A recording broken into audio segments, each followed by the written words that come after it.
and stood up to dictators, helping to unite NATO behind Ukraine and impose punishing costs on Russia. She's led the fight for reproductive freedom.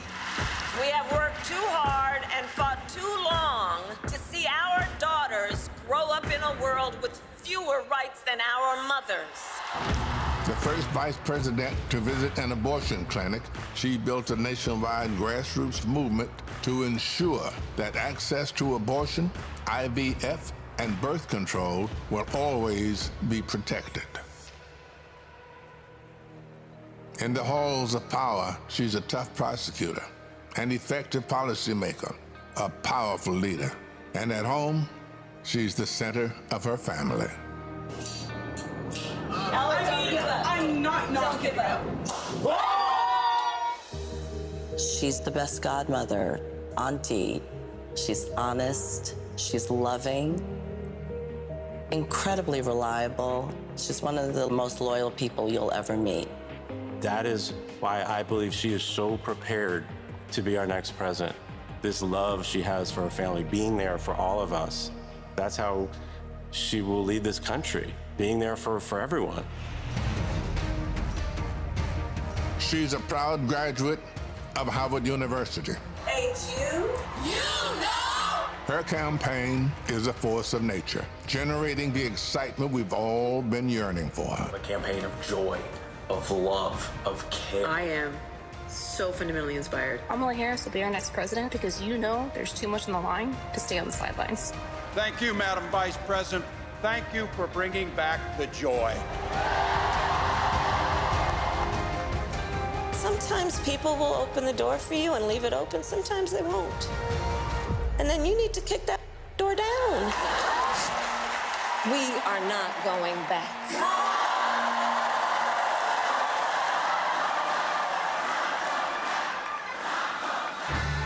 She's a protector, a strong voice for common sense, a leader for tomorrow, committed to healing our country, dedicated to doing the hard work to make us stronger. I now declare you spouses for life. Someone who truly understands the struggles of everyday Americans, forged by the challenges of the past, ready for any challenge that may arise. Now is the time, America. The joy is back, the pride is back, the hope is back. She's doing the work. She's fighting for us. She's the new way forward, our way forward. She is the next president of the United States of America, Kamala Harris.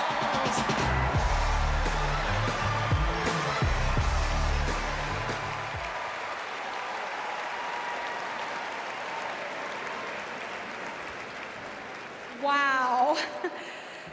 Bienvenidos todos to the final night of the Democratic National Convention.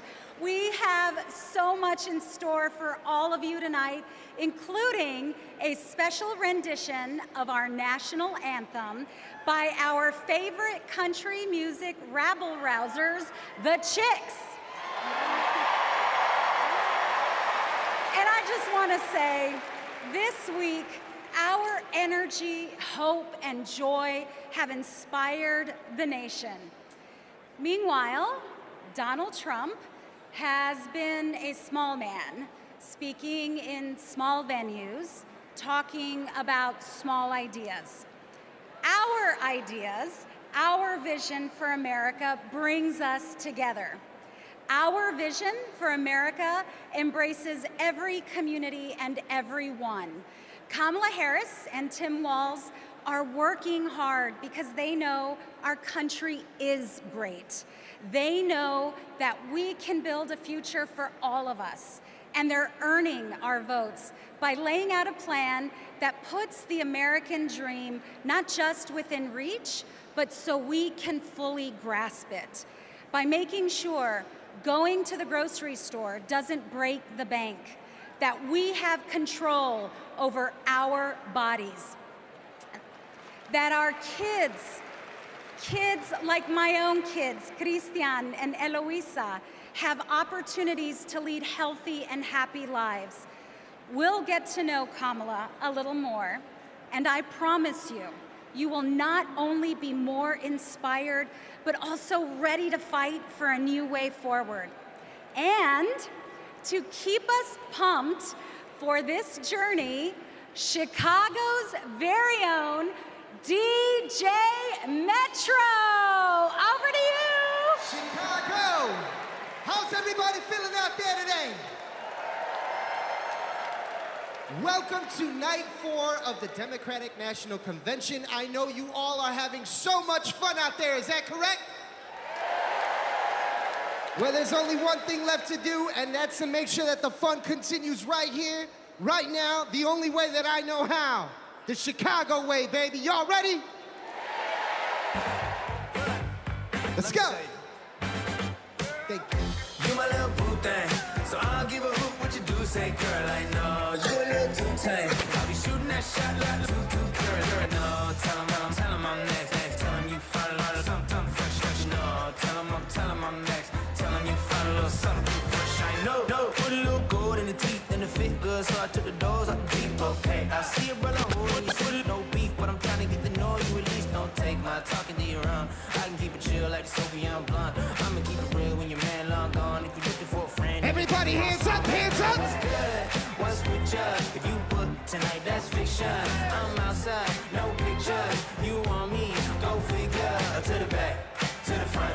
You a 10, baby girl, but I know why. Hey, to the back, one time, to the front. everybody, you a 10, hands girl, up in the air, let's go. You my little boo thing, so I'll give a hoot what you do. Say, girl, I know you a little too tame. I'll be shooting that shot like 2K, girl, I know. Tell 'em I'm next. Tell 'em you find a little something fresh. I know. Tell 'em I'm next. Tell 'em you find a little. Thank you very much, ladies and gentlemen.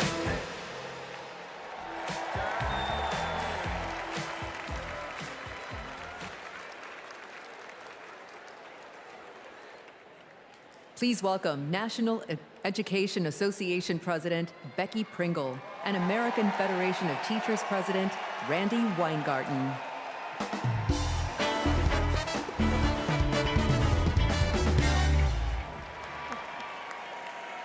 I am Becky Pringle, President of the largest labor union in this country, the National Education Association. As an 8th grade science teacher for over 30 years, I can tell you that Kamala Harris and teacher Tim Walz understand when our public schools are strong, our nation is strong. They know expanding free school meals, investing in healthcare, and keeping our communities and our schools safe creates opportunity for everyone. They will strengthen our schools, support our educators, and help our students live into their brilliance. Donald Trump and J.D. Vance are not just wrong, they're dangerous. It's all right there in Project 2025. They will shut down the Department of Education, end Head Start, and make educators pay a higher percentage in taxes than billionaires. But we are coming together to say, not on our watch. Not on our watch. So we will organize, and we will mobilize, and we will win all the things. So come this January, we will have a president who sees us, who believes in us, and who knows the beauty and the power of this diverse democracy. And her name is Kamala Harris.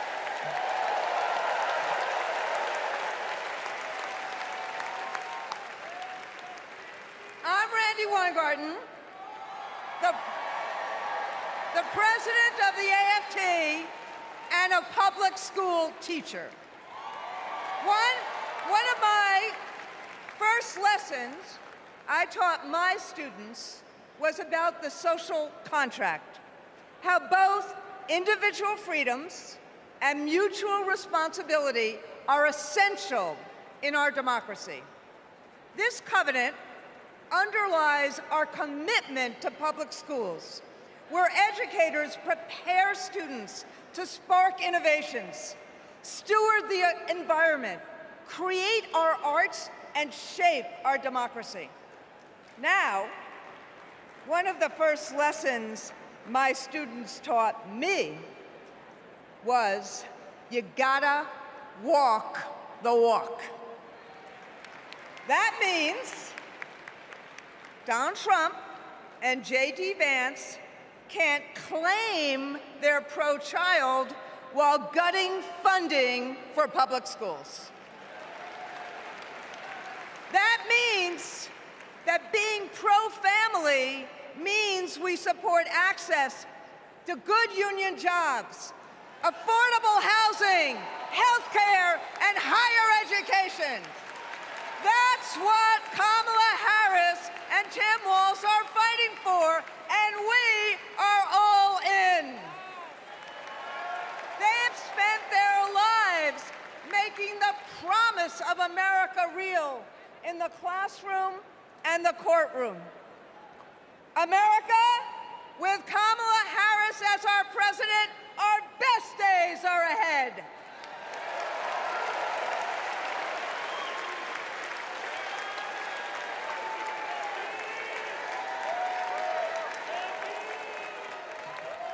Please welcome California Senator Alex Padilla.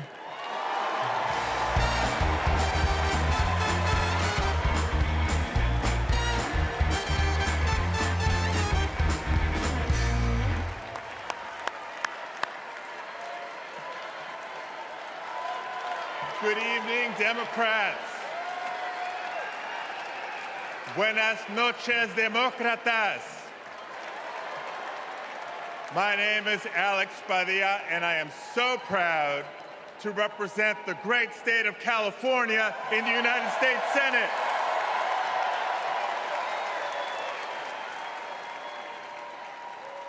But the titles I'm most proud of are husband to my beautiful wife, Angela, and father to 3 young gentlemen.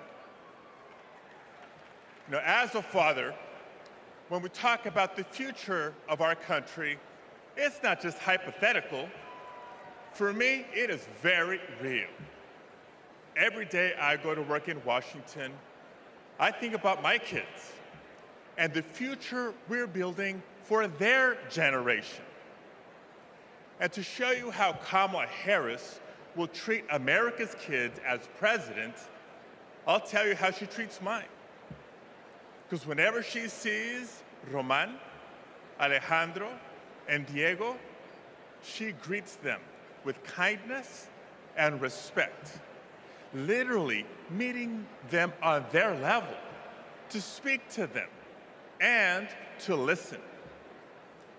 And every fight that Kamala and I have taken on together has been about making life better for this generation and the next. As a state senator, I stood with then Attorney General Harris as she took on the big banks to keep kids and their families in their homes. As California's Secretary of State, I knew her as a fearless United States Senator and my partner in defending our sacred right to vote. That's right. And when Kamala became vice president, I was honored to fill her seat. But I knew that I had some big Chuck Taylors to fill. But I was proud to carry on legislation that she championed to protect workers, to safeguard public lands, to provide kids with more access to quality education. You see, Kamala and I believe that all of our kids deserve a shot at the American dream. It's the American dream, after all, that brought my parents to the United States decades ago. Es cierto. Mis padres, Santos y Guadalupe Padilla, vinieron a los Estados Unidos en busca del sueño americano. But today, we know that the dream is out of reach for far too many families. So my question for all of you tonight is this. This November, who's ready to defend the dream? ¿Quién está listo a defender el sueño americano? Tim Walz is ready to defend the dream. Kamala Harris will defend the dream. And between now and Election Day, each of us must defend the dream too, by working to elect them as Vice President and President of the United States of America.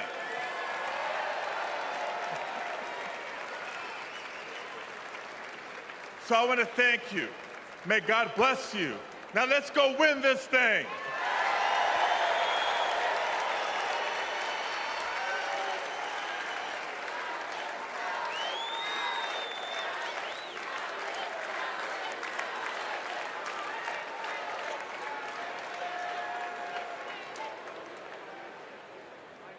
For families across our nation, the American dream starts at the same place, the place we call home. A home is more than four walls and a roof. It's the foundation of everything we hope for, the bedrock from which we build our own American dreams and write our own American stories. To share Kamala's vision to give more Americans a place to call home, please welcome former Secretary of Housing and Urban Development, Marcia Fudge.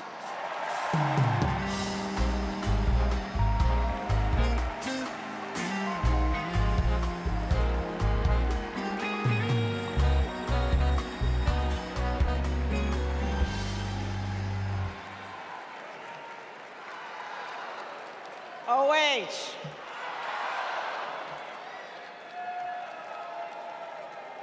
Kamala Harris has fought to protect homeowners and renters her entire career. As Attorney General, she held big banks accountable for their role in the foreclosure crisis and won billions of dollars for California homeowners. As Vice President, she and President Biden helped over 400,000 homeowners at the risk of foreclosure during the pandemic. And as President, she will build 3 million new homes and rentals, limit unfair rent increases, and offer down payment support for first-time home buyers. It's personal. Kamala remembers her mother's pride at buying their first home after saving for 10 years. She knows housing is a human right and a pathway to the middle class. Where you live determines what schools your children go to, what health care you receive, and whether you can get a good job without spending hours commuting. Where you live too often determines how you live. Donald Trump has no idea how housing works for everyday Americans. He doesn't care. He started his career being sued for denying housing to Black families. As president, he sat by while the cost of housing skyrocketed. Now, we can hand the keys to our housing policy back to a negligent landlord, or we can elect a president who believes in safe, affordable housing for all.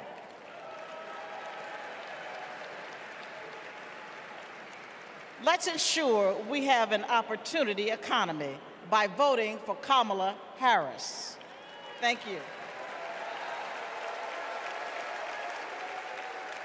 Don't know why, but I feel like freedom. I'm Matt, and I'm a former Trump voter. Hi, my name is Dave from Pennsylvania. I'm a two-time Trump voter, 2016 and 2020. I voted for Trump before, but I'm not going to do that again. I think his agenda has really been awful for America. He doesn't care about ordinary people. He's never been one, never known any. I'm extremely worried about Donald Trump getting into the White House again. People are working. All these people who weren't working under the Trump administration, they now have jobs. One thing I like about Kamala Harris is she talks about the issues. She talks about the economy. She talks about women's rights. I'm going to vote for Kamala Harris.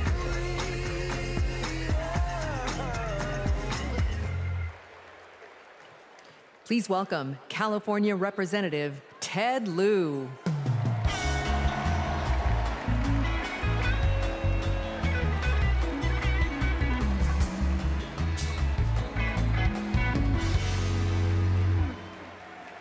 As a computer science major, I am so impressed with how large this AI-generated crowd looks tonight.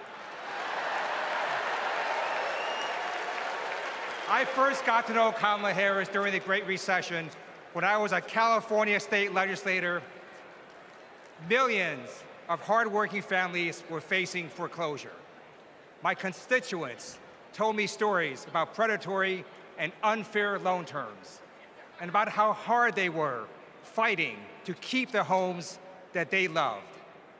Thankfully, they had someone fighting just as hard for them, Attorney General Kamala Harris.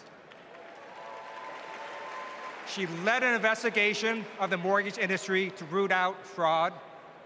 She helped pass the Homeowners Bill of Rights, and she held the big banks accountable, bringing back $20 billion to homeowners. Since those days, I've seen her continue to fight for affordable housing as vice president. And as president, she's going to cut red tape so we can build more houses, help new homeowners afford a down payment, and take on corporations that unfairly hike up rent. Kamala Harris fights for affordable housing because she gets it. You know, when her mom was raising two girls, she did what so many parents do: work early hours and work late nights, pay the bills, and put on a brave face so her girls did not know how hard it really was. It shouldn't be this hard in America, and President Kamala Harris will make sure it's not. She'll fight to lower housing costs so that everyone, everywhere, can find a place to call home.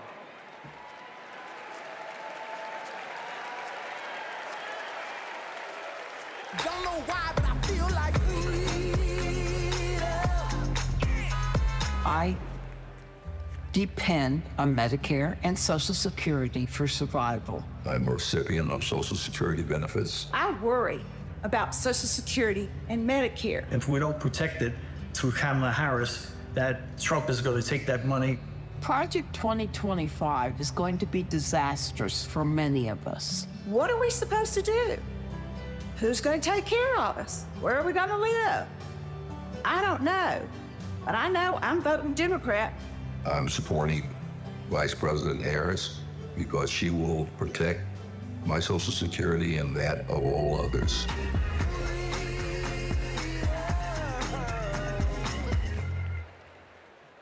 Please welcome Wisconsin Senator Tammy Baldwin.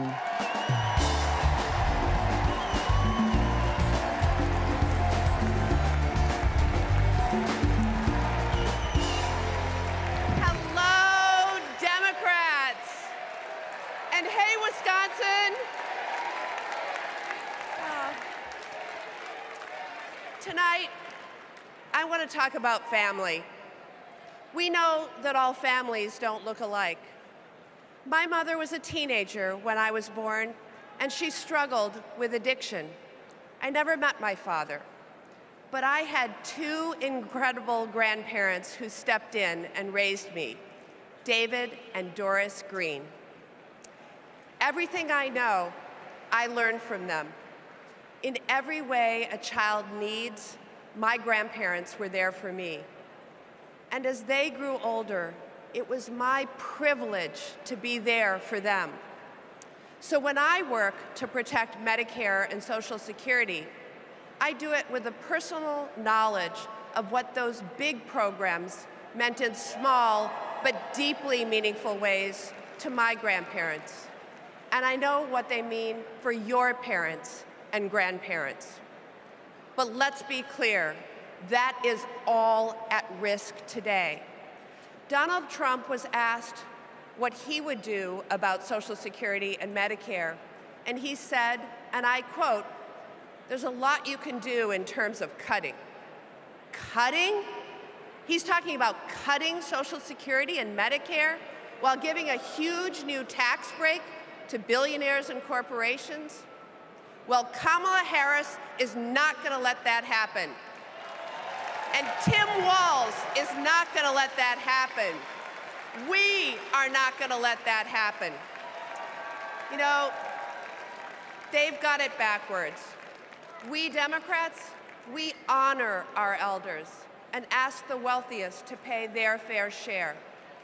Wisconsin's state motto is forward, and my friends, that's where we're headed.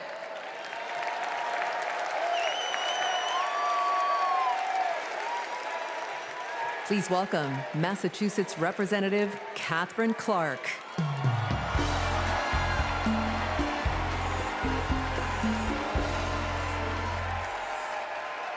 I am a proud mom of 3, and when my kids were young, I sat down with my husband to go over our bills.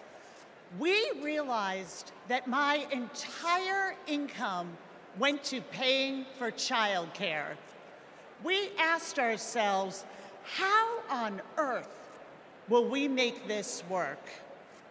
So many parents will tell you a similar story. They'll tell you that preschool can cost as much as rent, or that they drive over an hour just to find childcare. They'll tell you that the workers who watch their children have it even worse. When parents have to choose between their kids and their jobs, businesses are hurt too. We shut out talent. We lose the prosperity parents could create. Childcare makes our economy run. And yet,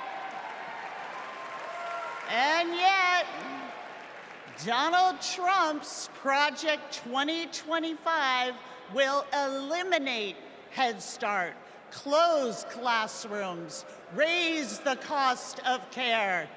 And J.D. Vance says affordable childcare is class war against normal people. You know what normal people want?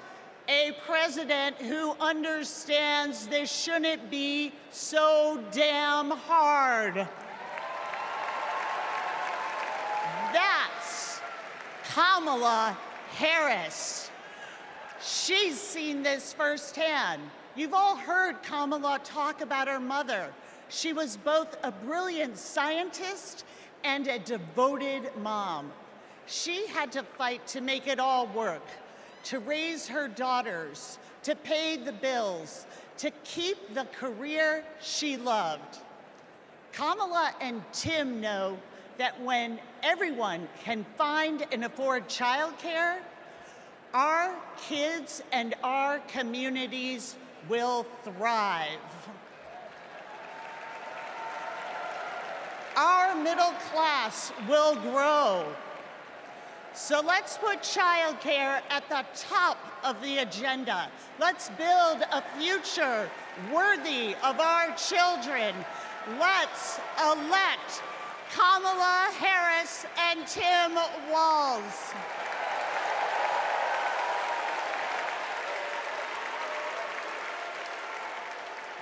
Please welcome Colorado Representative Joe Neguse.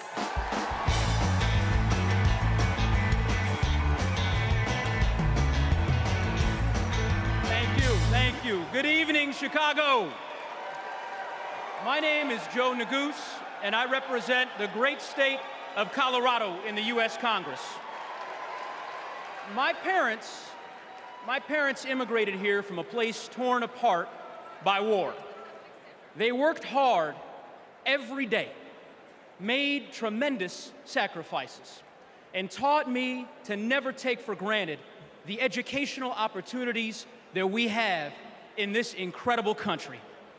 It's because of them and because of those opportunities that tonight their son stands before you as Assistant Democratic Leader of the U.S. House of Representatives. My fellow Americans, let me say this clearly. Don't let anyone tell you that the American dream is dead. It is alive and well, and it will grow even stronger with Kamala Harris as the next president of the United States. How do we know that? How do I know that? Well, it's because Kamala Harris believes that college can be a ticket to the middle class, and she has fought to make it more affordable her entire career.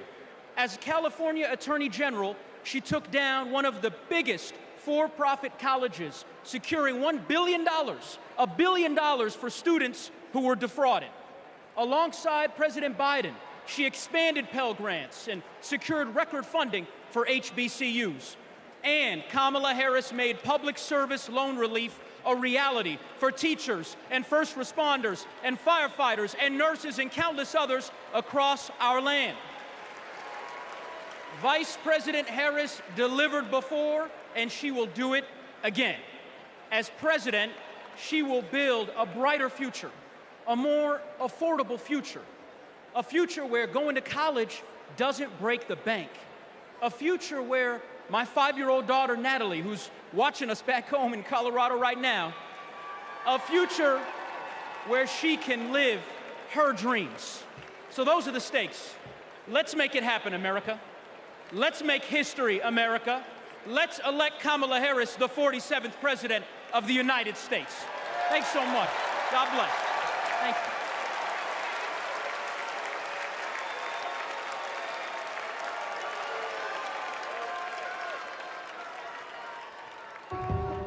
I basically worked in public service my entire adulthood, over 27 years.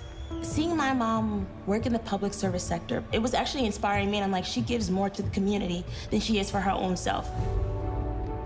As a single mother, I knew I wanted my daughters to have a better life than I did. So I said, you know, going to school will help me.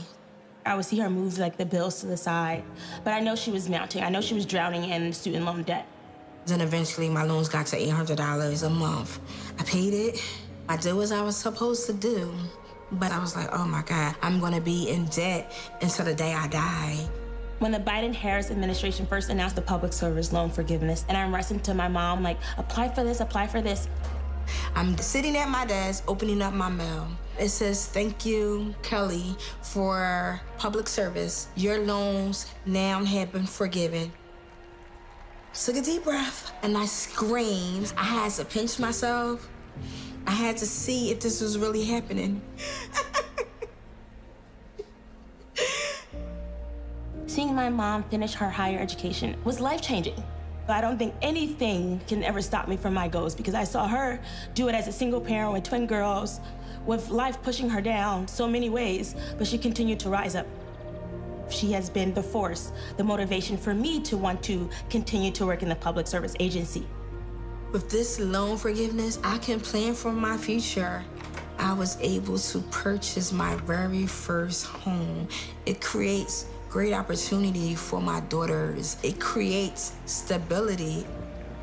Thank you, Vice President Harris and the entire administration. I just want to thank you again and again and again. Thank you so much.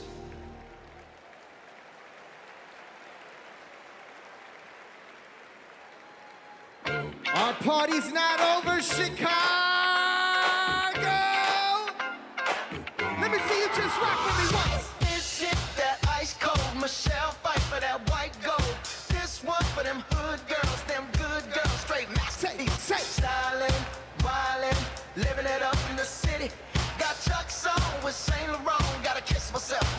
too what? I'm too hot. Call the police and the fireman. I'm too hot. Make a dragon wanna retire, man. I'm too hot. Say my name, you know who I am. I'm too hot. And my band bought that. Everybody just clap. Girls hit you, hallelujah. Girls hit you, hallelujah. Girls hit you, hallelujah. Cause Uptown Funk don't give it to you. Cause Uptown Funk don't give it to you. Cause Uptown All right, Chicago, let me see you just. Let me see you just. Don't believe it, just rock. Come on.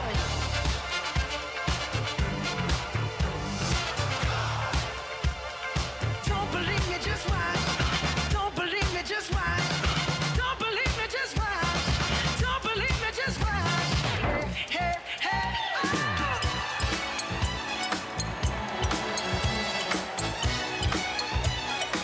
Anybody here ready to have a great time with me tonight? Let me hear you make some noise. I'm DJ Metro from Chicago. Let's go.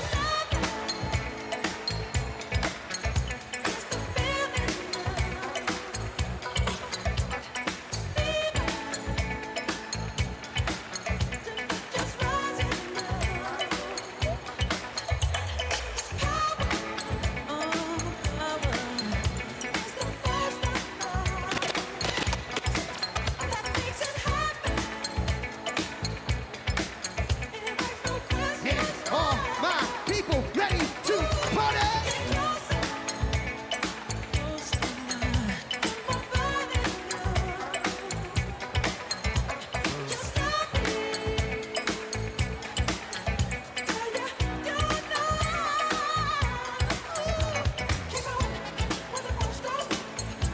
Sing it nice and loud.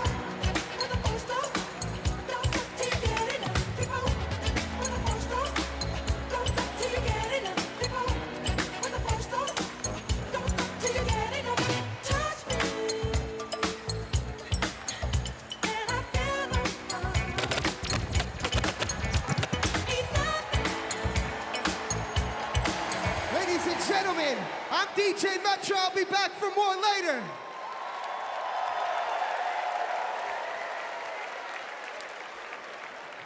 Please welcome Durham, North Carolina Mayor Leonardo Williams.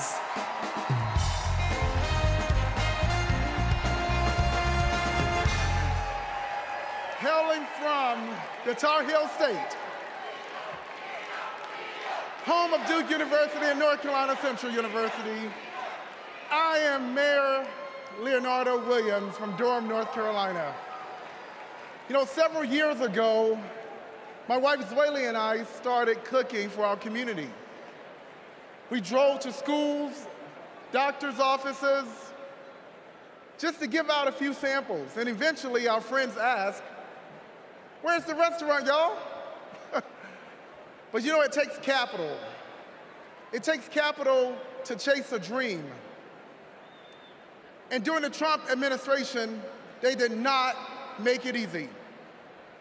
Not for folks like us. So what I thought was, I guess not everybody can have a multi-million-dollar loan from their father. So I'll tell you what we did. We emptied our savings, and in 2008, we launched Zweli's Kitchen, America's first Zimbabwean restaurant. And the Biden-Harris administration helped make that a reality. They helped make that dream come true for entrepreneurs like us. Now, thanks to small business grants and all of the help that we received from them, we now have 3 locations, and we employ nearly 30 employees with a living wage. But we are not alone. Under Joe Biden and Kamala Harris, more than 500,000 business applications have been filed in North Carolina. Kamala Harris is fighting to create an opportunity economy that can break down barriers for entrepreneurs like us.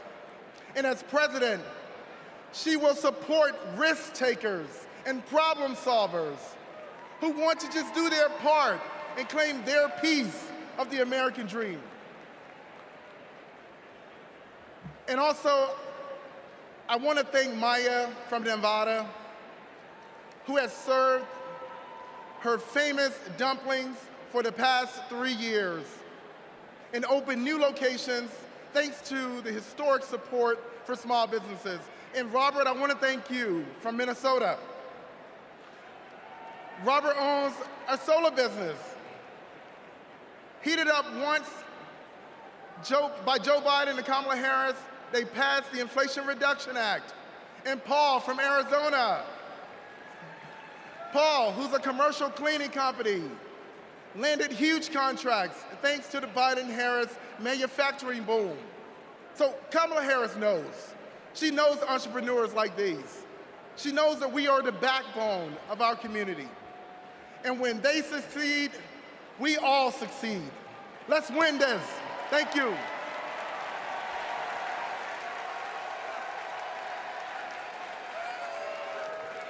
Please welcome Illinois Representative Raja Krishnamurthy.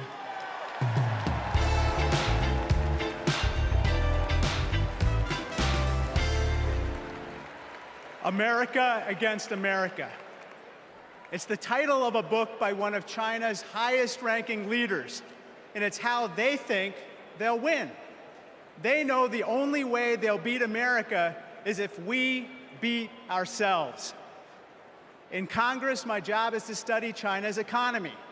And mark my words, they want to see Donald Trump across the bargaining table because he'll start endless trade wars that raise prices for Americans, because he'll cut programs that train workers in America. But most of all, Trump will pit American against American. And that's what China wants, for us to fight amongst ourselves, because that's how we lose. But we're not going back. What does Kamala Harris tell us? When we fight, we win. Because Kamala Harris knows how we fight best, not American against American. She knows that when we fight as one country, we win. When we fight as one team, we win. Which is why when Kamala Harris wins in November, we win. Thank you so much.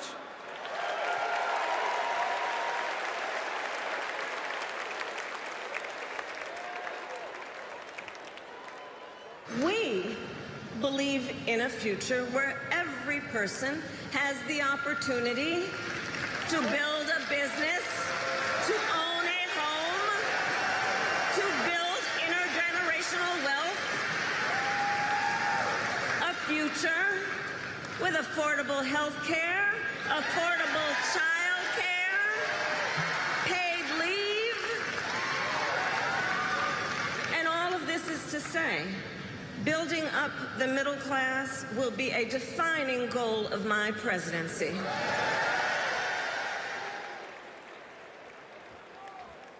Please welcome Pennsylvania Senator Bob Casey.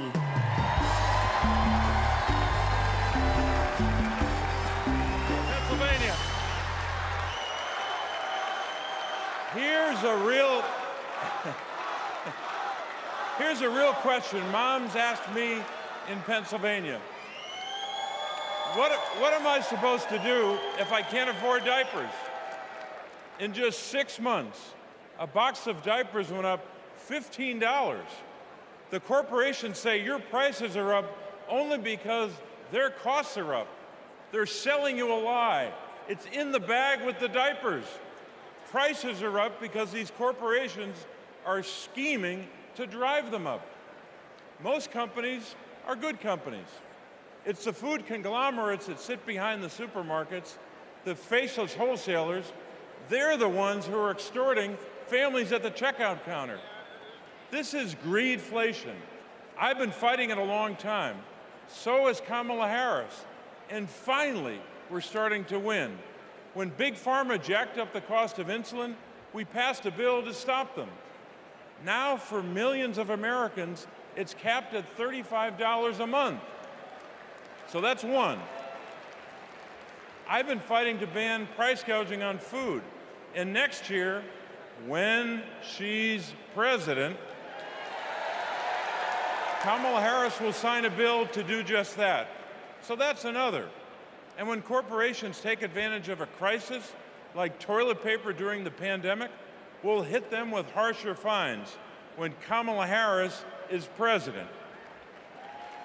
Now, Americans don't expect stuff to be free, but we do expect it to be fair. The people I'm talking to, from Allentown to Erie, they don't tolerate being ripped off. Americans are hardworking, honest people. And that's what we've been fighting for. We're fighting for honesty. I'm fighting for it. Kamala Harris is fighting for it. Will you fight for it? All right, let's go out and win this thing. Thank you.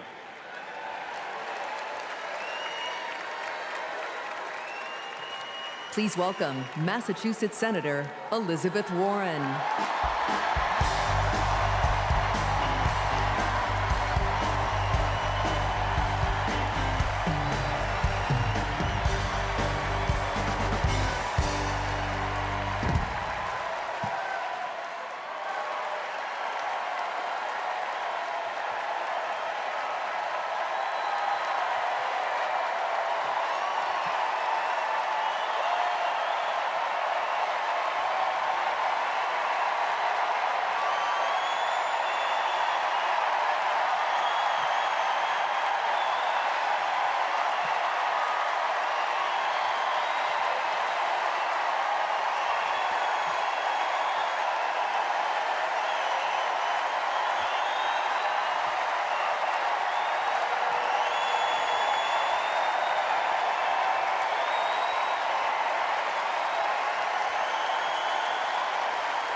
You know what I love best about Kamala Harris? Kamala Harris can't be bought, and she can't be bossed around.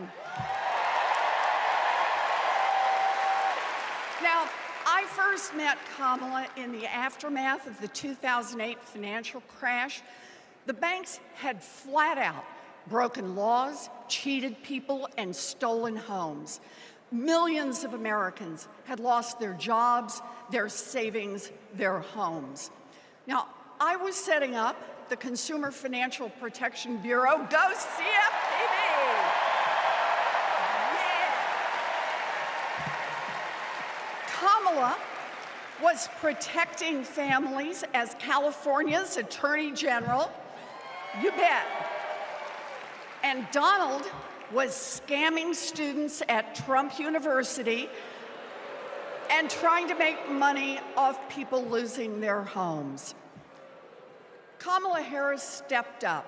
She enforced the law, she fought the giant banks, and she delivered billions of dollars of help for families.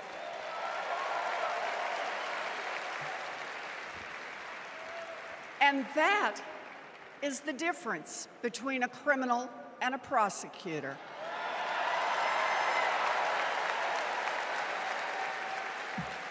You know what else I love about Kamala?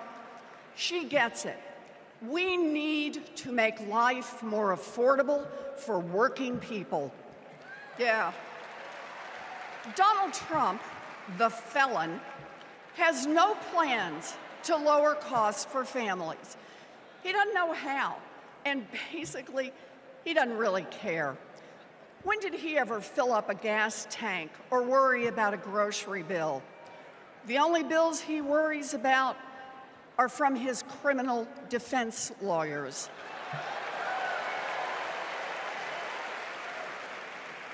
But Kamala, she cares deep down. And she will take on the giant corporations that are squeezing American families. In fact, it's something she's done before. During the California wildfires, she went after the price gougers. During the pandemic, we worked together in the Senate to stop price gouging. And as president, she will lower costs for your family. She'll take on the Wall Street firms that buy up millions of houses and apartments and then jack up the rent. She'll take on drug companies that charge an arm and a leg for prescriptions.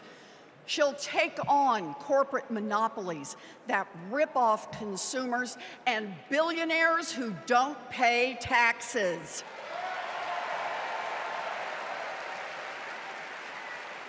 And she'll take on right-wing extremists who think they should decide who has access to abortion or IVF.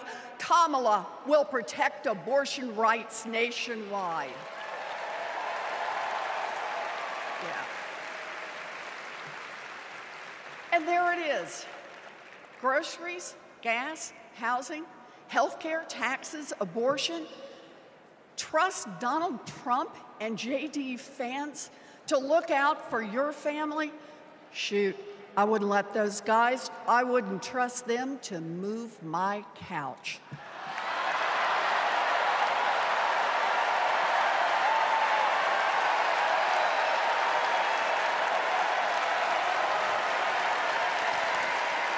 We need Kamala Harris. This election is about your family and your future. I've seen Kamala Harris fight. I've seen her win. And when it comes to our families and our futures, Kamala Harris is someone we can trust. So here it is, with joy in our hearts. Let's elect Kamala Harris, the next president of the United States.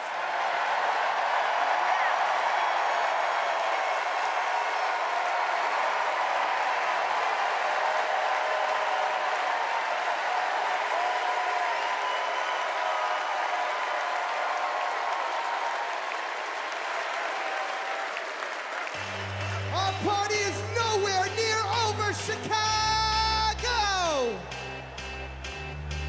We're gonna do this real big because we got a good feeling about this presidency. Now let me see your hands up one time. I got a feeling that tonight's gonna be a good night. That tonight's gonna be a good night. That tonight's gonna be a good night. That tonight's gonna be a good night. That tonight's gonna be I want to see everybody losing their minds. 1, 2, now everybody party. Tonight's the night. Let's live it up. I got my money. Let's spin it up. Go out and smash it. Like, oh my God. Jump out that sofa. Let's kick it off.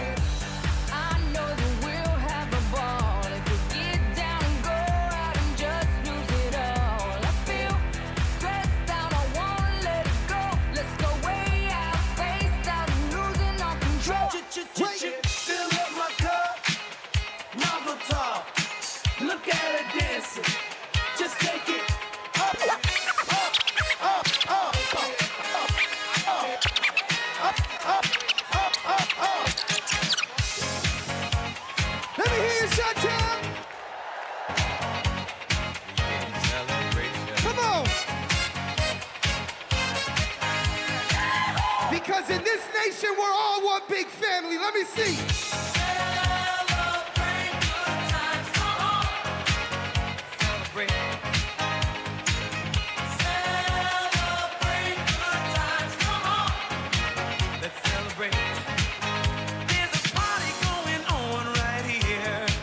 A celebration to last throughout the years. So bring your good times and your laughter too. We gon' celebrate your party with you. Come on now.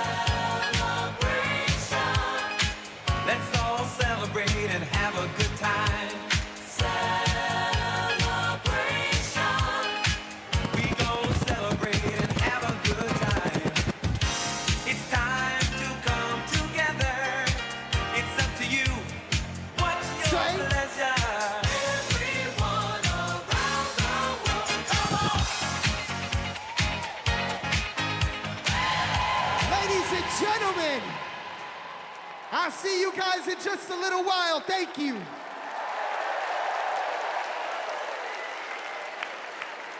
Woo! We've got ourselves a party in here, Chicago. All right, Democrats, we know that a secure future depends on strong global leadership. As Vice President, Kamala Harris has been tested on the world stage. She's faced down threats, stood shoulder to shoulder with our allies, and engaged in the serious work of safeguarding America's security.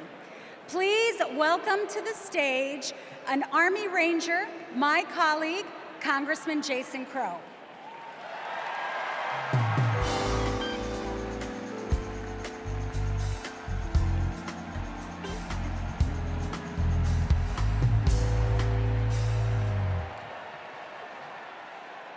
Before serving in Congress, I was a paratrooper and an Army Ranger. Over 100 combat missions in Iraq and Afghanistan taught me what really makes America strong and secure. You see, it's not tough talk, it's not chest thumping, because in war, talk is cheap. And trust me, I know a couch commando when I see one.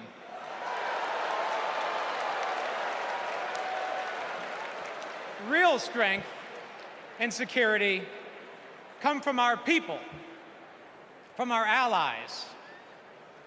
Donald Trump's Project 2025 would abandon our troops, abandon our veterans, our allies, and our principles. In Chapter 4, Trump plans to do Putin's bidding by abandoning Ukraine and walking away from our NATO allies.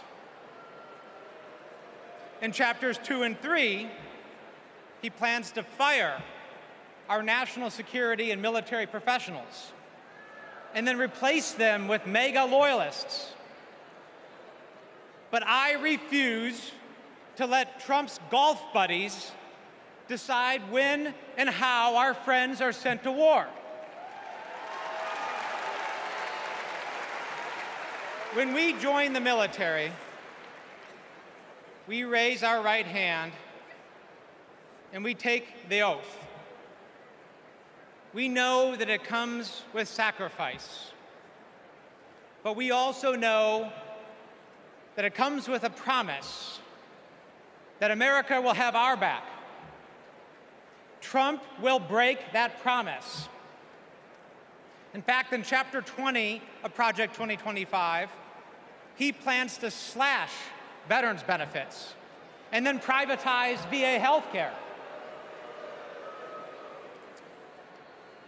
As a paratrooper, we learned that the leader of the unit jumps first, and then the others follow. Leaders always go first. But Trump, he would push your son or daughter out of the plane and then abandon them when they come home. Our troops deserve a commander-in-chief who will always have their back. That leader is Kamala Harris. And together, we will make Kamala Harris our next commander-in-chief.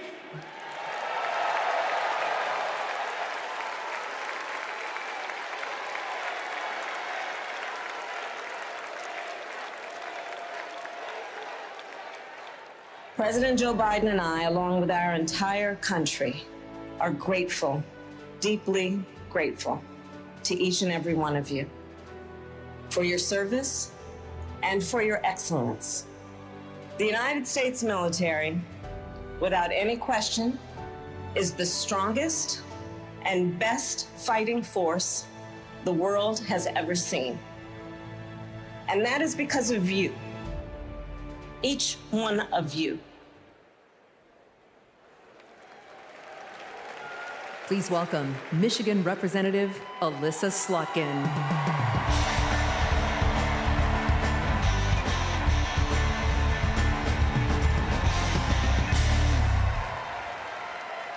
Good evening. I'm Melissa Slotkin. I am honored to be your U.S. Senate nominee from the great state of Michigan. Go blue, go green, my peeps from Michigan.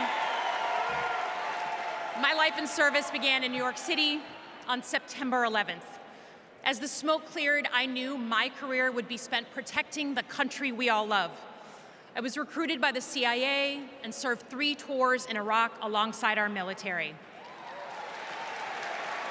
And I worked at the White House under presidents of both parties and as an acting assistant secretary of defense under President Obama. I want to talk tonight about national security because the choice in November is stark. America retreating from the world or leading the world. Trump wants to take us backwards. He admires dictators a lot. He treats our friends as adversaries and our adversaries as friends. But our vision is based on our values, the values that took us to the shores of Normandy and helped us win the Cold War. We believe America should inspire and lead at home and abroad. We recognize that it's not just about having a strong military, but about tackling global challenges like AI and climate change together. And guess what? That takes friends. You gotta have friends to do that. Vice President Harris understands our strength abroad is inextricably linked to our strength here at home. Our schools, a strong middle class, and the health of our democracy. So, for everyone here and everyone watching, I want you to proudly claim your patriotism. You are here because you love your country. Do not give an inch to pretenders who wrap themselves in the flag, but spit in the face of freedoms it represents.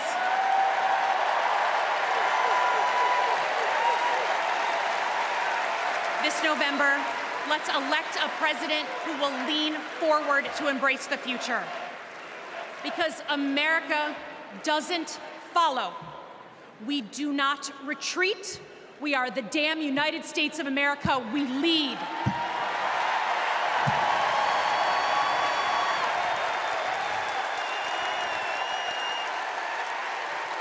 Please welcome New York Representative Pat Ryan.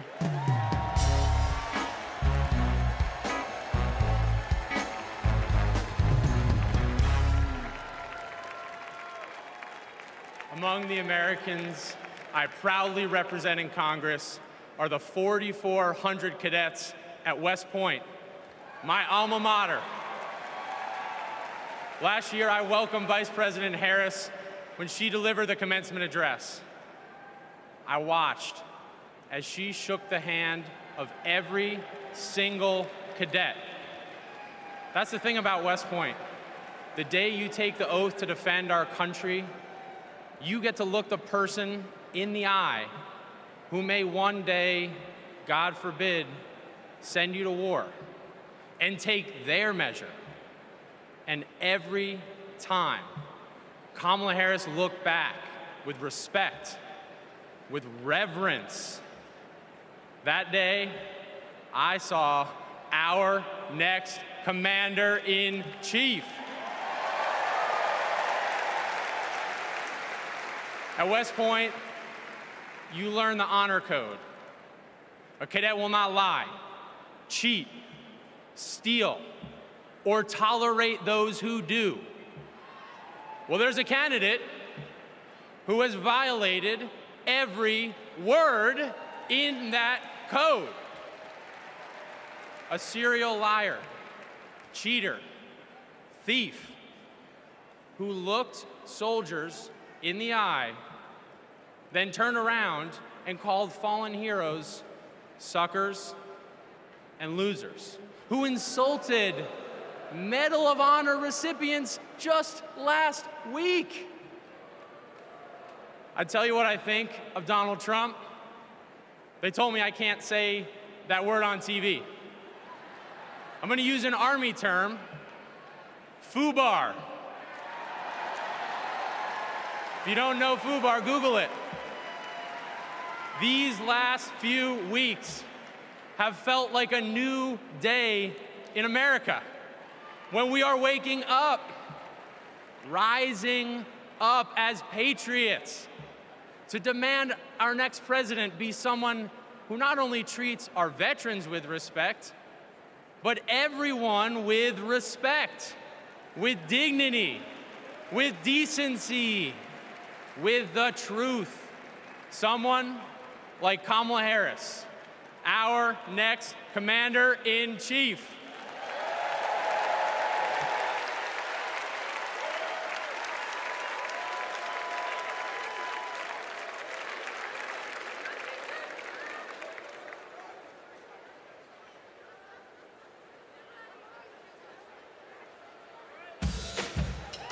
We are not done.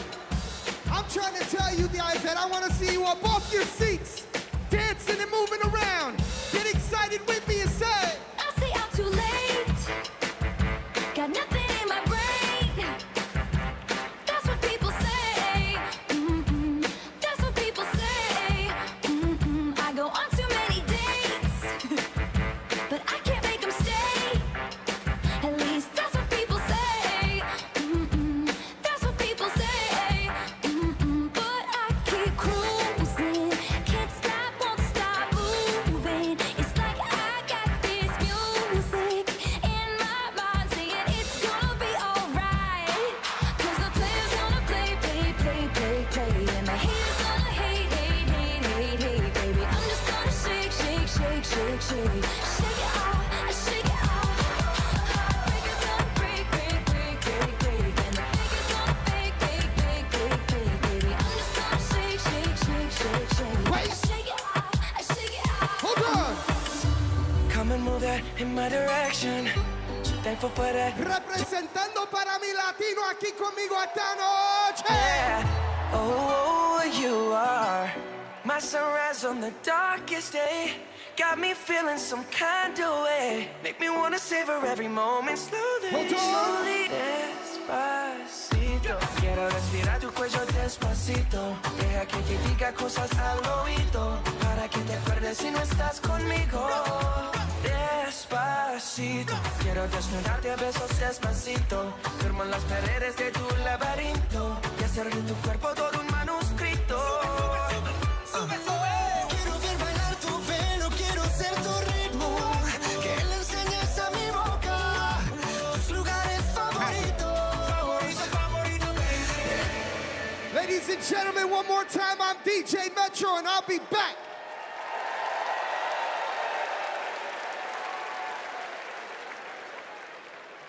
Please welcome the president of the National Action Network, Reverend Al Sharpton.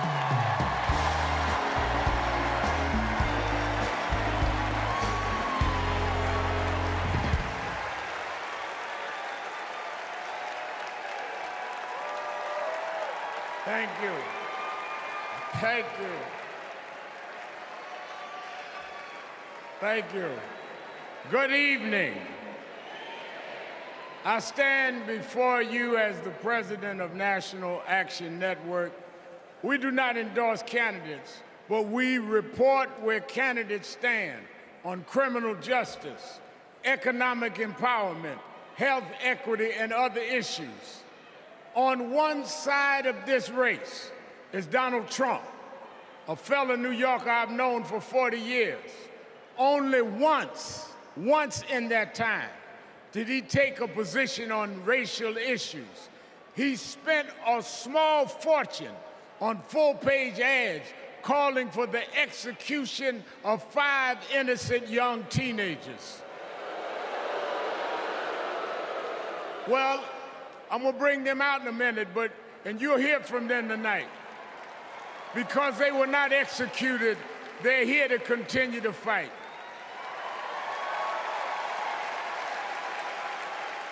But it was there that I saw Trump love to fan racial flames. On the other side is a woman that I've walked with in Selma, Alabama to commemorate the 59th anniversary of Bloody Sunday. Kamala Harris spoke to me that day about unity and passing bills all I ever heard from Donald Trump was how he can get an advantage. I see one candidate who wants to protect the right to vote, while the other has tried to cook up 11,000 votes in Georgia.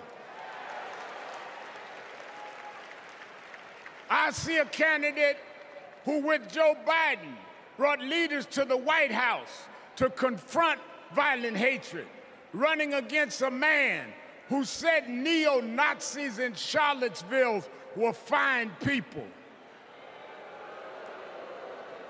I see a candidate who has sought to reform and uphold the law, and a man who wrongly assumes his mugshot appeals to black Americans.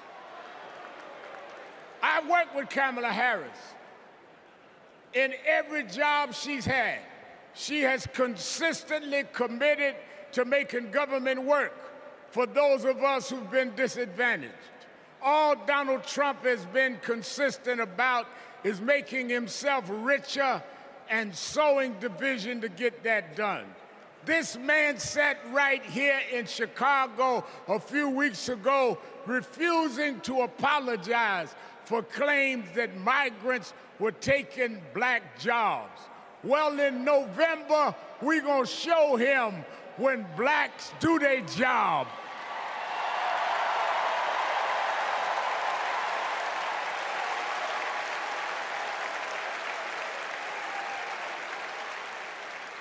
And we are going to join with whites and browns and Asians, and we're going to do a job on those that have done a job on us.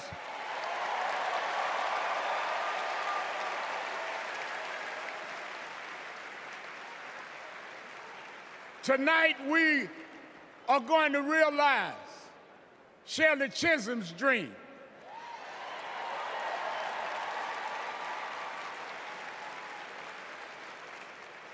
"52 years ago, I was one of the youth directors in her campaign for president.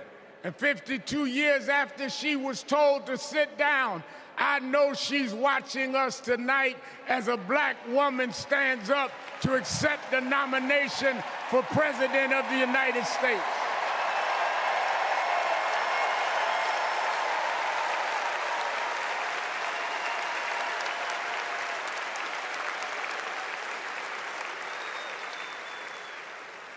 We have fought too hard for women to be told to get out of the kitchen. We are now on our way to the Oval Office. We won't go back.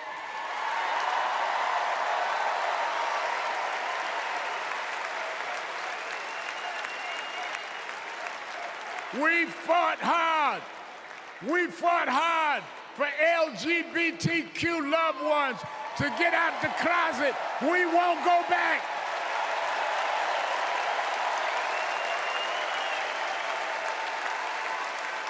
We fought hard for the right to choose, the right to education. We suffered and died and bled, went to jail to get the right to vote. We won't go back.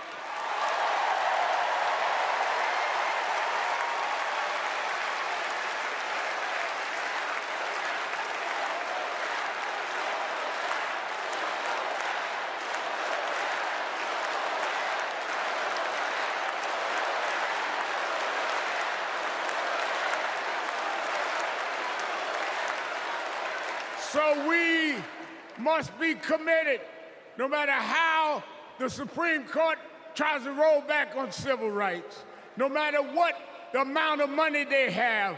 We are here because others fought and suffered for us, and we vowed tonight we won't go back.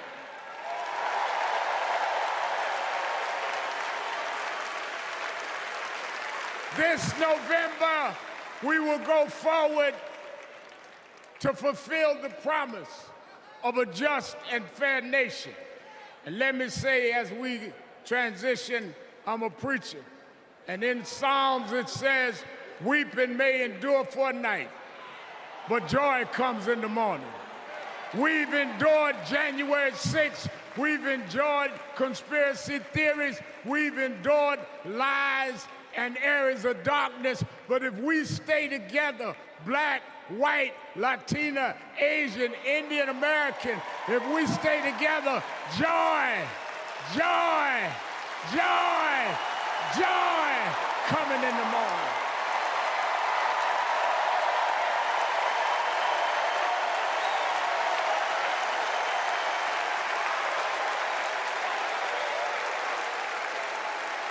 I want to now, since I was a teenager, I was mentored by Reverend Jesse Jackson.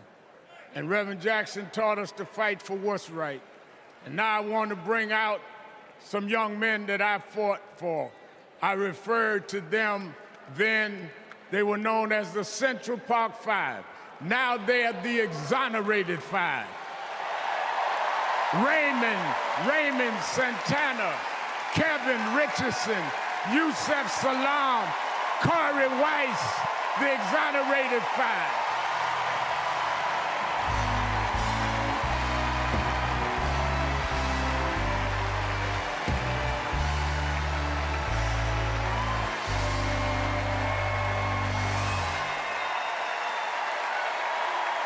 We won't go back.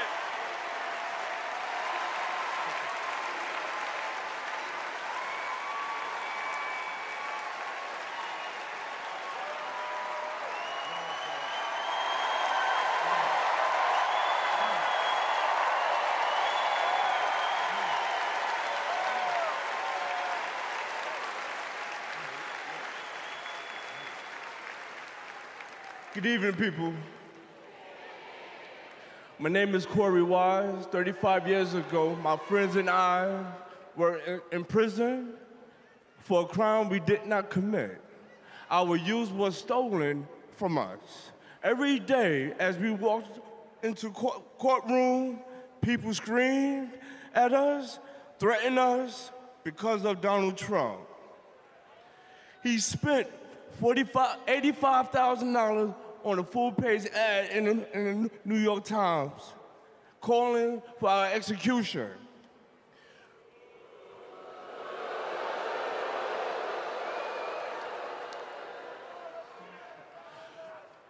We were innocent kids, but we served a total of 41 years in prison. Reverend Al Sharpton stood with us. Now, I'm proud to stand with him today.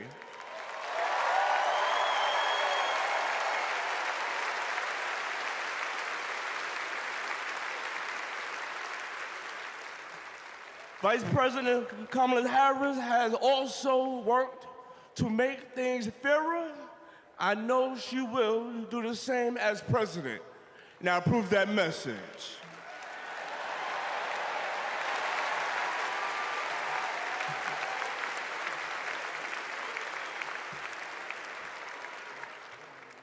I love these guys. These are my brothers. These are my brothers. Yes, indeed. America. I am Yusef Salaam.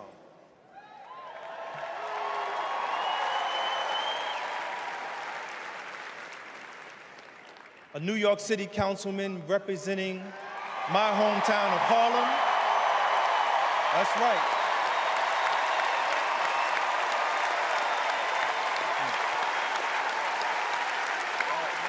Man. Representing my hometown of Harlem, USA. And listen, as my friend Corey Wise just said, 45 wanted us unalive. He wanted us dead. Today, we are exonerated because the actual perpetrator confessed, and DNA proved it. That guy says he still stands by the original guilty verdict. He dismisses the scientific evidence rather than admit he was wrong. He has never changed and he never will.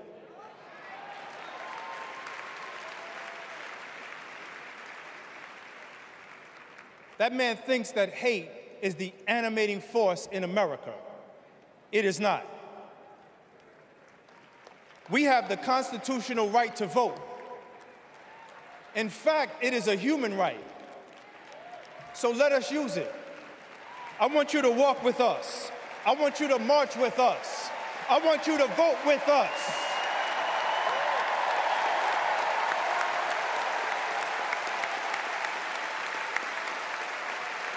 And together, and let me tell you, this is going to be so beautiful. And together, on November 5th, we will usher in Kamala Harris and Tim Walz into the White House.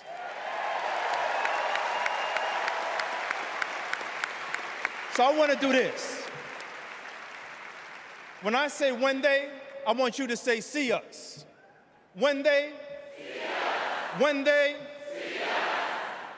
When they see us, America will finally say goodbye to that hateful man.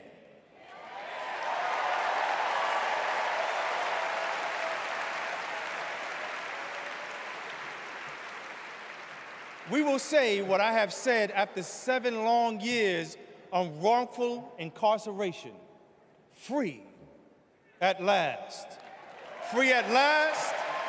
Free at last. Thank God Almighty, we are free at last. God bless you, and God bless the United States of America.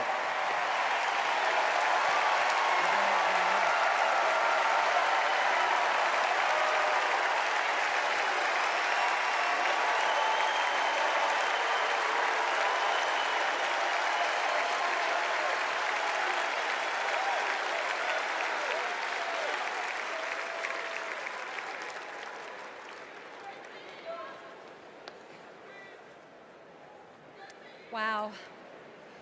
Our country is built on justice, and people's lives, as we just heard, can be harmed when we fail to do justice.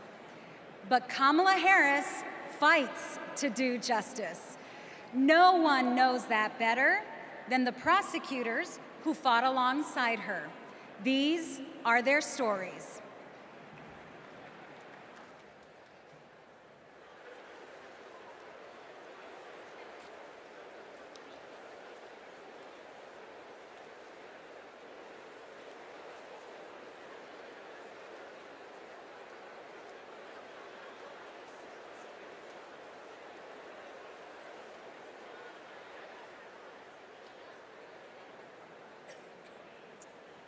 I'm Amy Resner.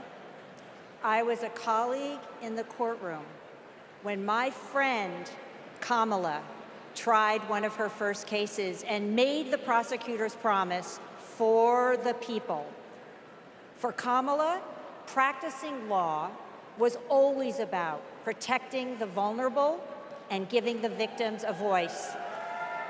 Women who were sexually assaulted, children who were mistreated and sexually abused. She helped them navigate their nightmares and demand justice for their injuries. And she did it all with grit and grace, intelligence and heart. She was a remarkable prosecutor, and she will be a remarkable president. Survivors of sexual assault struggle to be heard over the cacophony of voices demeaning, discrediting, and vilifying them. When powerful offenders are allowed to manipulate public opinion by attacking their victims' credibility, all victims suffer. Those words are from the 2021 amicus brief filed by RAINN, the nation's largest anti-sexual violence organization, in the case of E. Jean Carroll versus Donald J. Trump. As a legislator and lifelong advocate against sexual violence, I urge all of us to stand together to support survivors, believe them, and hold perpetrators accountable.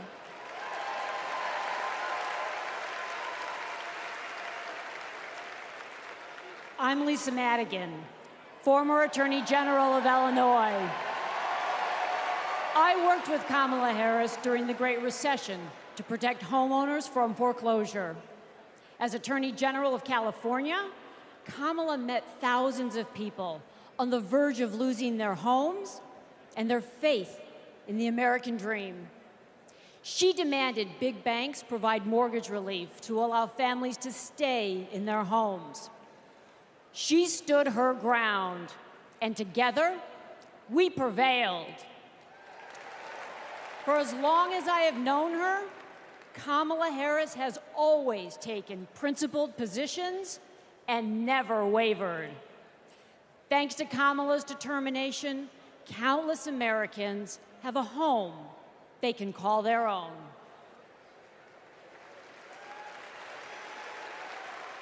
And I'm Mark Morial, civil rights leader and former mayor of New Orleans.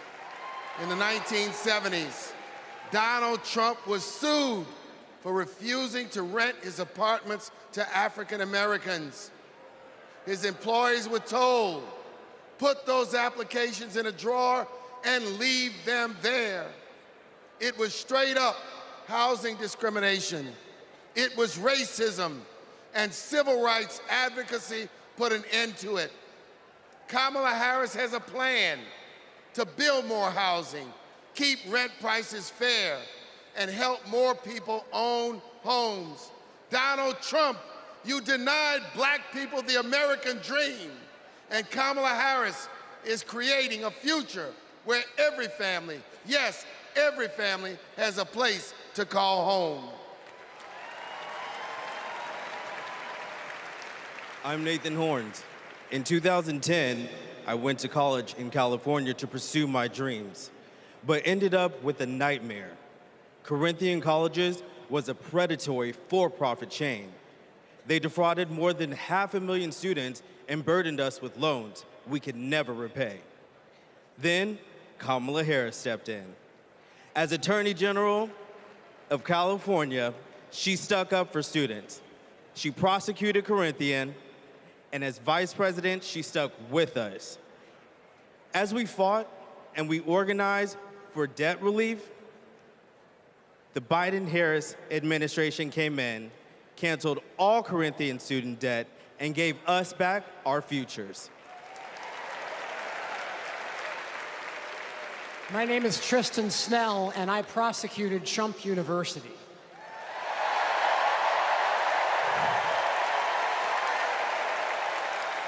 I interviewed over 100 victims of Trump's fraud, a retired police sergeant, an Iraq veteran with PTSD, a mother caring for her son with special needs. They trusted Trump. They believed that he would teach them his secrets and make their American dreams come true. But all they got was credit card debt and a fake diploma. Some lost their life savings, some lost their homes. Donald Trump ripped off his biggest fans and made $5 million in profit. Kamala Harris fought scammers like him, and as president, she will continue to fight for you, for us, for the people.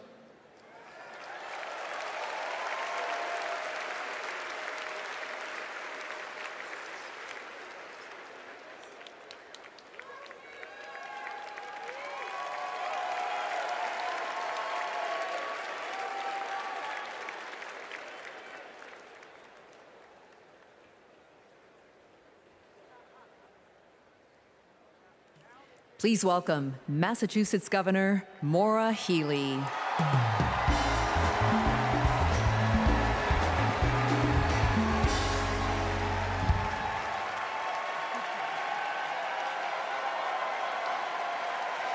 For the people. Those three words define the role of a prosecutor. To serve not only our clients in the courtroom, but our community and our country. To give people a sense of security and safeguard the principles that hold our nation together. To stand up to abusers and bullies, and stand up for the voiceless and the vulnerable. In other words, exactly what Kamala Harris has done her whole life.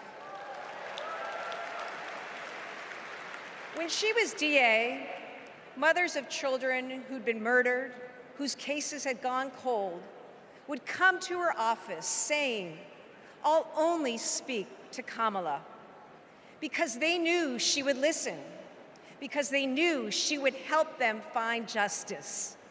And she did. That's the Kamala Harris I know. A few weeks ago in Massachusetts, I watched a little girl meet the vice president. Her eyes were so wide, as open as the future. Kamala asked her about the summer, her basketball camp, and what position she likes to play. The little girl said to her, "Anything but defense." Kamala put her hand on her shoulder and replied, "Me too. I love offense." That's what it means to be for the people. Kamala Harris fights for all Americans. She stays on offense and she wins. And I know that she'll fight with the same passion, the same determination as President of the United States. I can't wait to see her prosecute the case against Donald Trump on the debate stage in September. We face a stark choice in this election: a felon and con man or a dedicated prosecutor. The contrast between Donald Trump and Kamala Harris is clear. He obstructs justice. She upholds it. He swindles people. She serves them. He thinks he's above the law. She actually understands the law.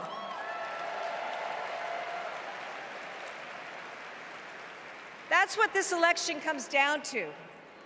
One candidate who's out for himself, or Kamala Harris for the people. It's a battle for the future of our nation. And tonight, we will prove beyond a reasonable doubt that Kamala Harris should be, she must be, the next President of the United States. Thank you.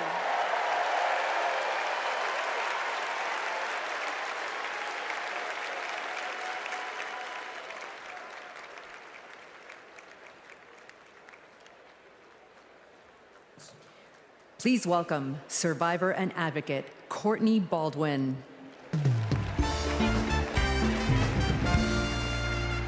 Good evening, Chicago. I'm Courtney Baldwin. In 2013, I was sold for sex in cities across California by a trafficker who controlled every aspect of my life. During those dark moments, I held on to hope that one day I'd be seen as more than a victim, that I could pursue my dreams, and that my trafficker will be held justice. I didn't know it yet, but waiting for me on the other side were people who were fighting for survivors. One of them was Kamala Harris. As California's Attorney General, she fought Backpage.com, the website that let me and thousands of others be bought and sold. She filed criminal charges against its owner that shut down the website for good. No one has ever done that. Vice President Harris is fearless, compassionate, and she still gives me hope. She's protected people like me her whole life, and I know she'll fight for us all as president. Thank you.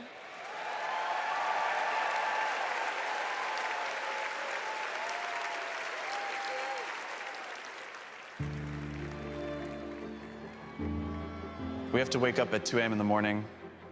It's the only way to beat the Phoenix heat. It's just like opening an oven. I work on the light rail. It's a good way to tackle the climate crisis, but the clock is ticking. Climate change is one of the greatest con jobs ever. All of this with the global warming and that, a lot of it's a hoax. It's a hoax. Hurricane Beryl is the earliest Category 5 on record. Climate change isn't a hoax, and it's not happening in the future. It's happening right here, right now. Here in Phoenix, the most consecutive 110-plus degree days in a row. Trump is pouring gasoline on the fire. He proceeded to solicit $1 billion from the fossil fuel companies because, if elected, he would roll back environmental rules and repeal regulations. Trump's Project 2025 agenda gives tax breaks to big oil and completely tramples the middle class. Trump would gut clean energy jobs like mine. This work gives us security and economic freedom. Trump would rip that away. Kamala Harris sees the future differently. She's a clean energy champion. She took on big oil that gouged Americans. Harris was the deciding vote that passed Democrats' epic clean energy investments. Kamala will fight for climate and clean energy policies that protect our health and hold big polluters accountable. The clock is not just ticking, it is banging. And that is why President Biden and I made the largest climate investment in America's history. We are not going back. I was raised to care for my community. That means jobs for my guys and a clean energy future.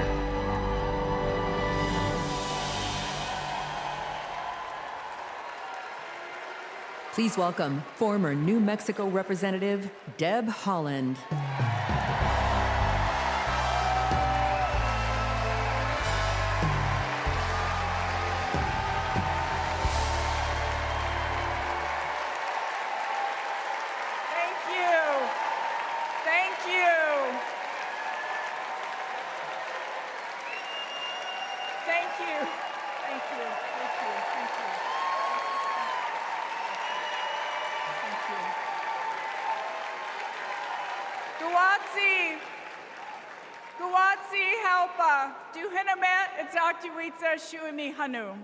In my Karis language, greetings, friends and family. My name is Kresh Turquoise, and I'm from the Turquoise clan. 35 generations ago, my ancestors built lives in the high desert of New Mexico. I am on this stage tonight because of them. While fishing with my dad and running through the desert with my cousins, I learned that we have a responsibility to take care of our planet. Donald Trump never learned that lesson. He called the climate crisis a hoax. He made it easier for big companies to poison our air and water. An American president must lead the world in tackling climate change. We need a president who understands that assignment. That's Kamala Harris.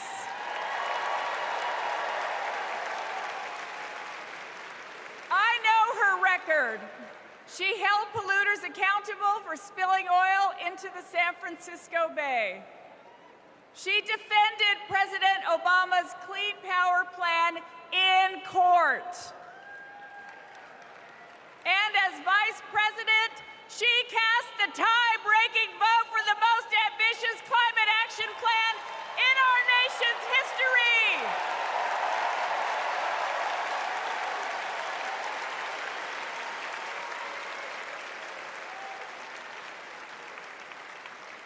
Kamala Harris and Tim Walz will fight for a future where we all have clean air, clean water, and healthy communities.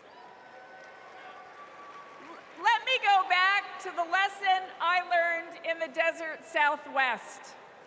We all have a role in protecting our Earth for future generations. So let's all be fierce and let's make Kamala Harris the next president of the United States. Thank you all so much. Thank you. Thank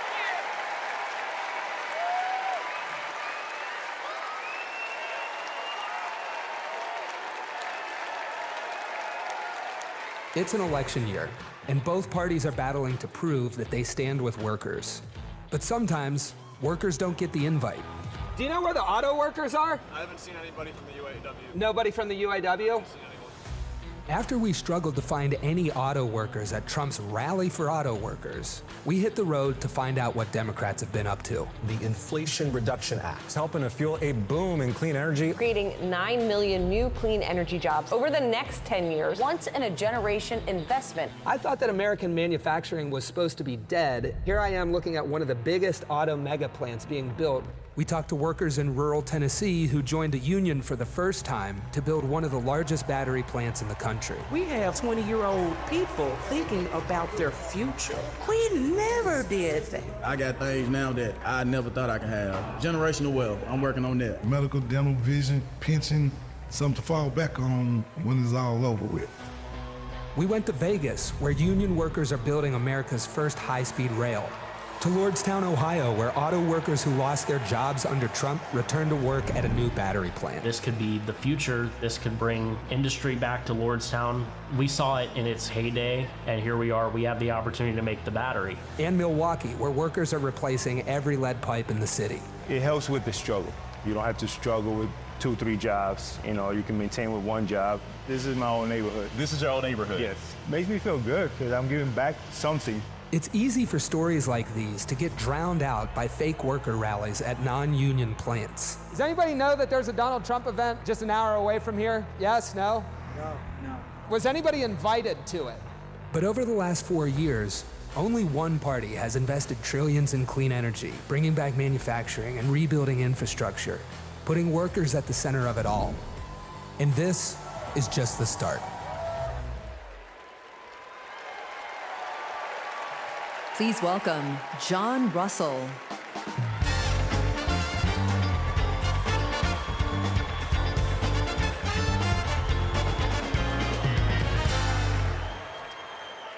Hello, America. Thank you to the workers that make this convention happen. Let's never forget how essential all of our labor is. I come from Appalachia. We kept the lights on in this country for generations. But the wealth made by our broken backs and our black lungs never did trickle down. And Washington listened to rich men demanding that we stick with dirty energy at any cost. Across the country, working class people are looking for a political home after years of both parties putting profit above people. Now, Trump, a billionaire, says that he'll take on the elites, but then he promises handouts to big oil, and he punches down at anyone with the guts to be different. But populism that insists we are too different to get along, is just divide and conquer by a different name. There's another sort of populism with roots in this party that we in West Virginia know well. They called us rednecks back in the 1920s because striking workers from all different races wore red bandanas around their necks as they fought and died for respect and a living wage. Their fight yesterday is our fight right now, right now. It is our choice to build on this progress and to create a political home for the mass of working Americans fighting for control over their government, their workplaces, and their planet. And it is our moment to live up to. Let's get after it. Thank you very much.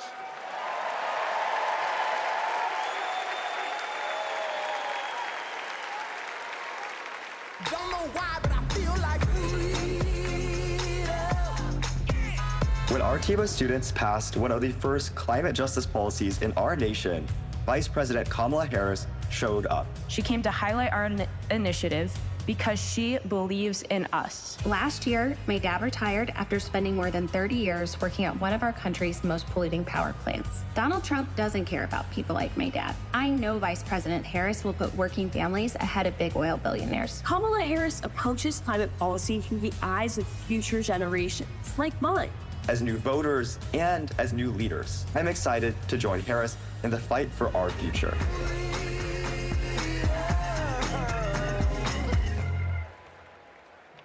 Please welcome Florida Representative Maxwell Frost.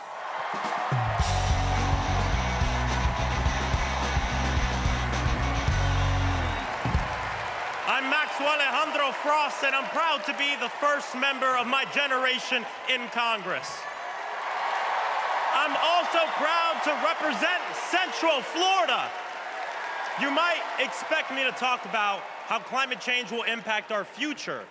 But as a Floridian, as a Florida man, I'm here to tell you that the climate crisis isn't some far-off threat. It is here. Donald Trump and J.D. Vance think they can divide us by saying this crisis is some type of hoax. But I've walked the streets of communities that have been forced to rebuild after hurricane flooding destroyed their homes. I've heard the stories of immigrant farm workers made to work in horrid conditions exacerbated by this crisis. And I felt the scorching record heat and know that climate change can sometimes feel like an unstoppable force. But with our movement and with organizing and an administration that cares, we are making progress.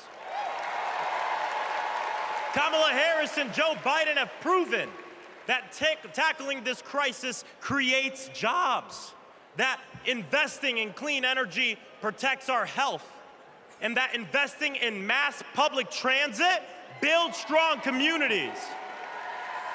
And we must always remember that peace is essential to our climate and war destroys our environment. This election is about every drop of water that we consume and every breath we breathe. Fighting the climate crisis is patriotic. And unlike Donald Trump, our patriotism is more than some damn slogan on a hat.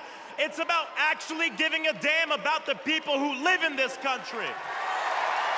Because when you love somebody, you want them to have clean air. When you love somebody, you want them to have safe drinking water. And when you love somebody, you want them to have a dignified job.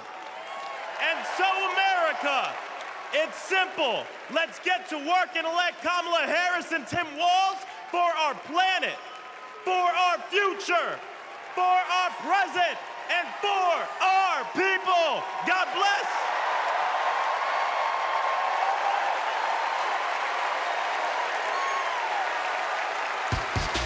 Ladies and gentlemen, if y'all are ready to send Madam Vice President and keep her in the White House, let me hear you make some noise!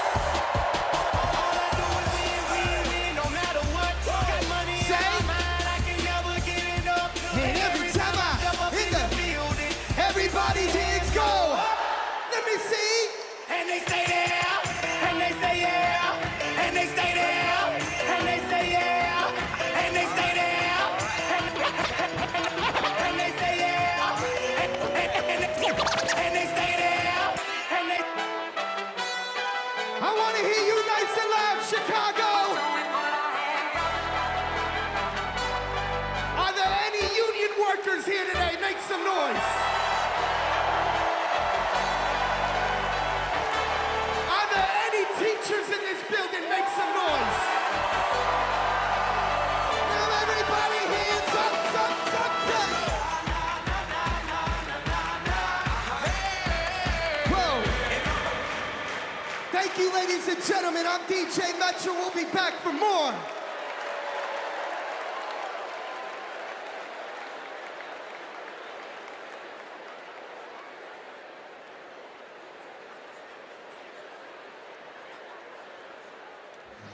What's up, everybody? Stephen Curry here. I know you all know I play for the Golden State Warriors, but man, what a great honor it was to represent Team USA and go out there and win that gold medal at the Olympics this summer. And that unity on and off the court reminded us all that together we can do all things and continue to inspire the world. That's why I believe that Kamala, as president, could bring that unity back and continue to move our country forward. This is about preserving hope and belief in our country, making sure families can be taken care of during their most precious times. I got to visit Kamala with my team in the White House last year, and I can tell you one thing I knew then and I definitely know now. The Oval Office suits her well. So in the words of Michelle Obama, do something. Go vote. Be active. Let's show out in November like never before. It's been an honor for me to represent our country. It's an honor to support Kamala. So let's all do our part. God bless. Please welcome Democratic nominee for U.S. Congress in Alabama, Shamari Figures.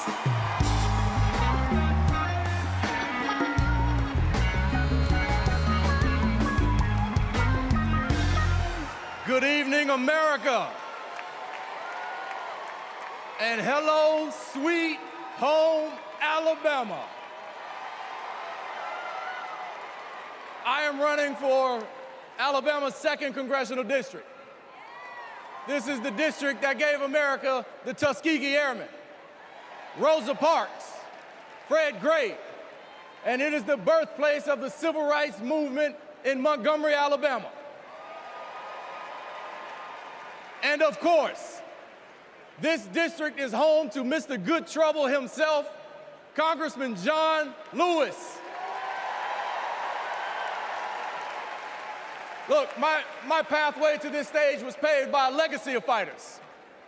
Fighters that include my mother, Alabama State Senator Vivian Davis Figures, who is here at her 11th DNC. And it also includes my father, my late father, Michael Figures, who was also a state senator and civil rights lawyer who sued the Klan into bankruptcy. Listen, all of America, all of us owe a debt to courageous freedom fighters, both known and unknown, a debt that can never be repaid. But what we can do is ensure that the work of those fighters who came before us continues, and that our sacred right to vote is always protected. Kamala Harris gets this. She's working to protect our freedoms every single day. And that's why she will sign into law the John Robert Lewis Voting Rights Act once it is introduced again by Congresswoman Terry Sewell.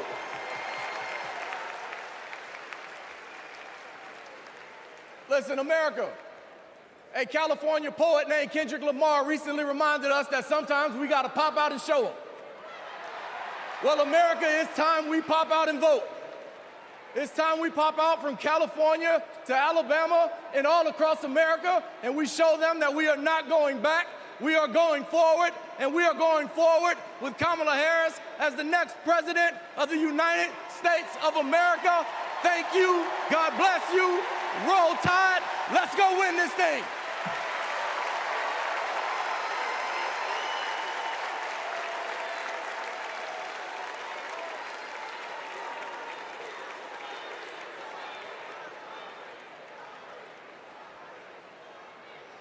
As I close out my segment tonight, I got to send a quick message. Madrecita querida, I love you.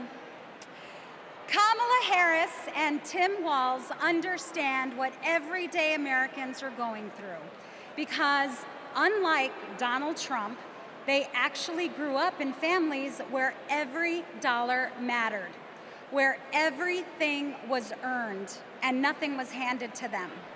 Our next speaker knows something about that too.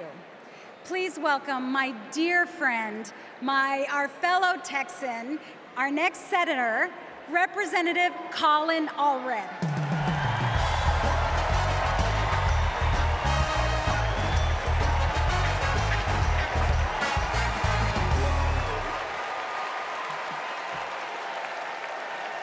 All right.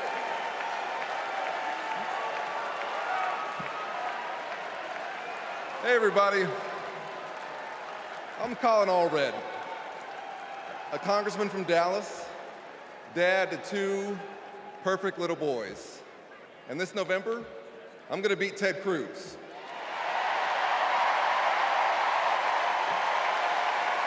And I'm so proud to be here to support our next president, Kamala Harris. You know, like Kamala, I was raised by a single mom. Mom was a public school teacher who often worked 2 jobs to make ends meet. So when we talk about lowering costs, I think about the times when we went to the grocery store when I was growing up and swiped the debit card and said a little prayer. But my mom and my community in Texas gave me a chance to chase my version of the American dream. I played football at Baylor and in the NFL before becoming a civil rights lawyer and representing my hometown in Congress. Now I'm the guy who's going to turn Texas's Senate seat blue.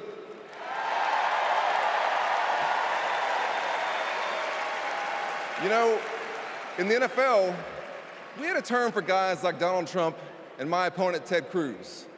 Me guys. You know the type. Talk a big game, only care about themselves, but you don't want to be stuck with them at a barbecue. The truth is, America has never been about me. As President Obama said, the single most powerful word in our democracy is the word we. We the people. We shall overcome.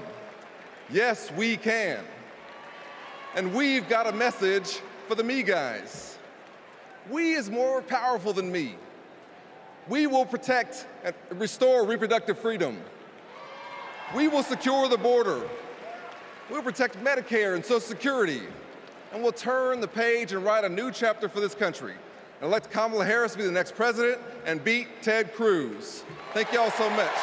God bless you, and may God bless Texas.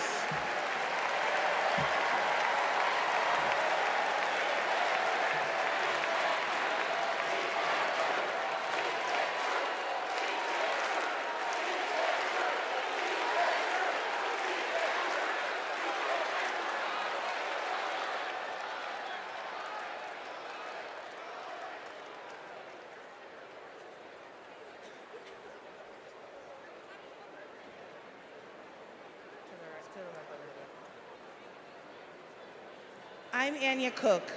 This is my husband, Derek, and our daughter, Anaya. 2 years ago, a miscarriage nearly killed me. At 16 weeks, my doctors told me to prepare for a stillbirth. I needed care. But my state's abortion restrictions kept it from me. I miscarried in a bathroom. I'll never forget my husband's face as he tried to stop the bleeding, trying to do what doctors should have been doing. When I reached the hospital, I'd lost nearly half the blood in my body.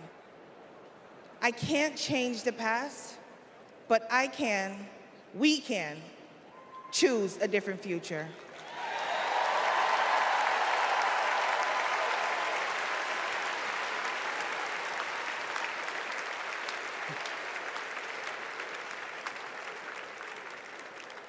I'm Craig Sicknick, and this is my mother, Gladys.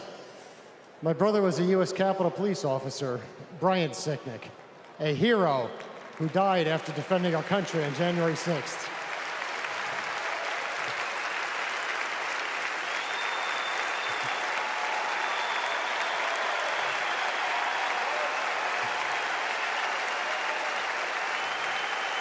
My family knows how dangerous Trump is. He incited the crowd while my brother and his fellow officers were putting their lives at risk. We need a real leader, not an autocrat who is stuck in the past. Brian, we miss you every day.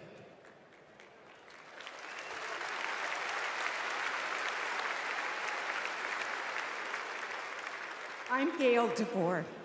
I've had type 1 diabetes since I was 11. Stressing about insulin cost has been a constant in my life. President Biden and Vice President Harris have moved mountains to help. Medicare can finally negotiate prescription drug prices.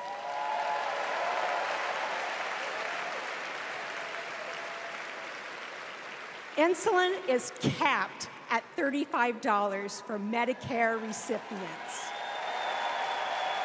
And when elected, Kamala Harris plans to extend that cap to the rest of us. That's the future I want.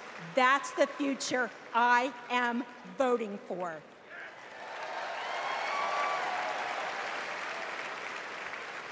I'm Wani Romero, owner and CEO of Mothership Coffee in Las Vegas.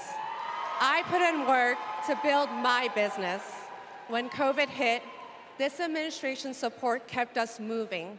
I hired staff and we grew. We've more than doubled in size since the pandemic, and it's just not us. Over the last 4 years, 19 million new business applications have been filed. Like Trump, I grew up in Queens, but unlike him, I built my business with grit. That's my story. That's the American story. Let's turn the page on Trump.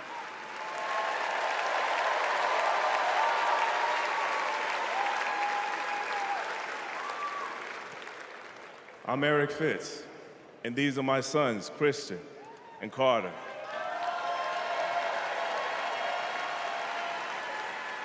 I always try to set an example for my boys, to teach them compassion, accountability, and resilience. I want those values to be reflected in our leaders. I don't want to have to turn off the TV because our president is lobbing insults or telling lies.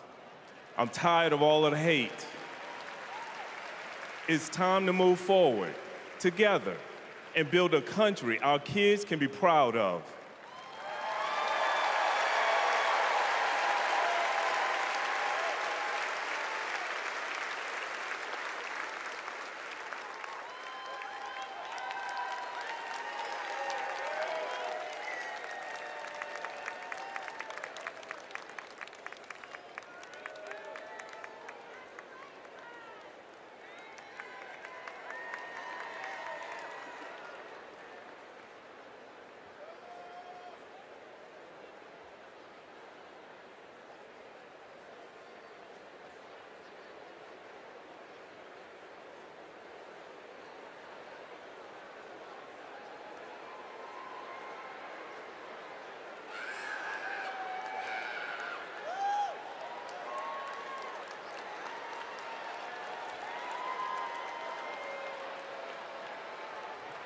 Please welcome the Bulls' official drumline, Chicago's own Pack Drumline.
party's not over, Chicago!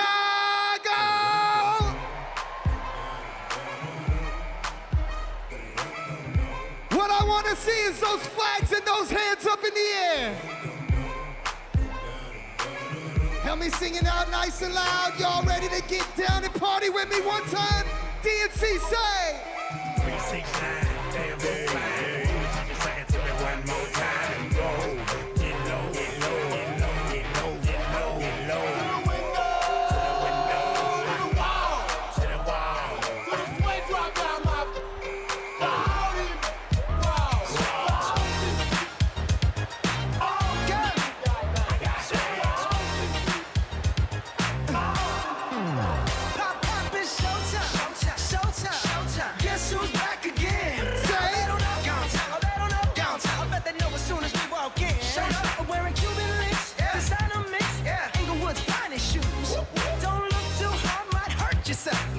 Let me hear you say, oh.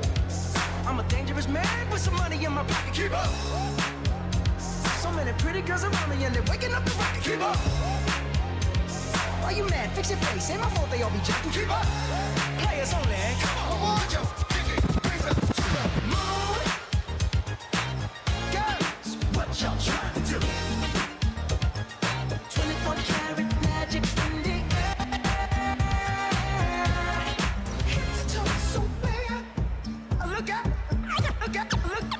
This ain't Texas, ain't no hold'em. So lay your cards down, down, down, down. Say! Park your Lexus and throw your keys up. Stick around, round, round, round, round. Nice and loud. And I'll be damned if I can't slow dance with you. Come pour some sugar on me, honey, too. It's a real live boogie and a real live hold down. Don't be a come take it to the floor now. Woo! There's a tornado in my city. At the basement. That ain't pretty. Rugged whiskey. We're surviving. A red cup kisses, sweet redemption, passing time, yeah. Ooh, one step to the right. We headed to the dive bar we always thought was nice. Ooh, run me to the left. Texas, ain't no hold'em. Lay your cards down, down, down, down. So pop your Lexus, throw your keys up. Stick around, round, round, round, round. One more time, nice and loud. And I'll be damned if I can't slow dance with you. Come pour some sugar on me, honey, too. It's a real live boogie and a real live hold down. Don't be a take it to the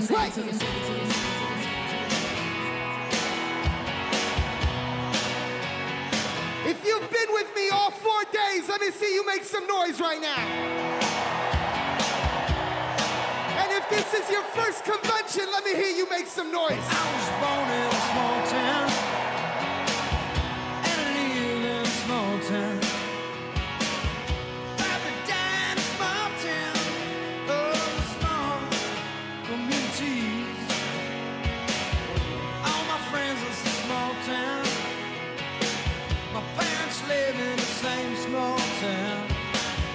My job is a small town, provides little opportunity. Hey!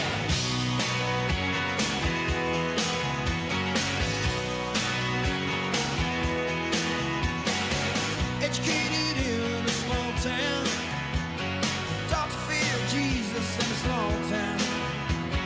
Used to daydream in that small town, another boring romantic, that's me. But I've seen it all in a small town. Had myself a ball in a small town. Met an LA dollar, brought her to this small town. That small town, just like me. Hold on inside. No, I cannot forget from where it is that I come from. I cannot forget the people who love me. Yeah, I can be myself here in this small town, and people let me be just what I want to be.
I've been stumbling on good hearts turned to stone. Those good intentions is gone dry as a bone. We take care of our own. And we say, we take care of our own. One more, wait.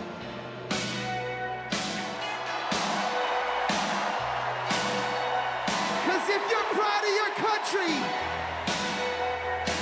and you're ready to say, Madam VP, and keep her in the White House, make some noise.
Ladies and gentlemen, I hope you enjoyed yourself with me. My name is DJ Metro from Chicago. Thank you for having me.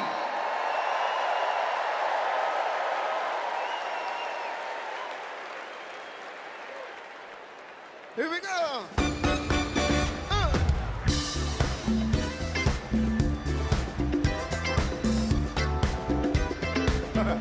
Knock me out.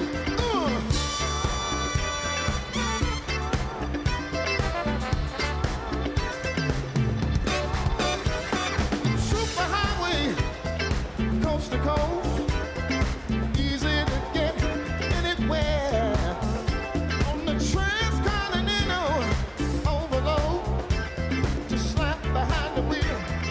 How does it feel? There's no destination too far, and somewhere on the way you might find out who you are. Living in America, eye to eye, station to station. Living in America, hand in hand, across the nation. Living in America, I got to have a celebration.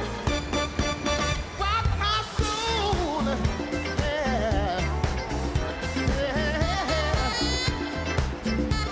Come on, Snoop Dogg, fat back, a mini mile, a railroad track, all night, radio, keep on running through your rock and roll soul. All night diners keep you awake on black coffee and a hard roll. I like to walk around, but everybody's working overtime. Living in America, eye to eye, station to station.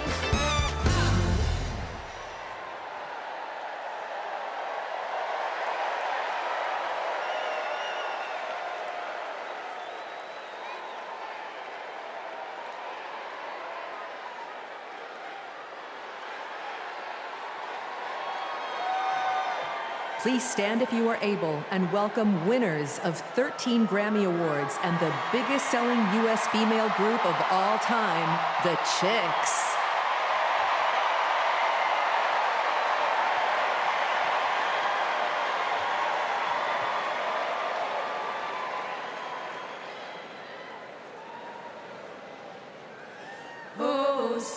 say, can you see by the dawn's early light what so proudly we hailed at the twilight's last gleaming, whose broad stripes and bright stars through the perilous fight o'er the ramparts we watched were so gallantly streaming, and the rockets' red glare, the bombs bursting in air, gave proof through the night that our flag was still there.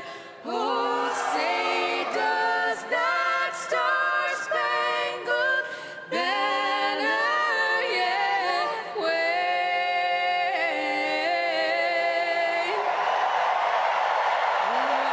Land of the free and the home of the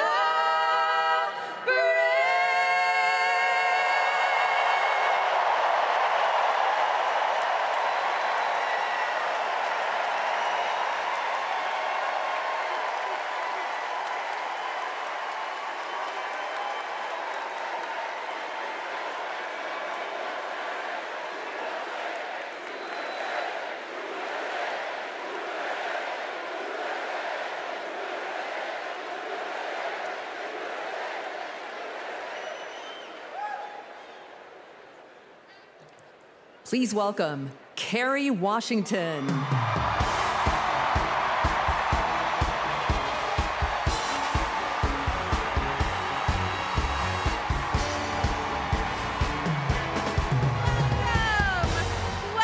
to the final night of the Democratic National Convention.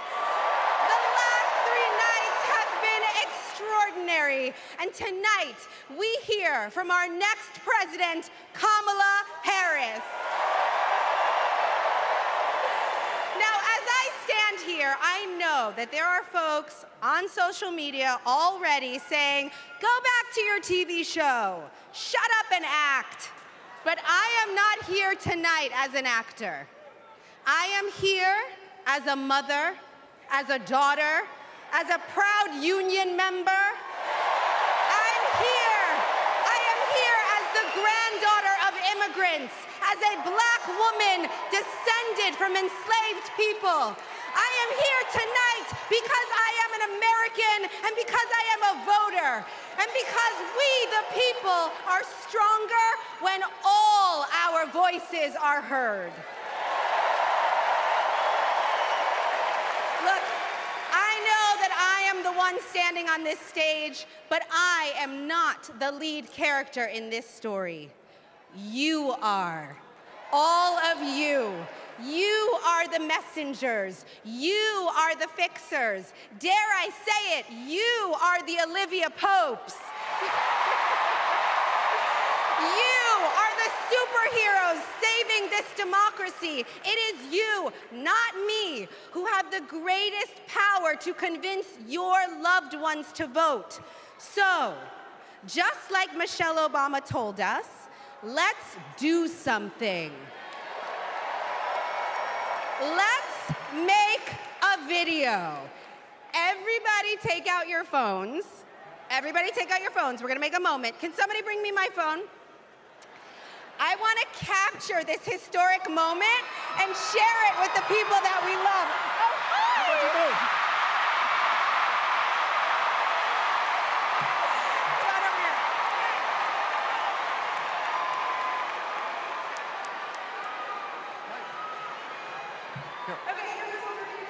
You're gonna take this video, guys. We're all gonna take it together. We're gonna post it to social media, text your friends, send this message out into the world. When I say when we fight, you're gonna say? Are you ready? Okay, let's record. We're recording. You ready, Tony? Yep, I'm ready. Okay, ready? When we fight, when we fight, when we fight,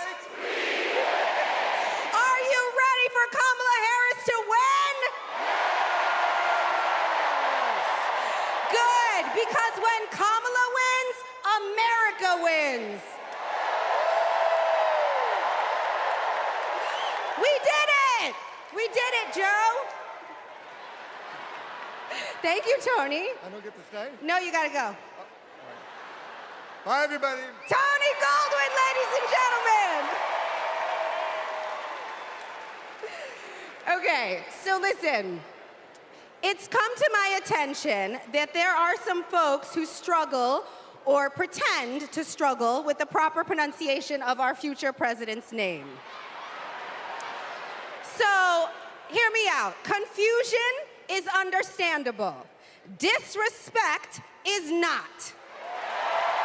So tonight, we are going to help everyone get it right. Here to help me are some very special guests.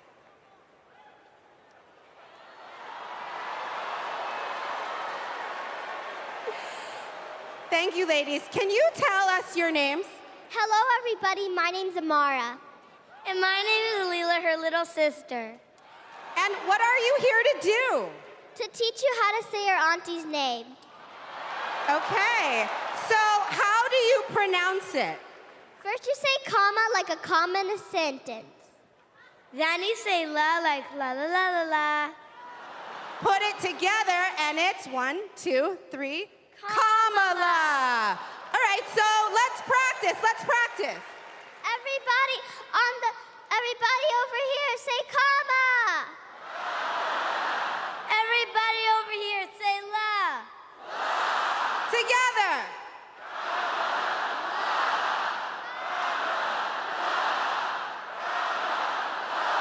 For president!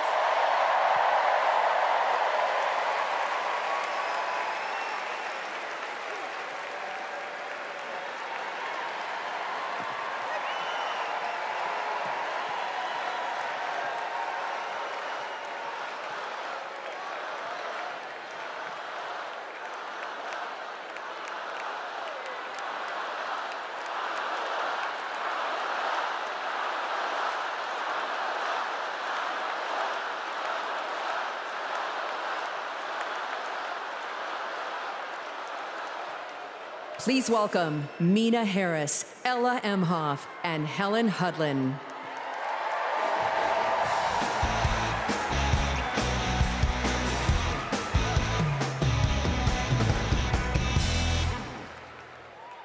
Hi, I'm Mina. I'm Ella. And I'm Helena. I grew up in Oakland, California, in a house full of extraordinary women. My mom, my grandma, and my auntie, who showed me the meaning of service, helping her sister, a 17-year-old single mom, fighting for justice for the American people, and still cooking Sunday family dinner. She guided me, now she's guiding my own children, and I know she'll guide our country forward. Kamala came into my life when I was 14. Famously a very easy time for a teenager. Like a lot of young people, I didn't always understand what I was feeling. But no matter what, Kamala was there for me. She was patient, caring, and always took me seriously. She's never stopped listening to me, and she's not gonna stop listening to all of us.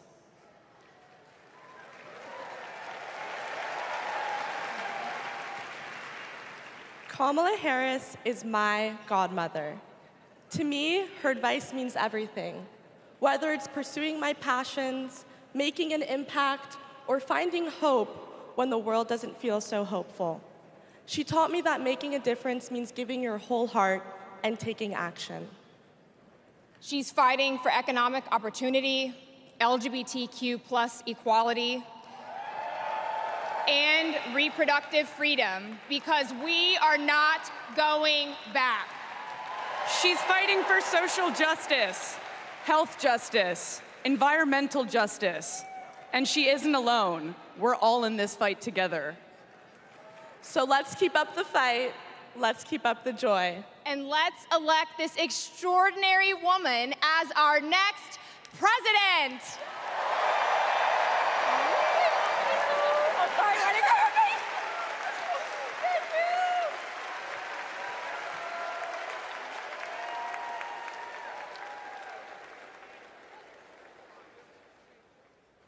Please welcome actor and comedian D.L. Hughley.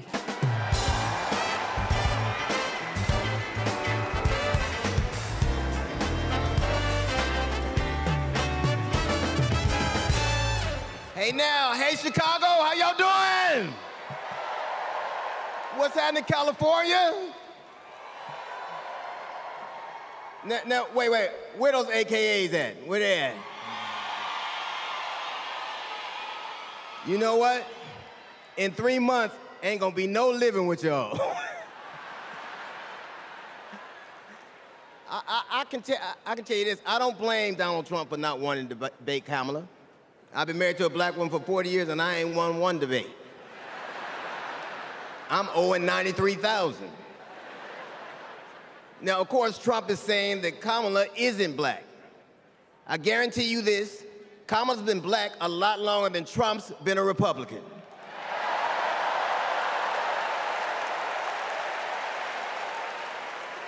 And if he keeps sliding in the polls the way he is, the only way he can keep Kamala out of the White House is if he buys it and refuses to rent it to her.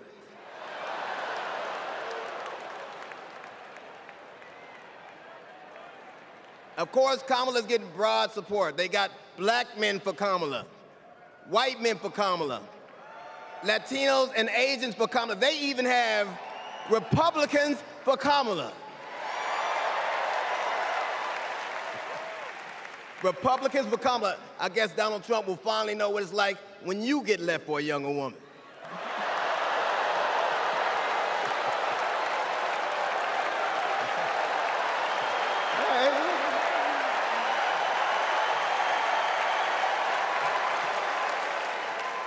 But seriously, Kamala knows the truth about the American dream, that hard work is not enough, hard work alone is not enough to succeed, that you need access and information and opportunity.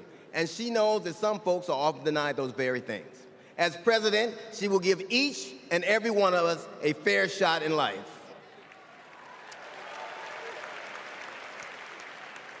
But I have to admit, I didn't always believe that. I mean, if you told me the 15-year-old me would be on stage supporting a prosecutor and a teacher,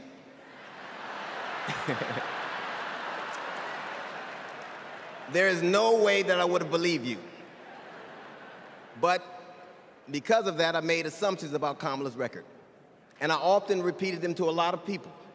Then one day, Kamala invited me to her house.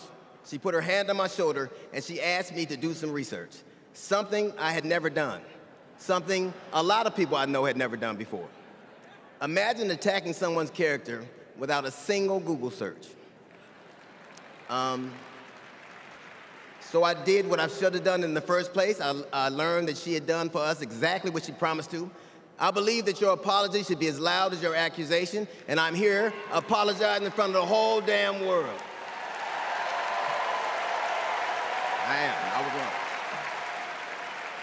I was wrong, and I'm so very glad I was wrong because, Kamala, you give me hope for the future, a future where my grandchildren, Nola and Stevie, had the freedom to control their own bodies, where they have the opportunity to go as far as their wits and their talents would take them. That future, ladies and gentlemen, is possible, but only if we elect Kamala Harris as the 47th President of the United States of America.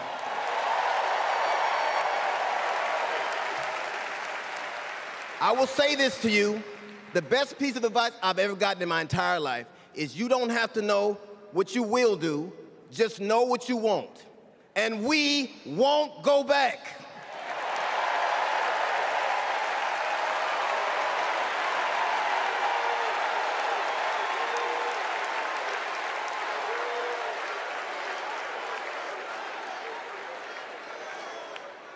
The energy in this room is electric.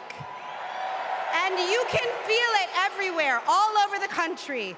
In the coming weeks, I want us to find ways to maintain this energy and this joy and this commitment, because there will be days when the work ahead seems impossible. And when that happens, I know what I do. I get involved, I get engaged, I ask myself, how can I be of service to my community? Because community is why we do this, am I right? Yes, we do this for our children, for our parents, for our teachers and care workers who treat our loved ones like their own. We do this for working families who make this country thrive.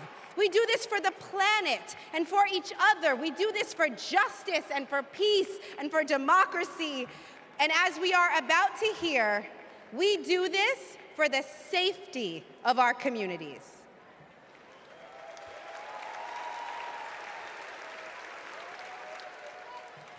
Please welcome Genesee County, Michigan Sheriff Chris Swanson.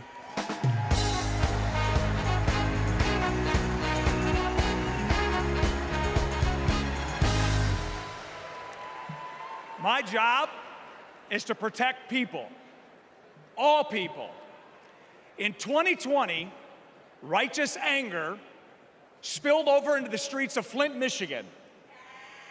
One bad decision from either side, and there would have been bloodshed. But that didn't happen. We laid down our riot gear, and we embraced the community, and instead of hate, we chose hope.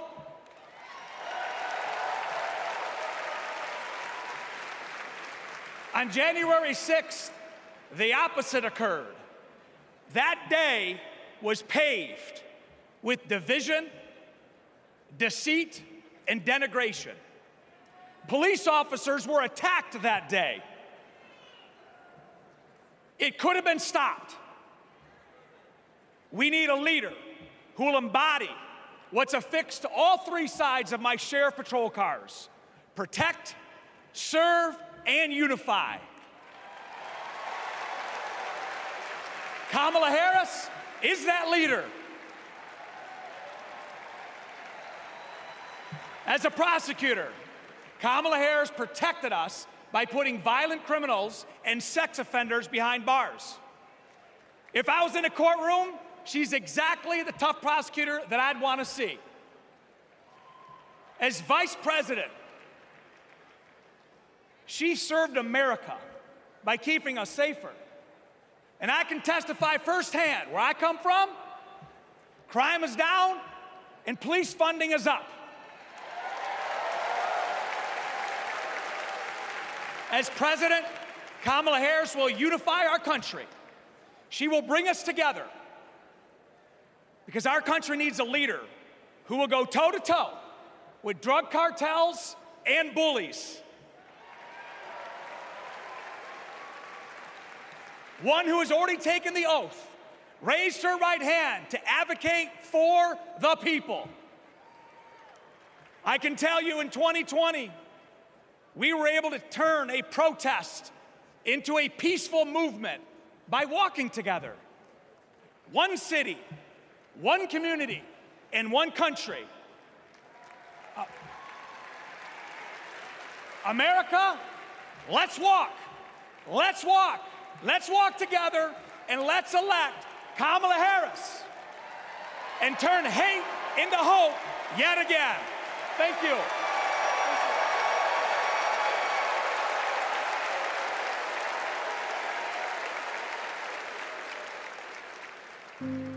We were contemplating adopting, and then out of nowhere, I got pregnant. Jordan was so much fun as a child.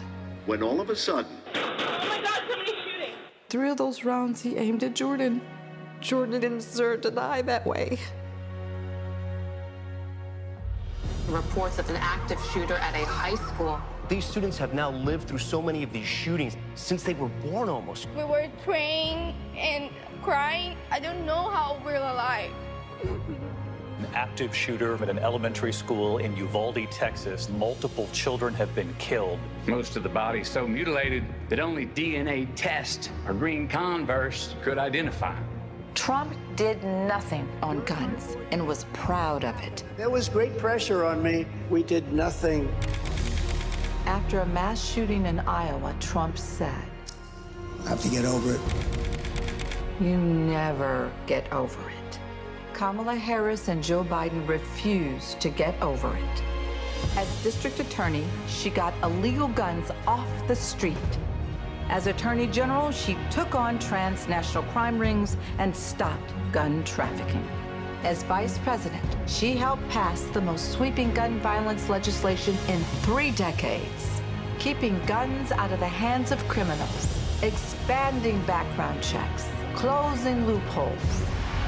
We'll finally pass red flag laws, universal background checks, and an assault weapons ban. Kamala understands the fight we're in. The power is with the people. And gives people like me, survivors like me, hope.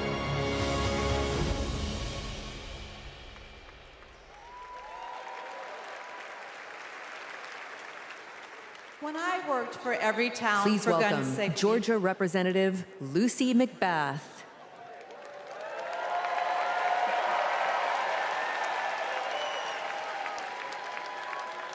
When I worked for Every Town for Gun Safety and Moms Demand Action for Gun Sense in America, I saw firsthand the power of telling our stories. You've just heard mine, but there are many more to tell.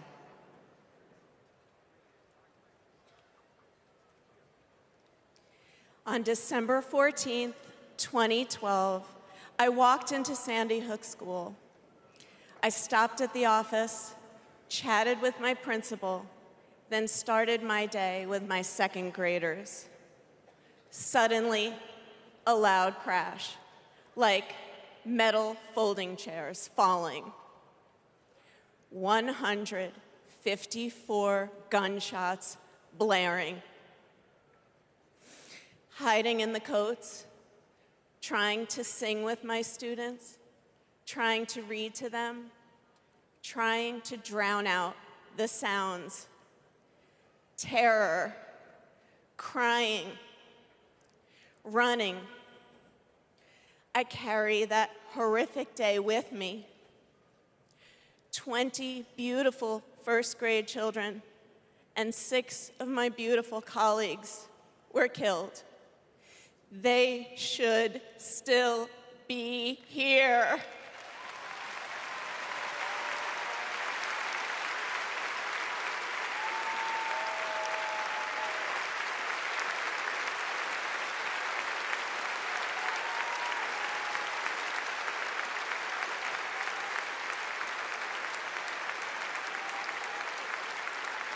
It's 10:30 a.m. at Robb Elementary in Uvalde.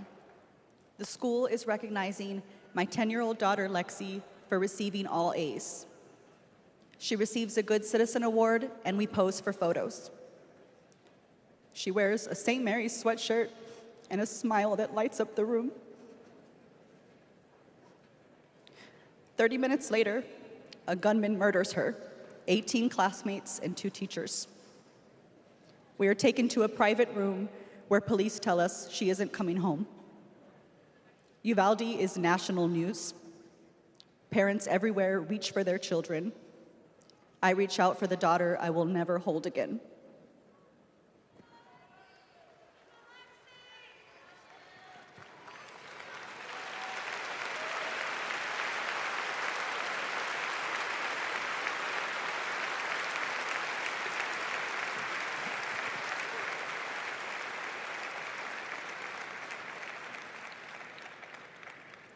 My niece, Sandy Patrice, was 22. She drove to Myrtle Beach for sun and fun and motorcycle parades. Hours later, my phone rang. Shooting on the beach. No one can find Sandy. I stayed calm. You see, my mother, Patricia Ann, had been shot and killed by an abusive partner. I was calm then, too. I got to handling business. I called relatives, the police, hospitals, and I kept calling, voice steady, heartbeat pulsing. Then I was connected to the coroner. 10 years of waiting, and Sandy's murder is still unsolved. I'll keep calling, and I'll keep fighting.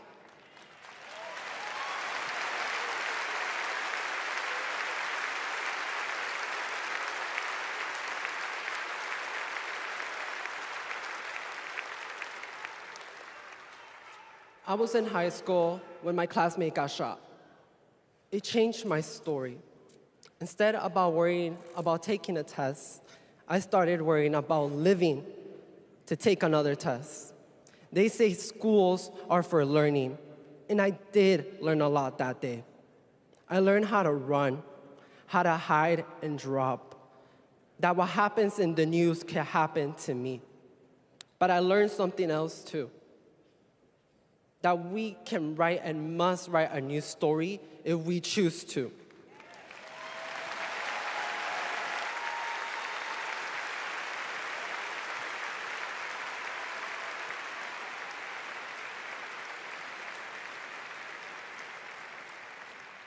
Ours are stories of loss, but make no mistake, our losses do not weaken us. They strengthen our resolve. We will secure safer futures that we all deserve. We will organize. We will advocate. We will run for office.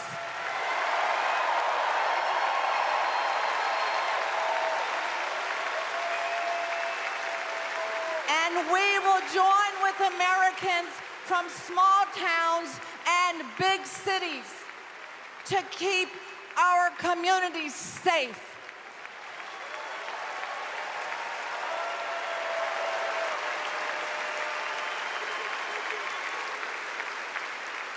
And we will elect leaders like Kamala Harris, who won't just empathize, but will act.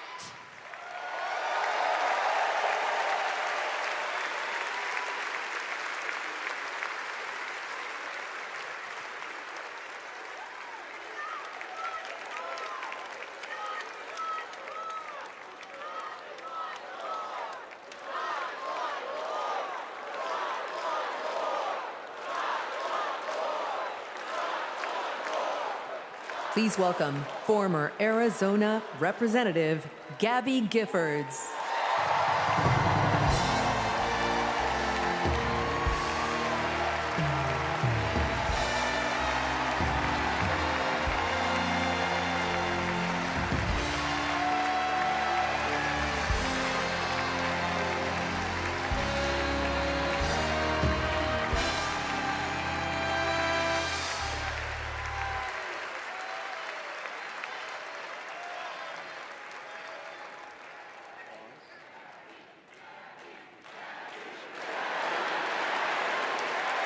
Hello, fellow Americans! I'm Gabby Giffords. I was born in the great state of Arizona!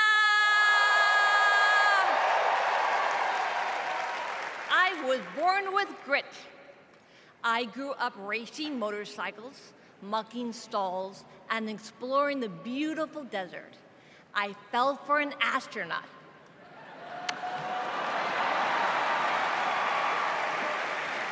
For 5 years, I served in Congress from a swing district. Everybody called me a rising star. Then on January 8th, 2011, a man tried to assassinate me. He shot 19 people. He killed 6. Terrible, terrible day. I almost died, but I fought for my life, and I survived.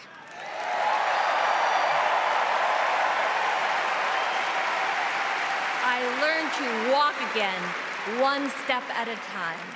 I learned to talk again, one word at a time. So many people helped me as I worked hard to recover, including a decent man for Delaware who always checked in. He still does. Thank you, Joe Biden. thank you for everything. Joe is a great president. My friend Kamala will be a great president. She is tough. She has grit. Kamala can beat the gun lobby. She can fight gun trafficking. Kamala stood up to Wall Street and the drug company. She will protect abortion access. She will defend our freedom. She saved lives. Join me in voting for Kamala Harris. Bravo! Thank you. Woo!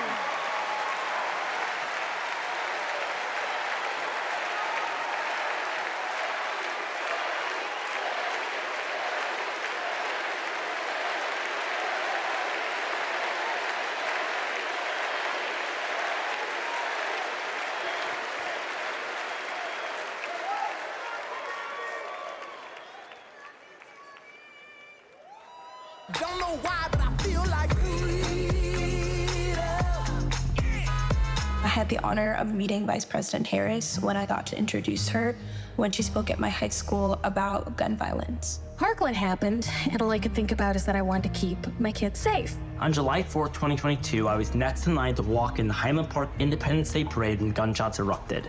7 people were shot and killed, and 48 more were injured. Vice President Harris has been a gun sense champion since she was our California AG. We have 2 options in November.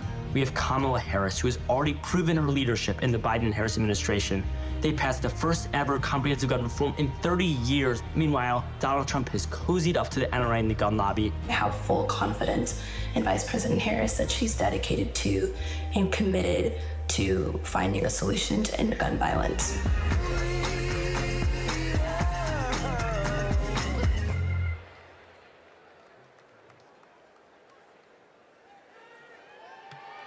Please welcome 3-time Grammy-winning singer-songwriter and global pop icon, Pink.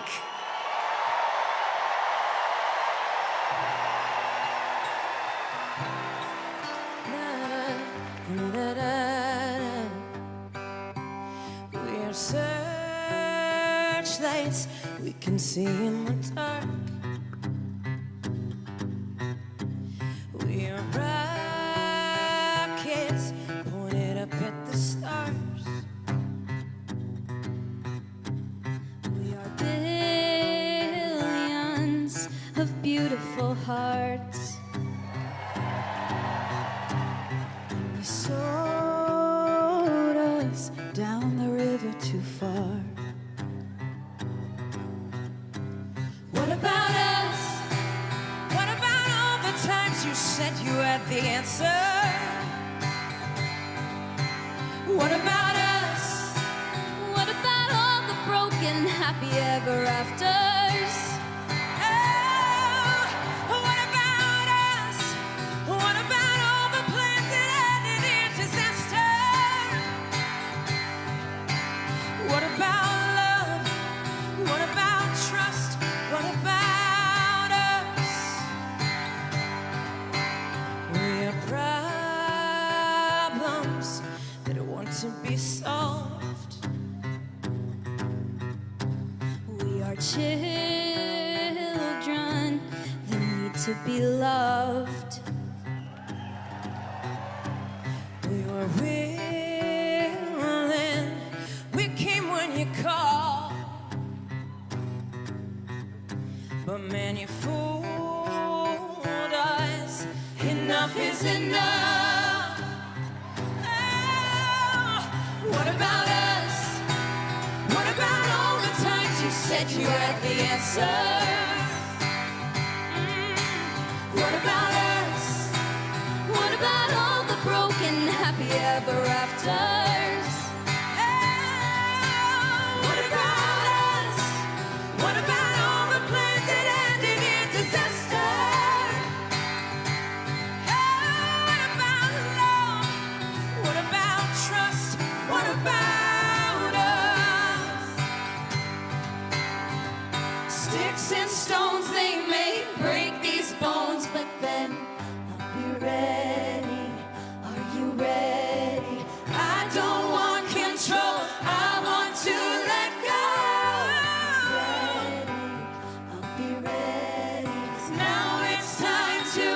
Let them know.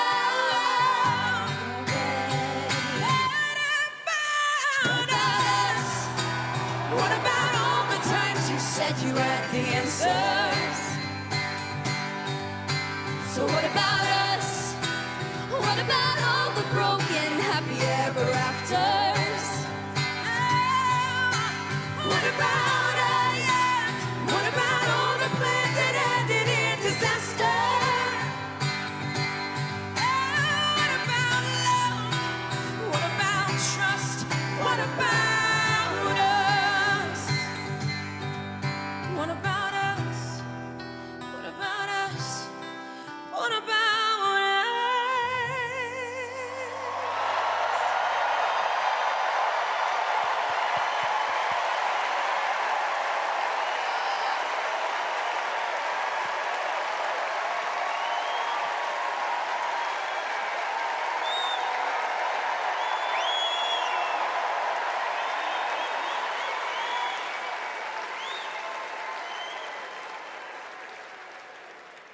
Global security and global prosperity depend on the leadership of the United States of America.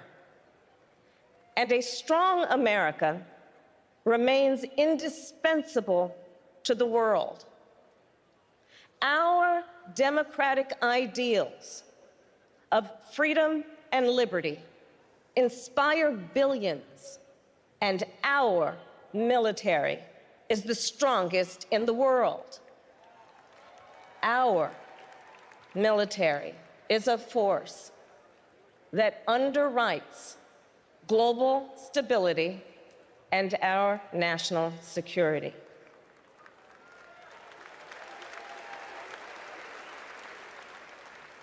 Please welcome Arizona Senator Mark Kelly.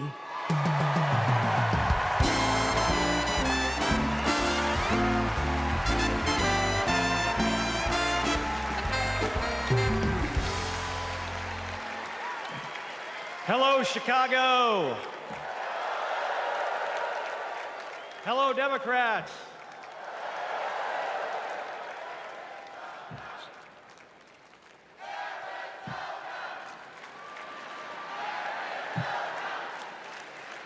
So, President Obama had to follow Michelle.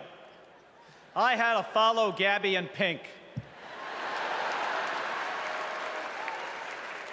Gabby amazes me every single day. She was able to walk out and address you tonight because she's a fighter. And thanks to a team of doctors, nurses, and especially her speech therapist. We all need a team. I've flown into space 4 times. I've flown into combat nearly 40 times. Not once did I do that by myself. It took a team to accomplish a mission. It always does. I flew in the Navy during the first Gulf War. America rallied our allies to kick out a tyrant who invaded a neighbor. Today, Vladimir Putin is testing whether we're still that strong. Iran, North Korea, and especially China watch closely. What's Trump's answer? He invited Russia to do, and these are his words, not mine, whatever the hell they want.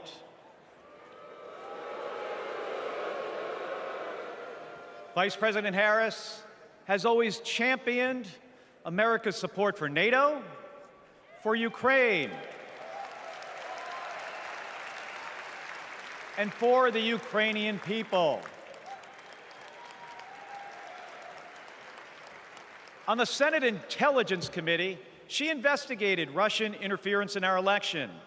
She defends free and fair elections everywhere. You already know how Trump feels about those.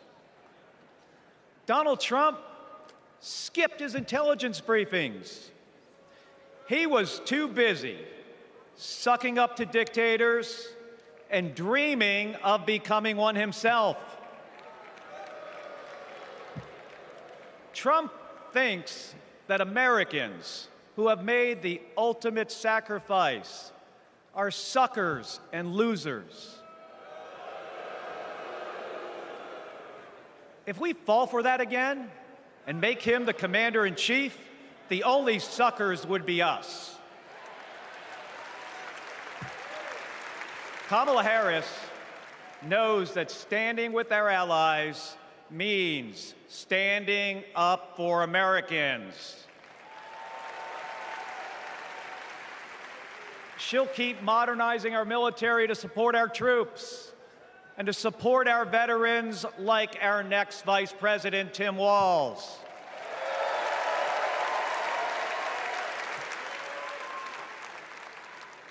The world laughs at Trump, literally. But folks, it is not funny. When he was president, that meant the world was laughing at us. The threats we face are too serious. The sacrifices our service members make are too sacred. The alliances we've spent decades building are too critical. That's what's at stake now. And the choice isn't even close. But in Arizona and nationwide, this election will be.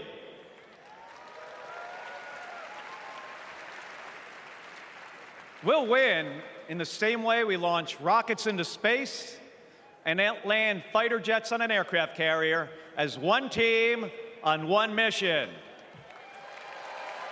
State by state, voter by voter, coming together. No country is better than ours at solving big problems. So, on November 5th, let's prove that America is still the leader the world needs today by electing the leader we need right now, Kamala Harris. Thank you, everybody. Thank you.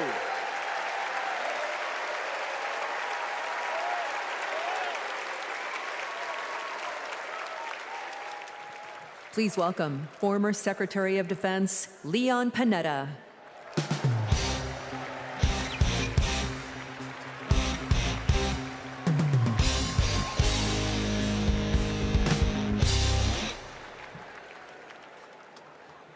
My fellow Americans, I'm proud to have served in the Army, the Congress, the White House, Chief of Staff, CIA Director, and Secretary of Defense.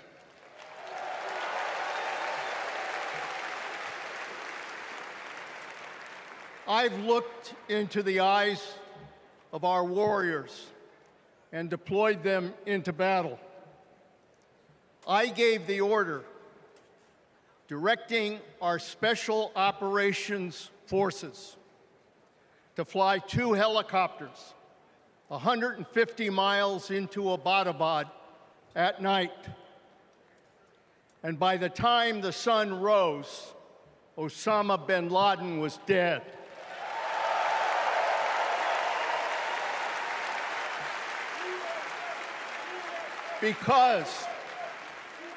Because nobody attacks our country and gets away with it. Nobody.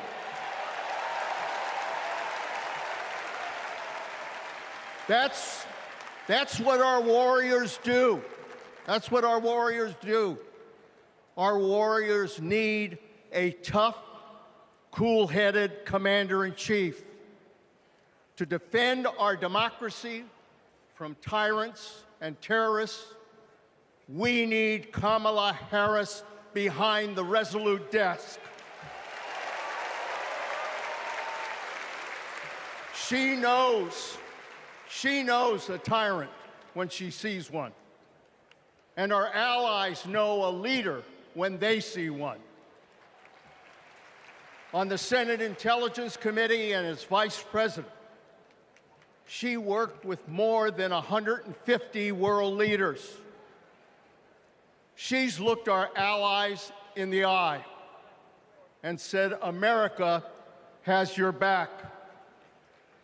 Trump would abandon our allies and isolate America. We tried that in the 1930s. It was foolish and dangerous then, and it's foolish and dangerous now.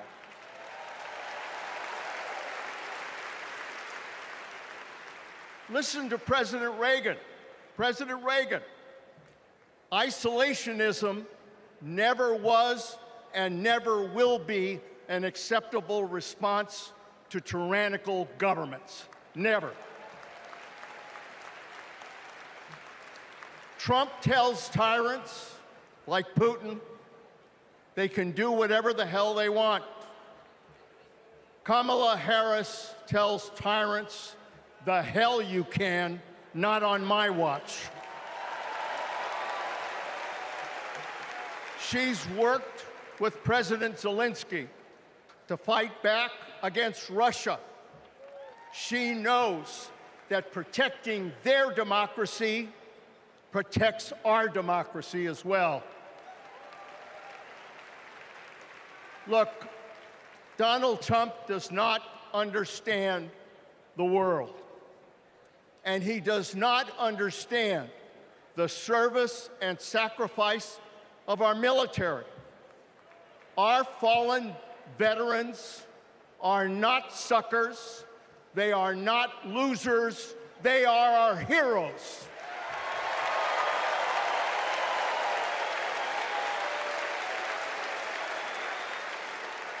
Kamala Harris will honor our veterans. And in Tim Walz, we will have a vice president who has served in uniform honorably for 24 years.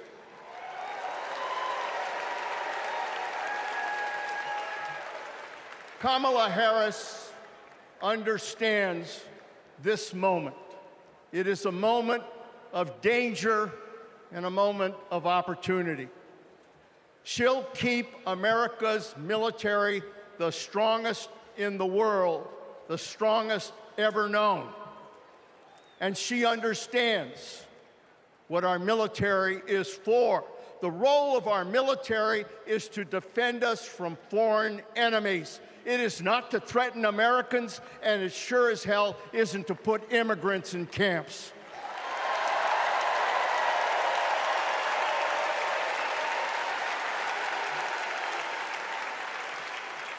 Every president since World War II, Republican and Democrat, has shared the belief that America must protect democracy in the world. Every president has honored our veterans and their sacrifices. Every president, but one. So we face a critical choice: to vote for someone who stands with our military and stands up for democracy, or someone who will disrespect our heroes and undermine our democracy. My fellow Americans, there is only one choice. One choice. And let me tell you something. When she takes her oath of office, as she will this January,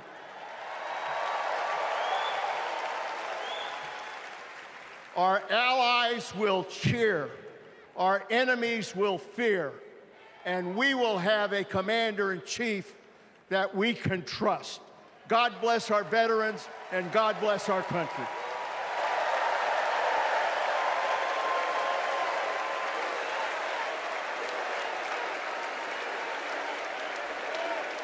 Please welcome Arizona Representative Ruben Gallego.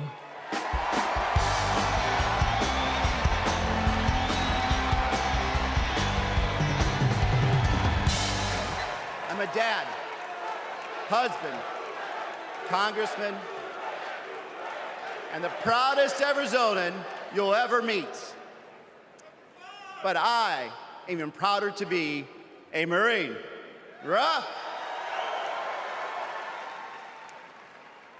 My mom raised us alone on a secretary's salary. I slept on the floor. I worked every job I could: meat packing, construction, making pizzas. I made it to Harvard with no money or connections. Other kids were happy because they were at Harvard. I was happy because I finally had a mattress. Then I enlisted, fought alongside my brothers with Lima 325 in Iraq. They called us Lucky Lima, but our luck ran out. We saw some of the heaviest combat of the war. And when we got home, the government failed to help us readjust. We have a duty to care for our patriots who serve our nation.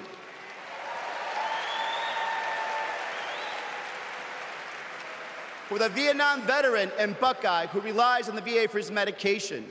For the Afghan veteran in Pittsburgh who finally got treatment for his PTSD. For the Marine in Milwaukee who relies on the benefits she earned. For my Navajo brothers and sisters who serve the Marines with me, I remember you too. Kamala Harris and Tim Walz are fighting for them. Kamala Harris has delivered more benefits to more veterans than ever before, and has achieved the lowest veterans unemployment rate in history. Vice President Harris has stood up for us and our families always. Tim Walz served for 24 years. His passion for veterans earned him respect on both sides of the aisle, and he stands with us too. In fact, let me introduce you to some of the many Democrats who understand what service means, because we put country over politics. We were proud to wear the uniform.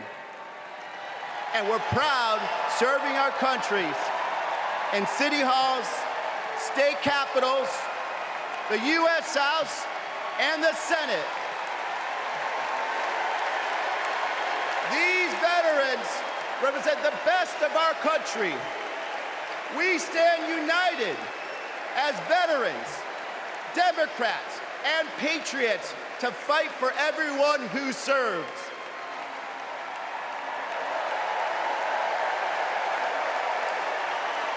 But politicians like Donald Trump, they don't stand with us. They call patriots like Senator McCain losers. John McCain was an American hero. Show some respect. Trump's Project 2025 will slash veteran benefits and force VA hospitals to close across the nation. Show some respect. So, for the 18-year-old who decides to enlist, for the families like mine who prayed every night that their loved one would come home, for our troops stationed thousands of miles away, for my Marines of Lima Company, let's elect Kamala Harris and Tim Walz, who don't just respect our service, but revere it. Because the veterans who defended this country aren't just the reason we can sleep at night. They're the reason we can dream. And together, we'll fight for our veterans and everyone who served our country. Thank you.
Please welcome Michigan Governor Gretchen Whitmer.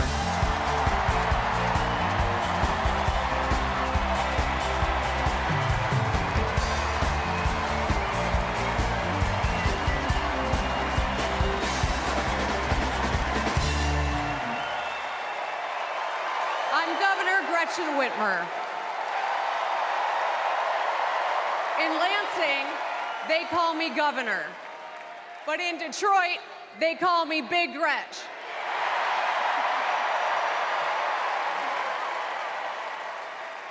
Donald Trump called me that woman from Michigan as an insult. Being a woman from Michigan is a badge of honor.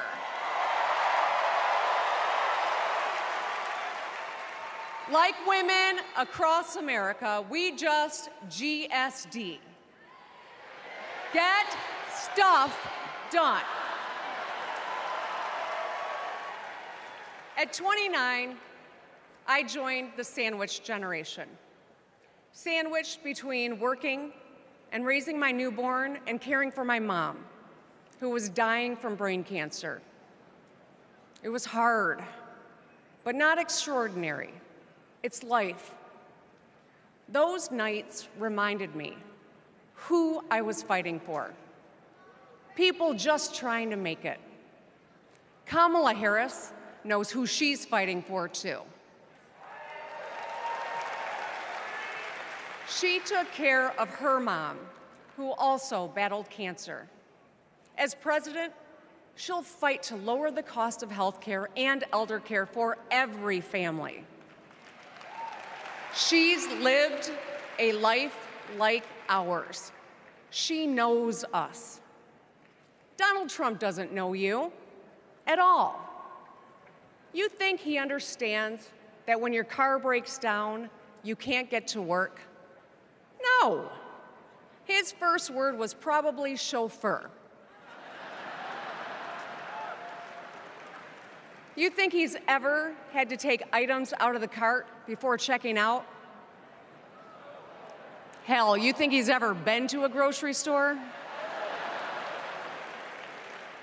That's what the chauffeur is for. But Kamala Harris, she gets us. She sees us. She is us.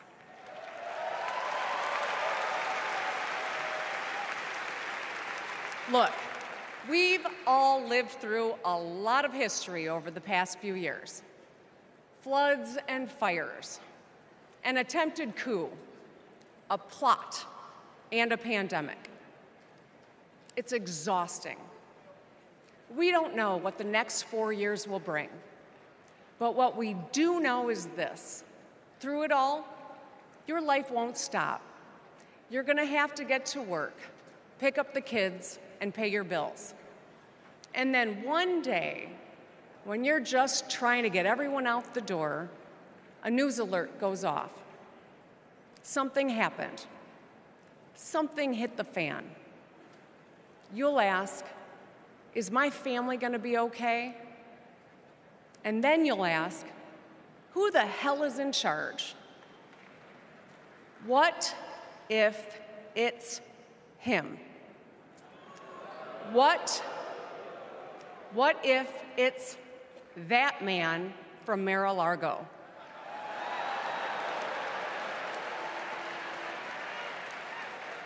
I know, in a crisis, we need someone strong enough to come up with a plan, to tell the truth, and to bring people together. Right now, before the crisis, is when we get to choose.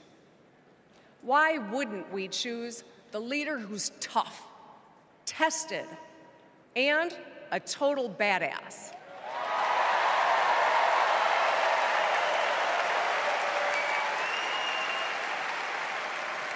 I know who I want as our commander-in-chief. America, let's choose Kamala Harris.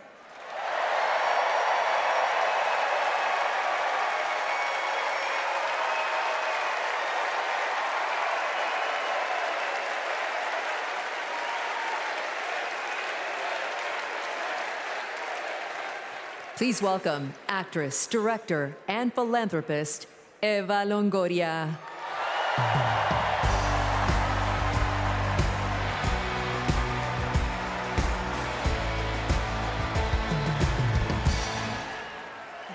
Hello, Chicago! Yes! I am so excited to be here tonight. What an honor to be part of this historic moment, and y'all are part of it. Look, I have known Kamala Harris for more than a decade, and she comes from a family a lot like mine, and I'm sure a lot like yours. We were both raised knowing that no one was going to hand us anything, especially as women. That we were going to have to touch every rung of the ladder to get ahead. We were going to have to work really hard. Now, she worked at McDonald's, but I worked at Wendy's. And look at us now. You see, Kamala and I were able to see beyond the horizon because our families supported our big dreams. Well, guess what? As Americans, we're all part of one big family. Somos familia. And as familia, we have to have each other's back. We have to support each other's dreams because Kamala's success is our success.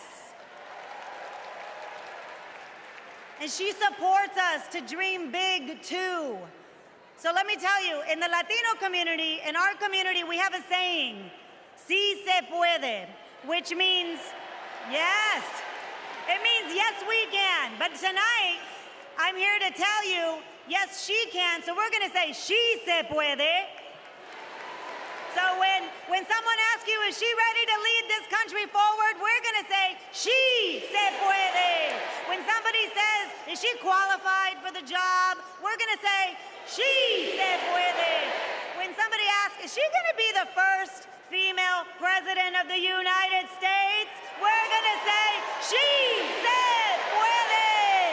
Our voices, our vote, we're going to decide this election. And let me tell you, the energy tonight isn't just here in Chicago, it's all across the country.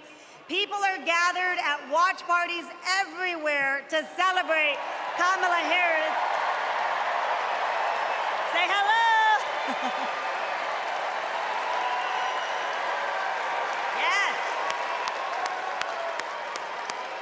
All right. We know how to work, so let's get to work. Let's turn all of this enthusiasm and joy into action between now and November 5th. Let's go. She se puede. She se puede.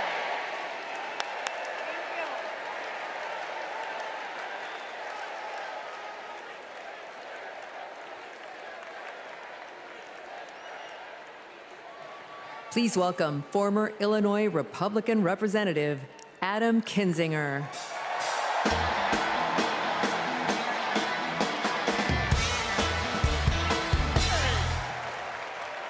Hey, good evening. Good evening.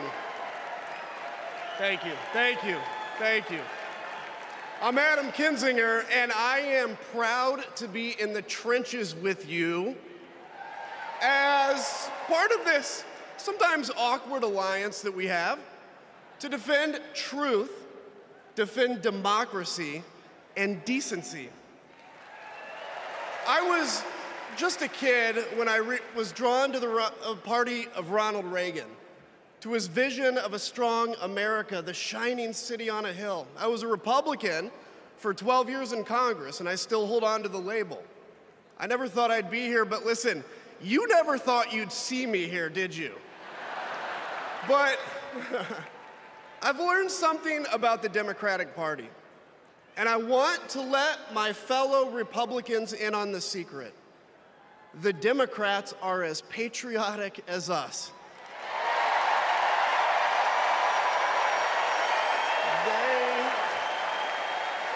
They love this country just as much as we do.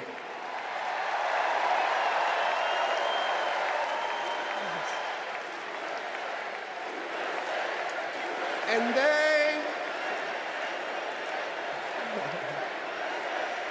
And they are as eager to defend American values at home and abroad as we conservatives have ever been.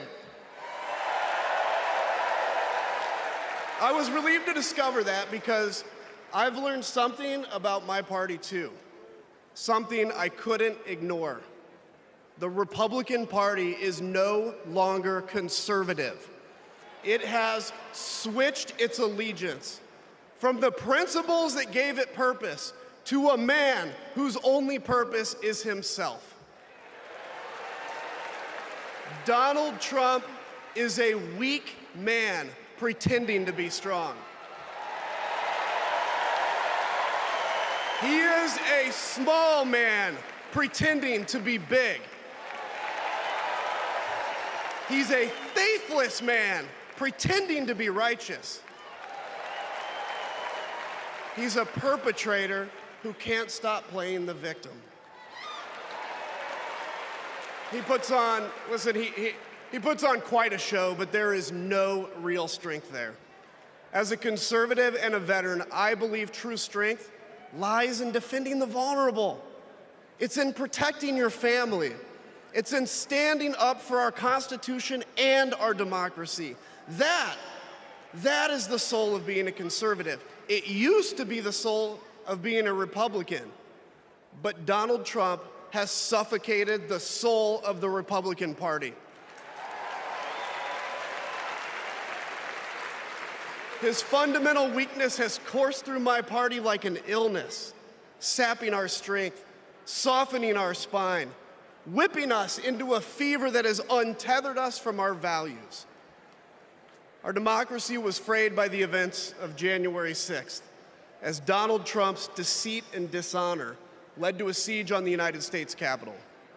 That day, I stood witness to a profound sorrow, the desecration of our sacred tradition of peaceful transition of power, tarnished by a man too fragile, too vain, and too weak to accept defeat.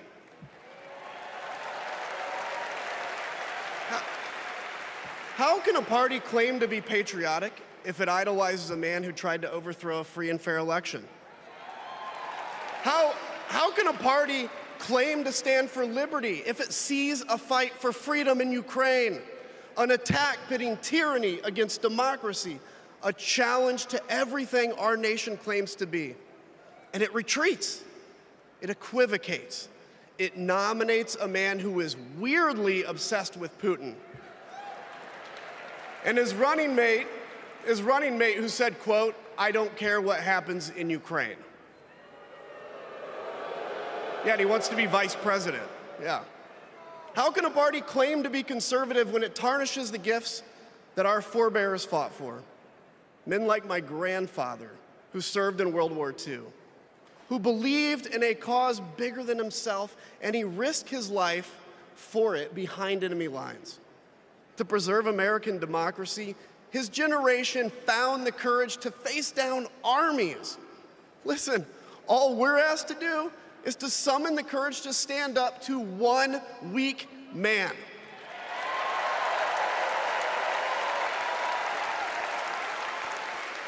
Some have questioned why I've taken the stand I have. The answer is really simple, ladies and gentlemen. We must put country first. And tonight, as a Republican speaking before you, I'm putting our country first.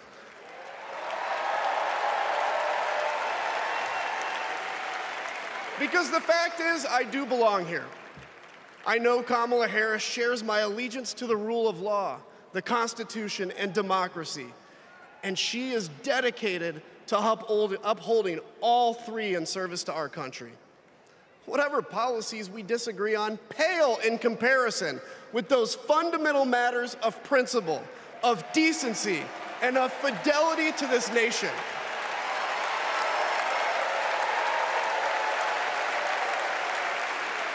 Listen, to my fellow Republicans, if you still pledge allegiance to those principles, I suspect you belong here too. Because Because democracy knows no party. It's a living, breathing ideal that defines us as a nation. It's the bedrock that separates us from tyranny, and when that foundation is fractured, we must all stand together, united, to strengthen it.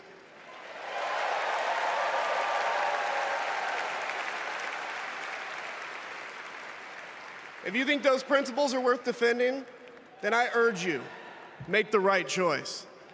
Vote for our bedrock values, and vote for Kamala Harris. God bless you.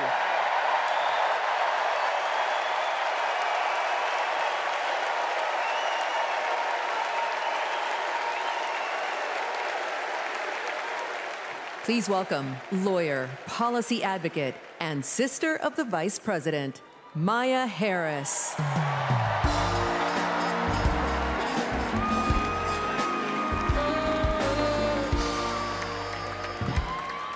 Hello, Chicago.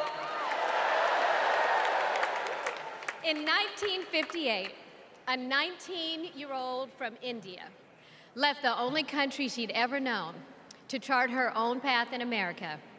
She came here to pursue an education, but she stayed here to build a life. Her name was Dr. Kamala Gopalan Harris.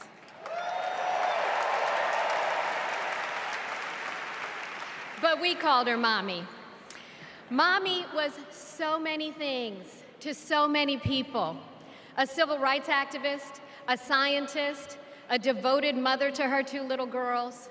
But most of all, Mommy was a trailblazer who defied the odds and defined herself.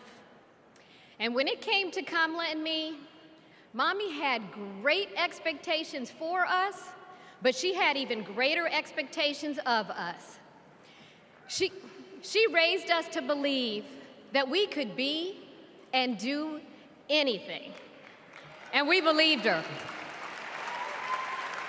You see, Mommy understood the power and the possibility that come with knowing and showing who you truly are. She knew we could be the authors of our own stories, just as she'd been the author of her own.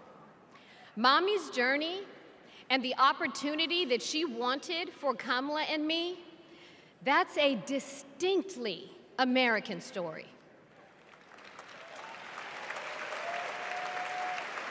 We may all have different histories, different struggles, or different perspectives, but what binds us together is the fervent desire to be free, to fulfill our God-given potential. Kamala's entire life has been about fighting for each of us to have that freedom. And like so many Americans, Kamala knows what it's like to be underestimated and be counted out. She knows what it's like to be the underdog and yet still beat the odds. And now, she has created so much electricity, so much optimism, so much joy throughout the nation, and it is why we need her leadership in this historic moment.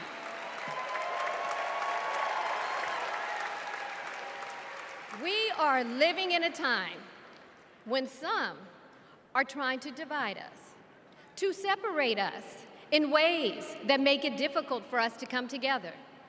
Well, look, my sister rejects that view. Where others push darkness, Kamala sees promise. Where others feel detachment, Kamala fosters connection. Where others want to drag us back to the past, my sister says, hold up now, we are not going back.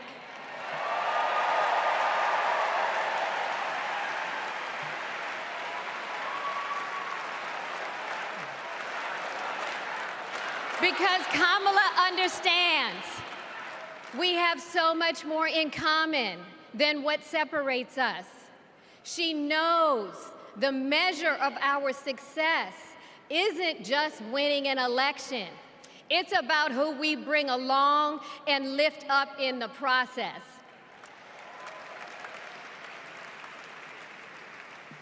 And so as I look out at all of you today and take in this incredible moment, I so wish that Mommy could be here tonight. I can just see her smiling, saying how proud she is of Kamala. And then, without missing a beat, she say, "That's enough, you got work to do." She would tell all of us to roll up our sleeves and get to work, to elect a leader who sees the potential in each of us, a leader who cares for all of us, a leader who fights for every one of us. Our Democratic nominee, my big sister, the next President of the United States, Kamala Harris.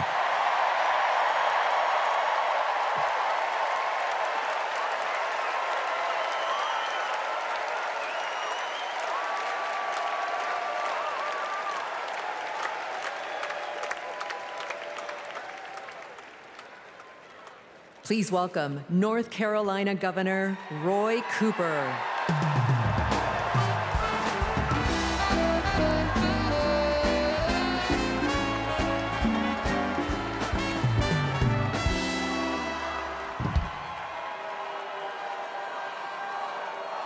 Hello, America. I'm Roy Cooper, the last guy standing between you and the moment we're all waiting for. So I'm going to get right to it. All week, you've heard stories about my friend Kamala. I want to take you behind the scenes of one of them. 2011 was a rough time for American homeowners. Hundreds of thousands were losing their homes to illegal foreclosure. I was Attorney General in North Carolina, while Kamala had just become California's. All the AGs were close to a settlement with the big banks, and it was a pretty good deal. Would have meant $4 billion for California families who'd been ripped off. I know that sounds like a lot, but Kamala said, "Hang on a minute. I've met these families. I know what they've been through, and they deserve more." She went toe-to-toe with some of the world's most powerful executives, and she refused to give in. Let me tell you, this was a huge risk, but she knew it was a risk worth taking. That's Kamala. And we all know what happened. The banks caved. That $4 billion for California families became $20 billion. That was the first time I witnessed Kamala in action. And what I saw was a leader who does exactly what she says she's going to do, who never will settle for less. America, we got a lot of big fights ahead of us, and we've got one hell of a fighter ready to take them on. I know that because I know her. And tonight, I want the American people to know, even if you don't agree with her on everything, Kamala Harris will fight for you to the very end. For families who need better health care or a safer place to live, Kamala will fight for you. For parents who want better schools for their kids, for workers worried about a secure retirement for themselves, Kamala will fight for you. For any one of our allies, anywhere in the world, wondering if America still has your back, remember this: Kamala will fight for you. And when she fights, we win. Kamala's ready. Kamala's ready. The question is, are we? Are we going to stand up and fight for Kamala like she'll stand up and fight for us? All right. If you're ready, my home state of North Carolina, stand up. Stand up, Pennsylvania. Stand up, Michigan. Stand up, Wisconsin. Stand up, Georgia. Stand up, Nevada. Stand up, Arizona. Stand up, America. Are we going to stand up? Are we going to fight? Are we going to vote? Are we going to win? You bet we are. Let's go get them.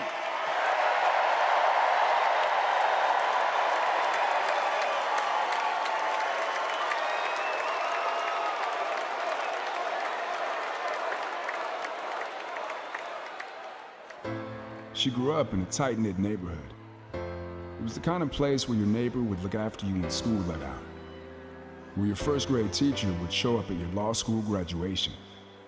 It's where Kamala Harris learned what it means to be in the middle class, making every paycheck count. She was raised by a working mom who taught her about standing up for what's right and protecting the people you love.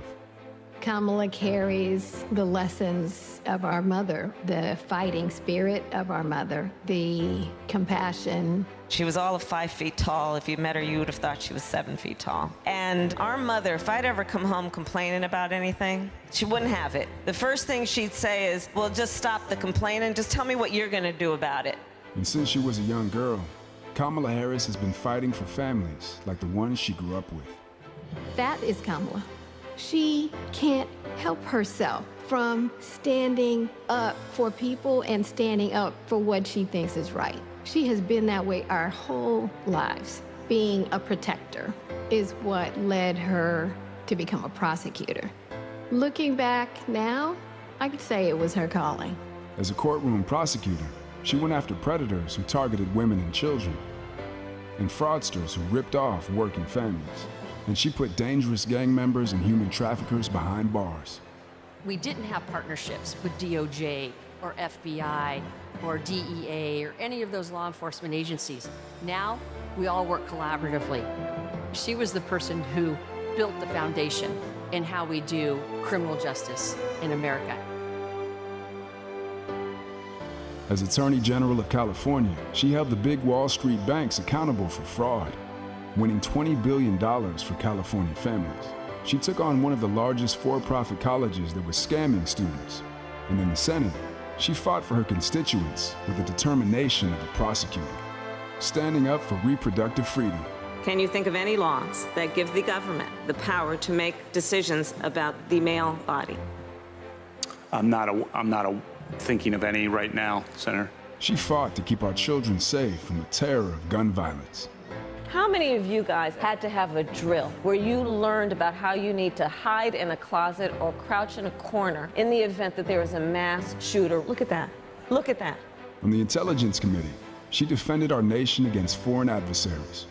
And in 2020, she made history as the first woman to be elected Vice President of the United States. She cast the tie-breaking vote to deliver urgent relief to the American people during the pandemic. She beat Big Pharma to lower prescription drug costs and cap the cost of insulin, and led the fight to restore reproductive rights after Roe v. Wade was overturned.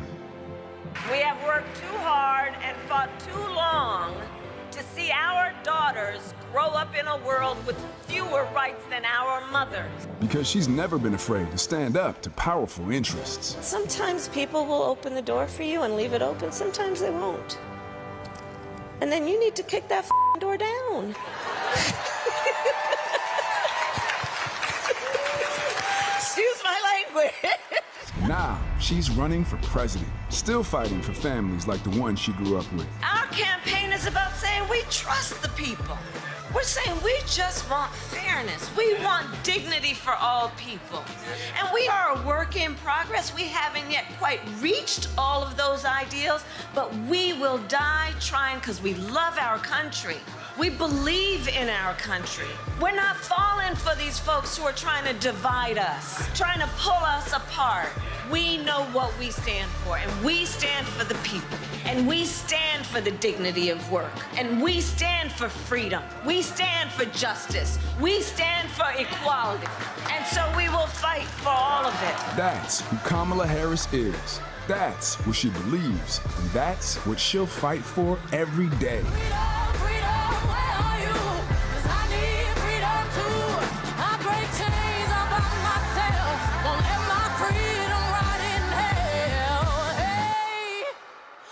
Keep on running, cause the winner don't quit on themselves.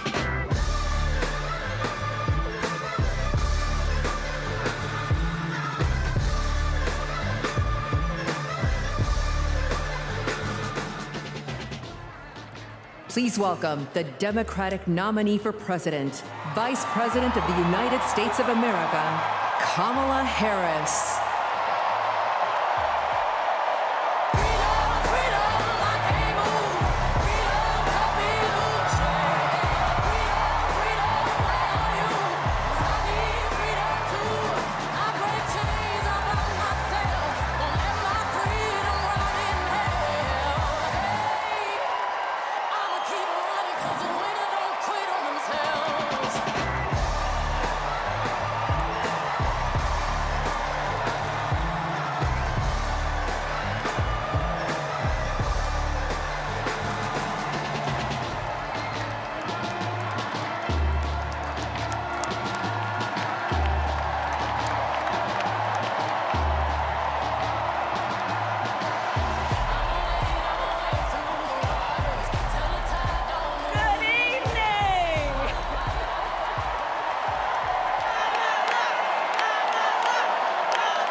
Okay.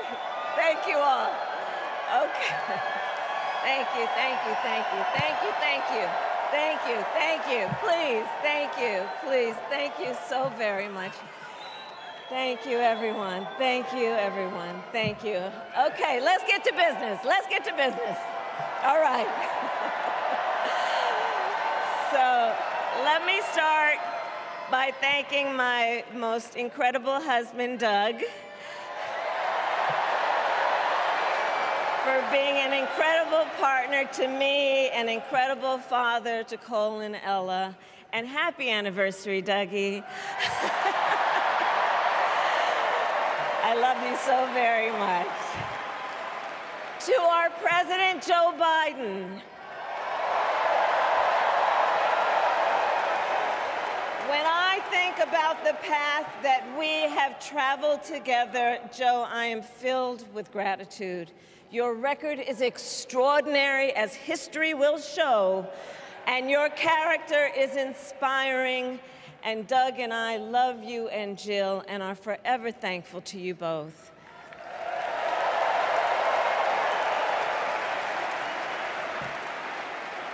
And to Coach Tim Walz,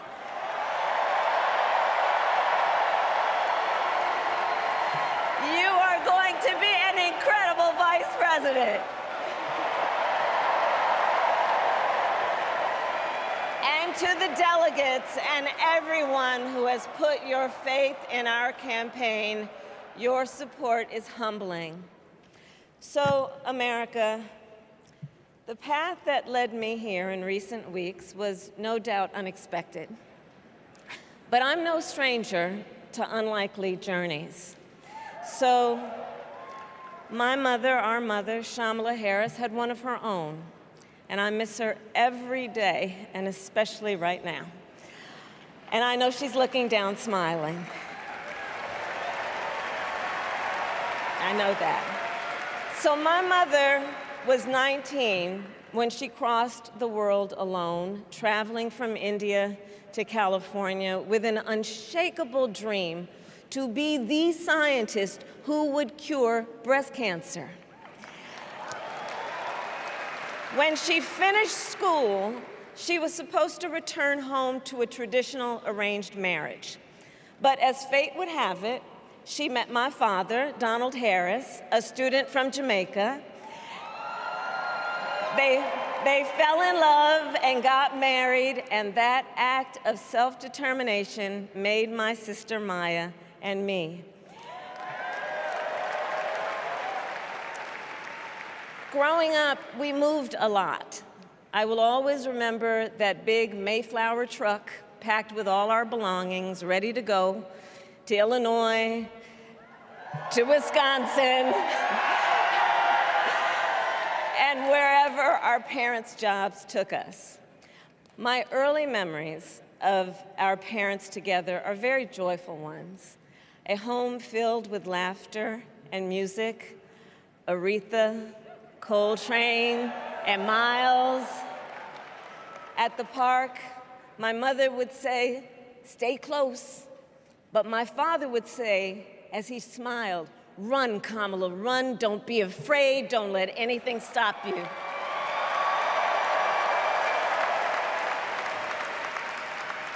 From my earliest years, he taught me to be fearless. But the harmony between my parents did not last. When I was in elementary school, they split up. And it was mostly my mother who raised us. Before she could finally afford to buy a home, she rented a small apartment in the East Bay. In the Bay, you either live in the hills or the flatlands. We lived in the flats. A beautiful working-class neighborhood of firefighters, nurses, and construction workers, all who tended their lawns with pride. My mother, she worked long hours, and like many working parents, she leaned on a trusted circle to help raise us. Mrs. Shelton, who ran the daycare below us and became a second mother. Uncle Sherman, Aunt Mary, Uncle Freddie, Auntie Chris. None of them family by blood, and all of them family by love.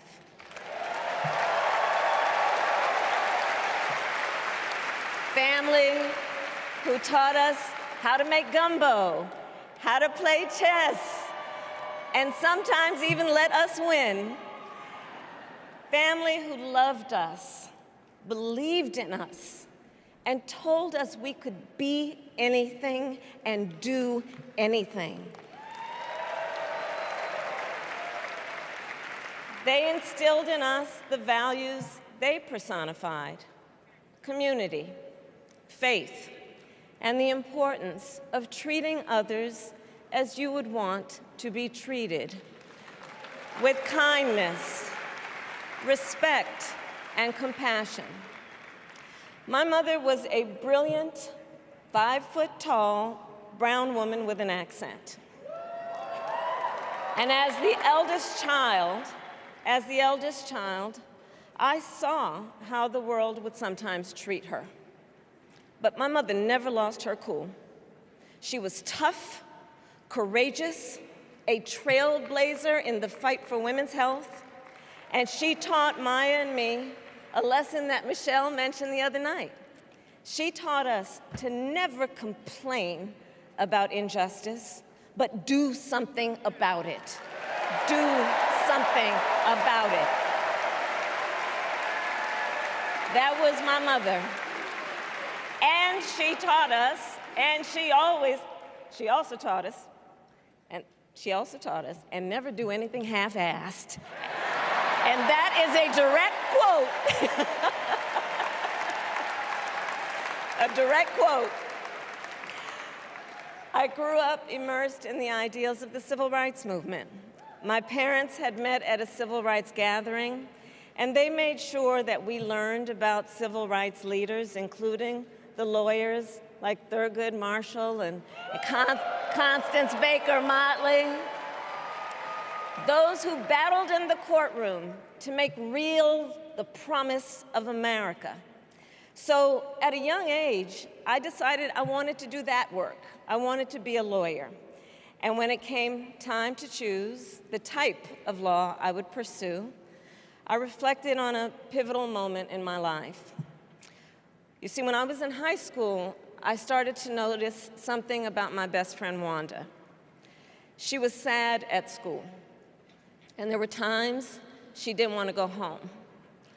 So one day I asked if everything was all right, and she confided in me that she was being sexually abused by her stepfather. And I immediately told her she had to come stay with us, and she did. This is one of the reasons I became a prosecutor, to protect people like Wanda, because I believe everyone has a right to safety, to dignity, and to justice.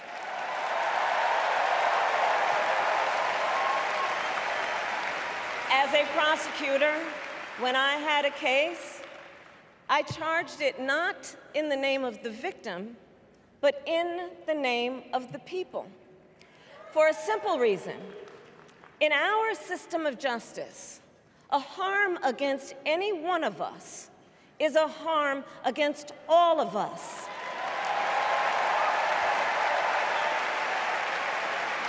And I would often explain this to console survivors of crime, to remind them no one should be made to fight alone. We are all in this together. And every day, in the courtroom, I stood proudly before a judge, and I said 5 words: Kamala Harris for the people.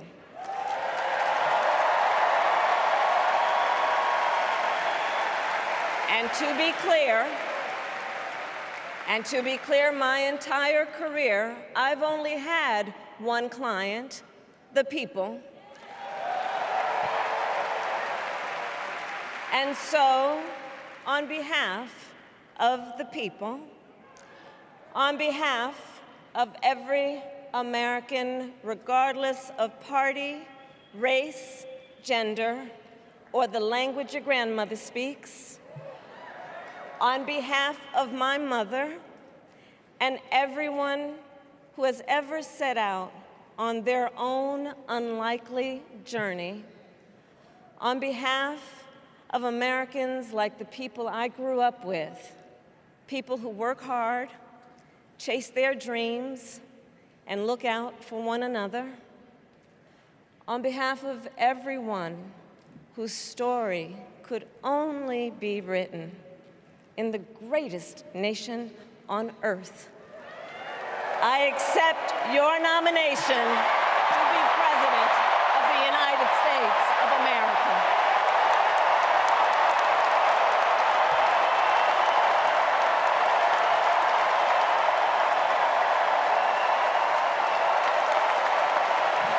with this election,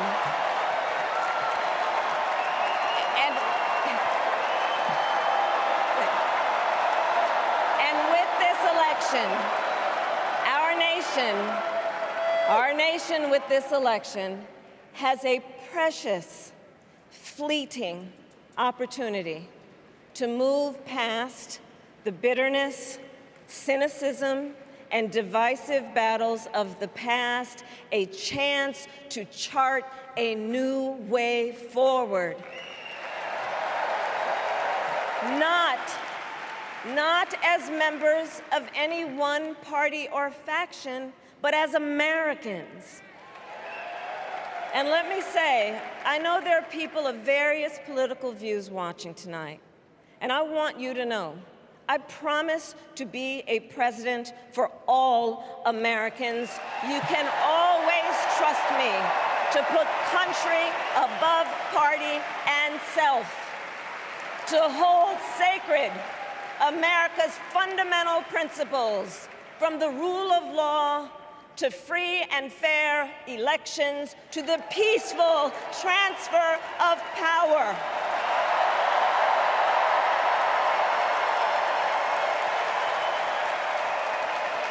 I will be a president who unites us around our highest aspirations, a president who leads and listens, who is realistic, practical, and has common sense, and always fights for the American people. From the courthouse to the White House, that has been my life's work. As a young courtroom prosecutor in Oakland, California, I stood up for women and children against predators who abuse them.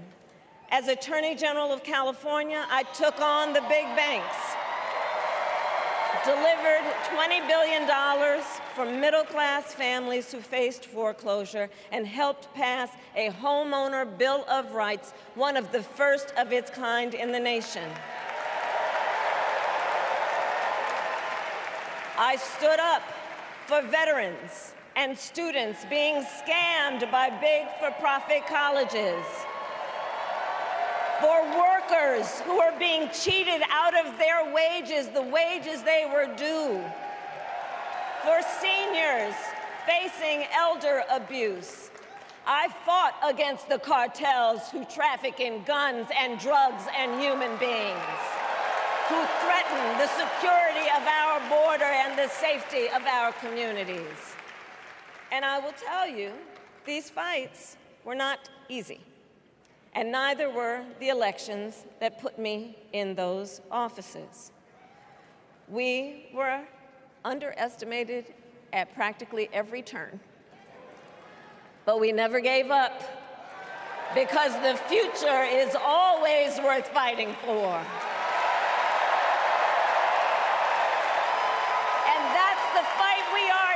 Right now, a fight for America's future.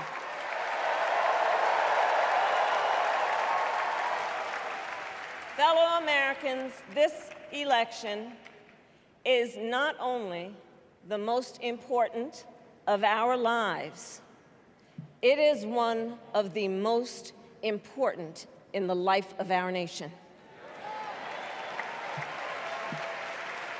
In many ways, Donald Trump is an unserious man. But the consequences of putting Donald Trump back in the White House are extremely serious. Consider not only the chaos and calamity when he was in office, but also the gravity of what has happened since he lost the last election. Donald Trump tried to throw away your votes. When he failed, he sent an armed mob to the United States Capitol, where they assaulted law enforcement officers. When politicians in his own party begged him to call off the mob and send help, he did the opposite. He fanned the flames. And now, for an entirely different set of crimes, he was found guilty of fraud by a jury of everyday Americans and separately found liable for committing sexual abuse. And consider what he intends to do if we give him power again. Consider his explicit intent to set free violent extremists who assaulted those law enforcement officers at the Capitol. His explicit intent to jail journalists, political opponents, and anyone he sees as the enemy. His explicit intent to deploy our active duty military against our own citizens. Consider the power he will have, especially after the United States Supreme Court just ruled that he would be immune from criminal prosecution. Just imagine Donald Trump with no guardrails, and how he would use the immense powers of the presidency of the United States, not to improve your life, not to strengthen our national security, but to serve the only client he has ever had, himself.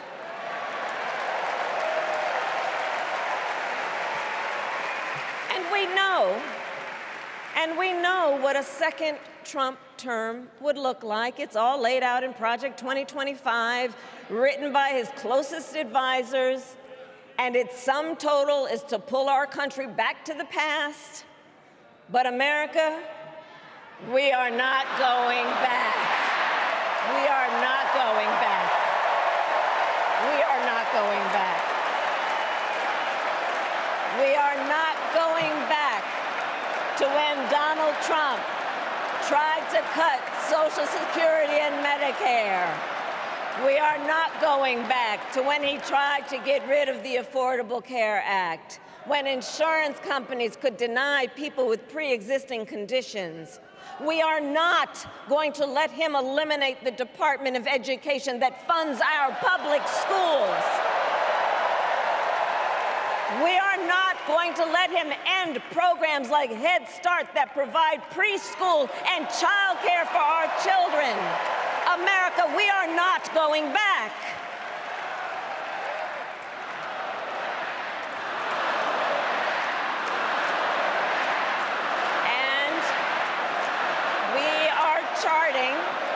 And we are charting a new way forward.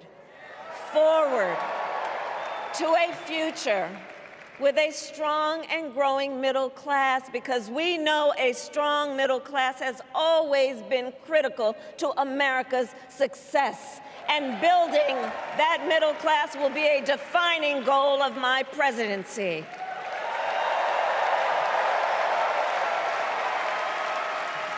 And I'll tell you, this is personal for me. The middle class is where I come from. My mother kept a strict budget. We lived within our means, yet we wanted for little.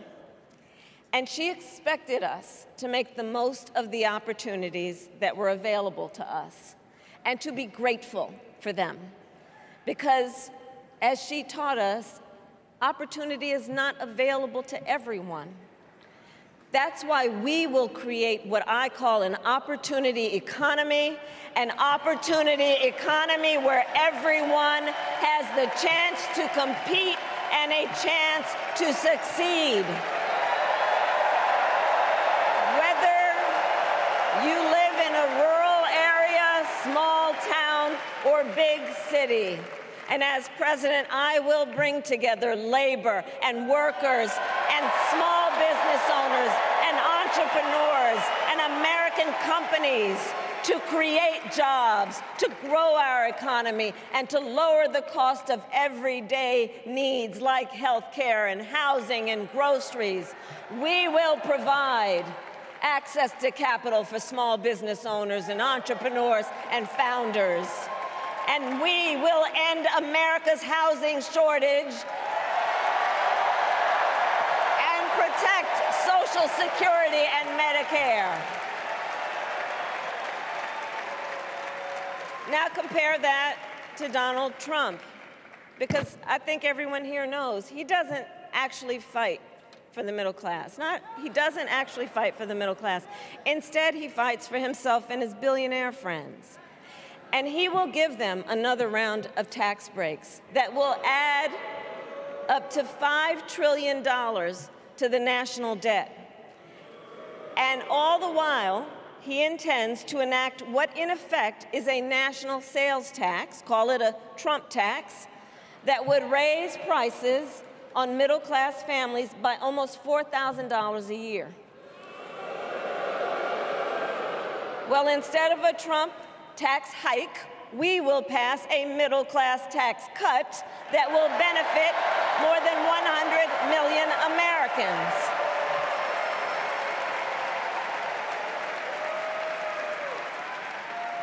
Friends, I believe America cannot truly be prosperous unless Americans are fully able to make their own decisions about their own lives, especially on matters of heart and home. But tonight, in America, too many women are not able to make those decisions. And let's be clear about how we got here. Donald Trump handpicked members of the United States Supreme Court to take away reproductive freedom. And now he brags about it. In his words, quote, "I did it and I'm proud to have done it," end quote. Well, I'll tell you, over the past 2 years, I've traveled across our country, and women have told me their stories. Husbands and fathers have shared theirs. Stories of women miscarrying in a parking lot, developing sepsis, losing the ability to ever again have children, all because doctors are afraid they may go to jail for caring for their patients. Couples just trying to grow their family, cut off in the middle of IVF treatments. Children who have survived sexual assault, potentially being forced to carry a pregnancy to term. This is what's happening in our country because of Donald Trump. And understand, he is not done. As a part of his agenda, he and his allies would limit access to birth control, ban medication abortion, and enact a nationwide abortion ban with or without Congress. And get this, he plans to create a national anti-abortion coordinator and force states to report on women's miscarriages and abortions. Simply put, they are out of their minds.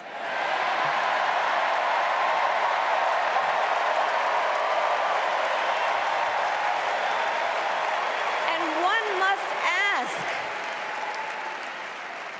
must ask, why exactly is it that they don't trust women?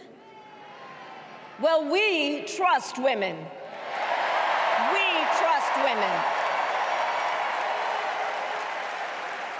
And when Congress passes a bill to restore reproductive freedom, as President of the United States, I will proudly sign it into law.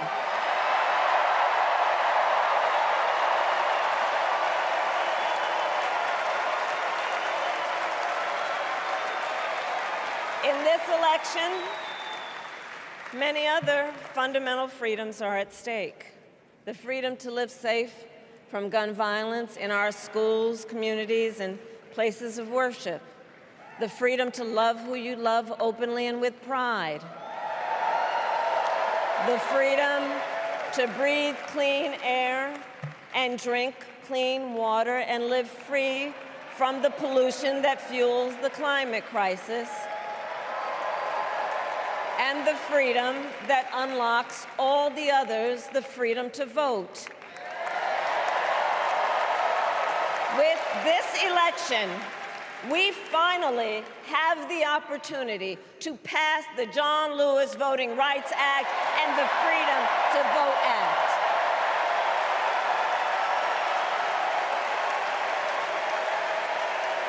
And let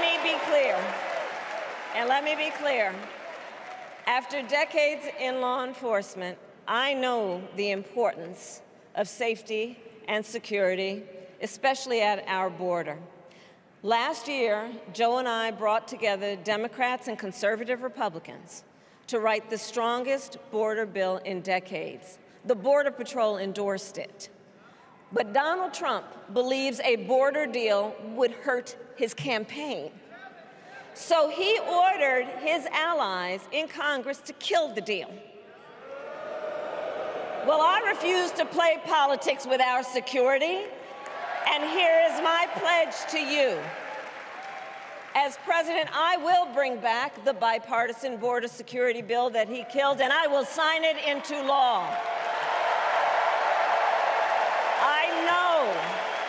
I know we can live up to our proud heritage as a nation of immigrants and reform our broken immigration system. We can create an earned pathway to citizenship and secure our border.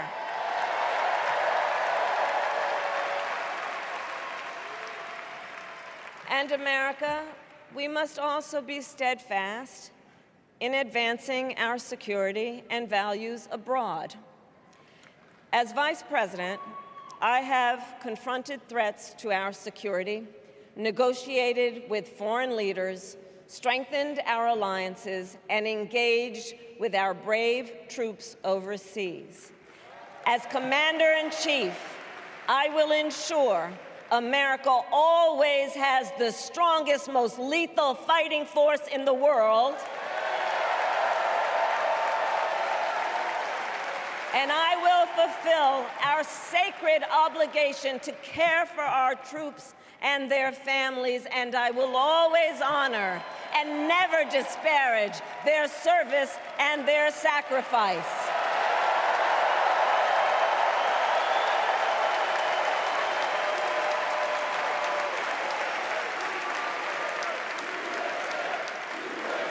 I will make sure that we lead the world into the future on space and artificial intelligence, that America, not China, wins the competition for the 21st century, and that we strengthen, not abdicate, our global leadership. Trump, on the other hand, threatened to abandon NATO. He encouraged Putin to invade our allies, said Russia could, quote, do whatever the hell they want. 5 days before Russia attacked Ukraine, I met with President Zelensky to warn him about Russia's plan to invade. I helped mobilize a global response, over 50 countries, to defend against Putin's aggression. As president, I will stand strong with Ukraine and our NATO allies.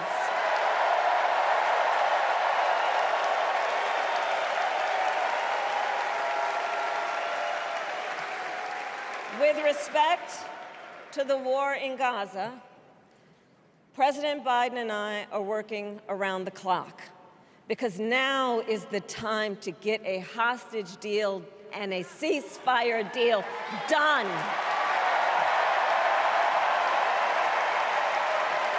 And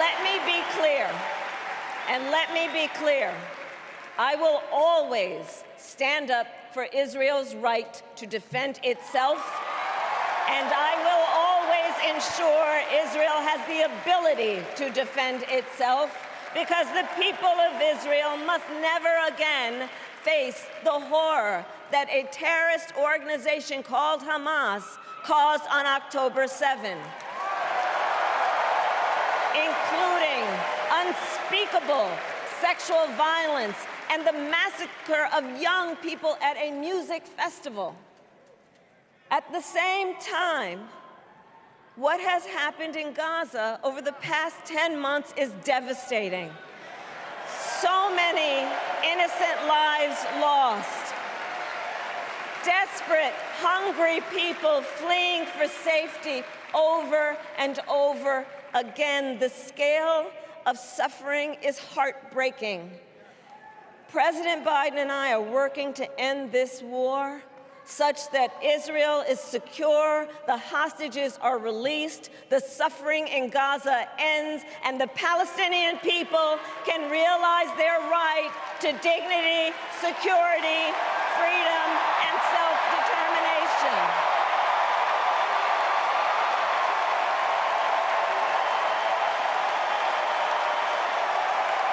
And know this, I will never hesitate to take whatever action is necessary to defend our forces and our interests against Iran and Iran-backed terrorists. I will not cozy up to tyrants and dictators like Kim Jong-un, who are rooting for Trump,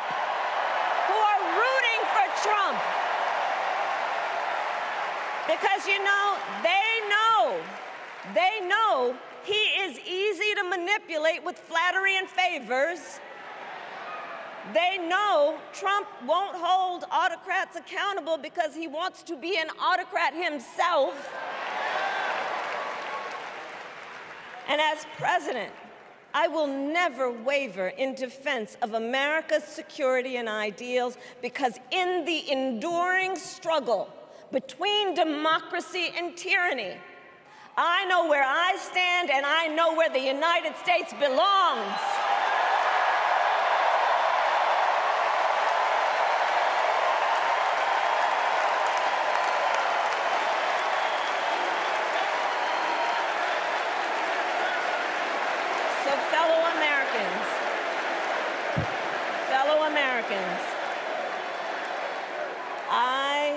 I love our country with all my heart.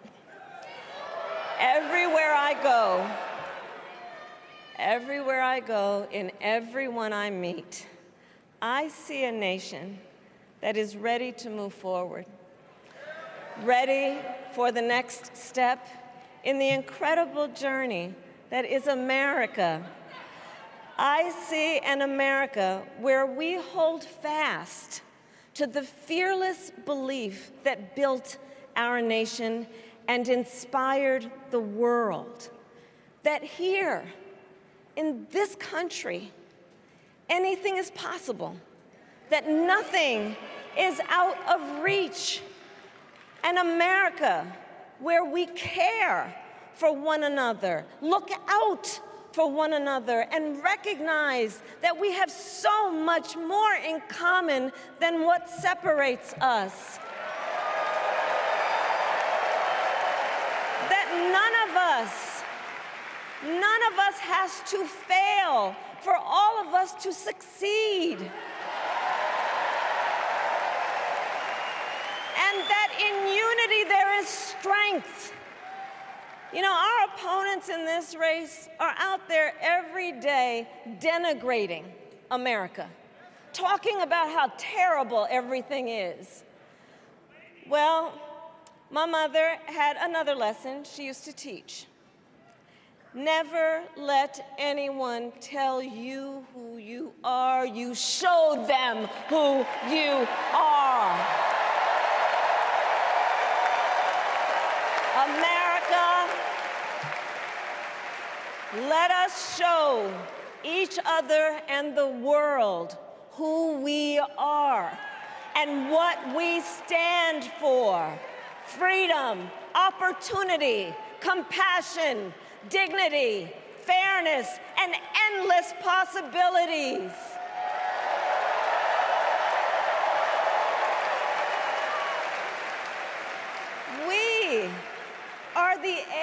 heirs to the greatest democracy in the history of the world. And on behalf of our children and our grandchildren and all those who sacrificed so dearly for our freedom and liberty, we must be worthy of this moment.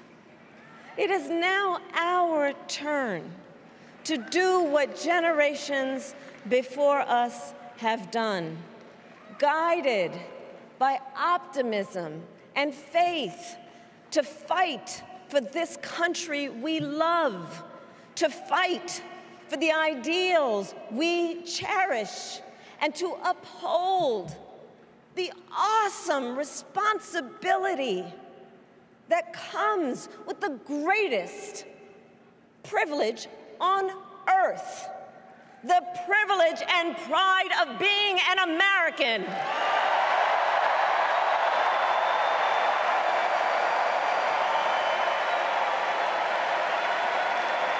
So let's get out there, let's fight for it, let's get out there, let's vote for it, and together, let us write the next great chapter in the most extraordinary story ever told.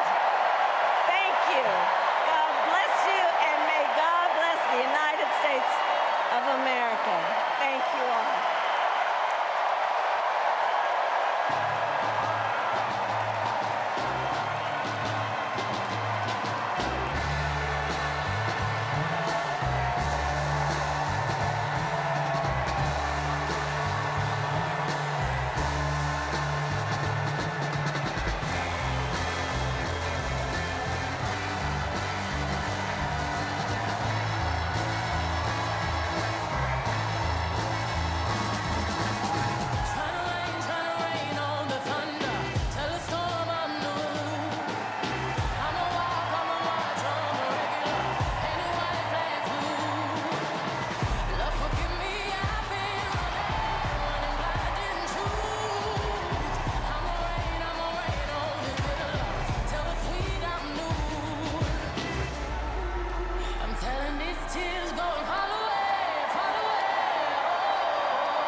Jumping the act with their fire hydrants and hazardous smoke alarms on the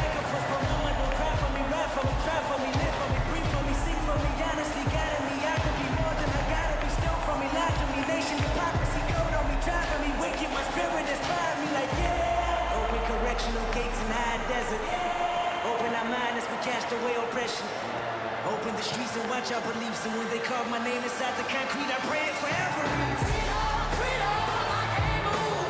Freedom, cut me loose. Freedom, freedom, where are you? 'Cause I need freedom too. I break chains, I find myself. I live my freedom right in hell. Hey, I'ma keep running 'cause the winner don't quit on themselves.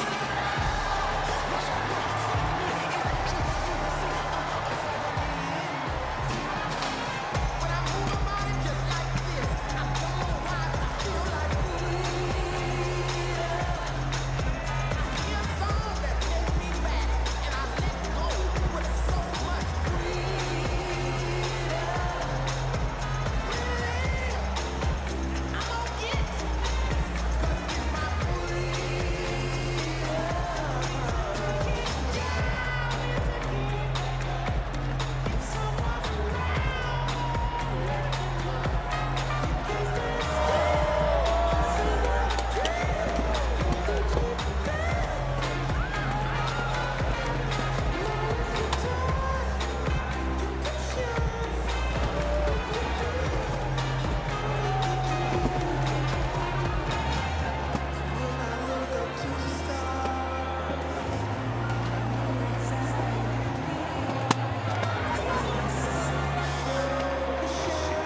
Please stand if you are able for this evening's benediction, offered by Rabbi Lauren Holtzblad and Reverend Dr. Amos Brown.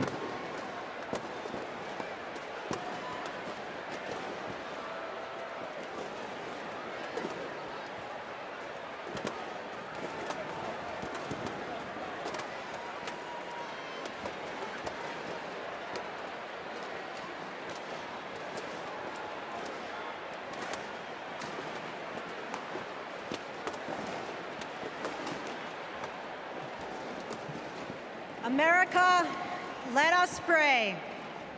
God brought us out of the narrow place of oppression to freedom.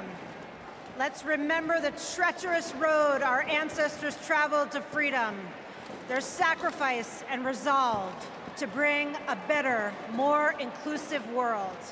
We stand on their shoulders to declare, we are not going back.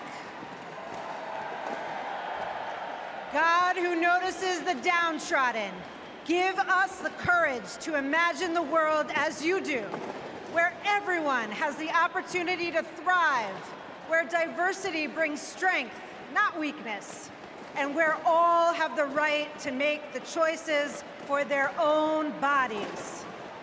God of strength, guard Vice President Harris and Governor Walz with your sheltering presence as they carry on with courage and conviction to build a better future for all Americans. Shine a light on them so that they may continue to pursue justice, equity, and reproductive freedom. An America free from gun violence that safeguards free and fair elections, with less vitriol and more joy, not afraid to face its past, to grow a brighter future where every child can look to their leaders and see themselves and know that someday they too can lead. May we all be blessed with the ability to see the humanity in each other. America, let's make history. Amen.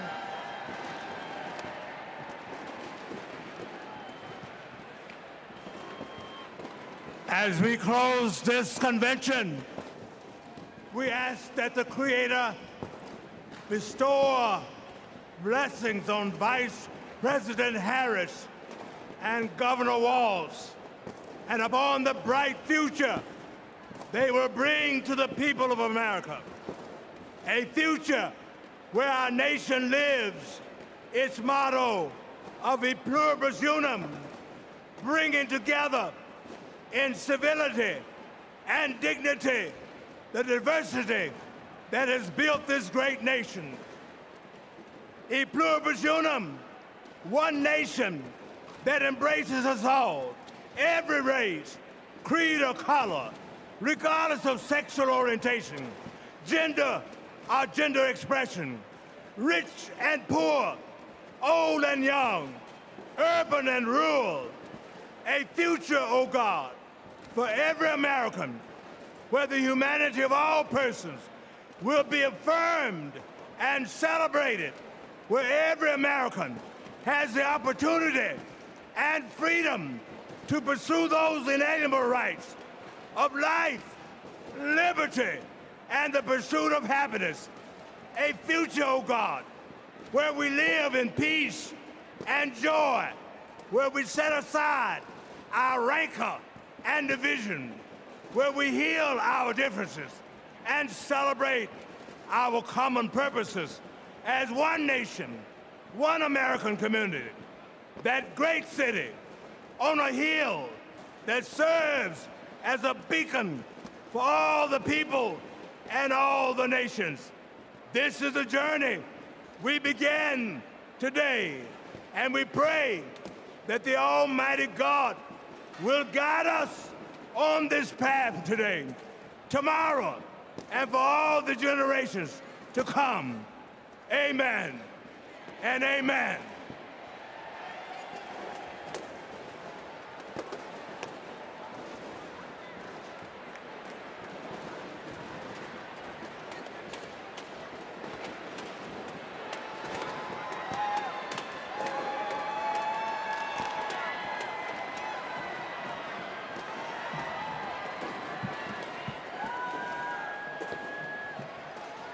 As we close, I want to thank each and every one of you for bringing your energy and your enthusiasm to the convention that will carry us through to victory in November. Look around. You're surrounded by people from every corner of the country who traveled here because they believe in our mission. We know that unity is our strength. We know that the issues we've highlighted this week are not abstract. We know what's at stake, and we bring that with us in this beginning. Over the next 75 days, we will mobilize like never before to show America what we as Democrats stand for. Together, we will fight for our rights, our freedom, and our democracy. Together, we will elect Democrats up and down the ballot. Together, we will win. Win that, as we know, we have to further business to come before the convention. I am now proud to adjourn the 49th Democratic National Convention. Thank you, Chicago.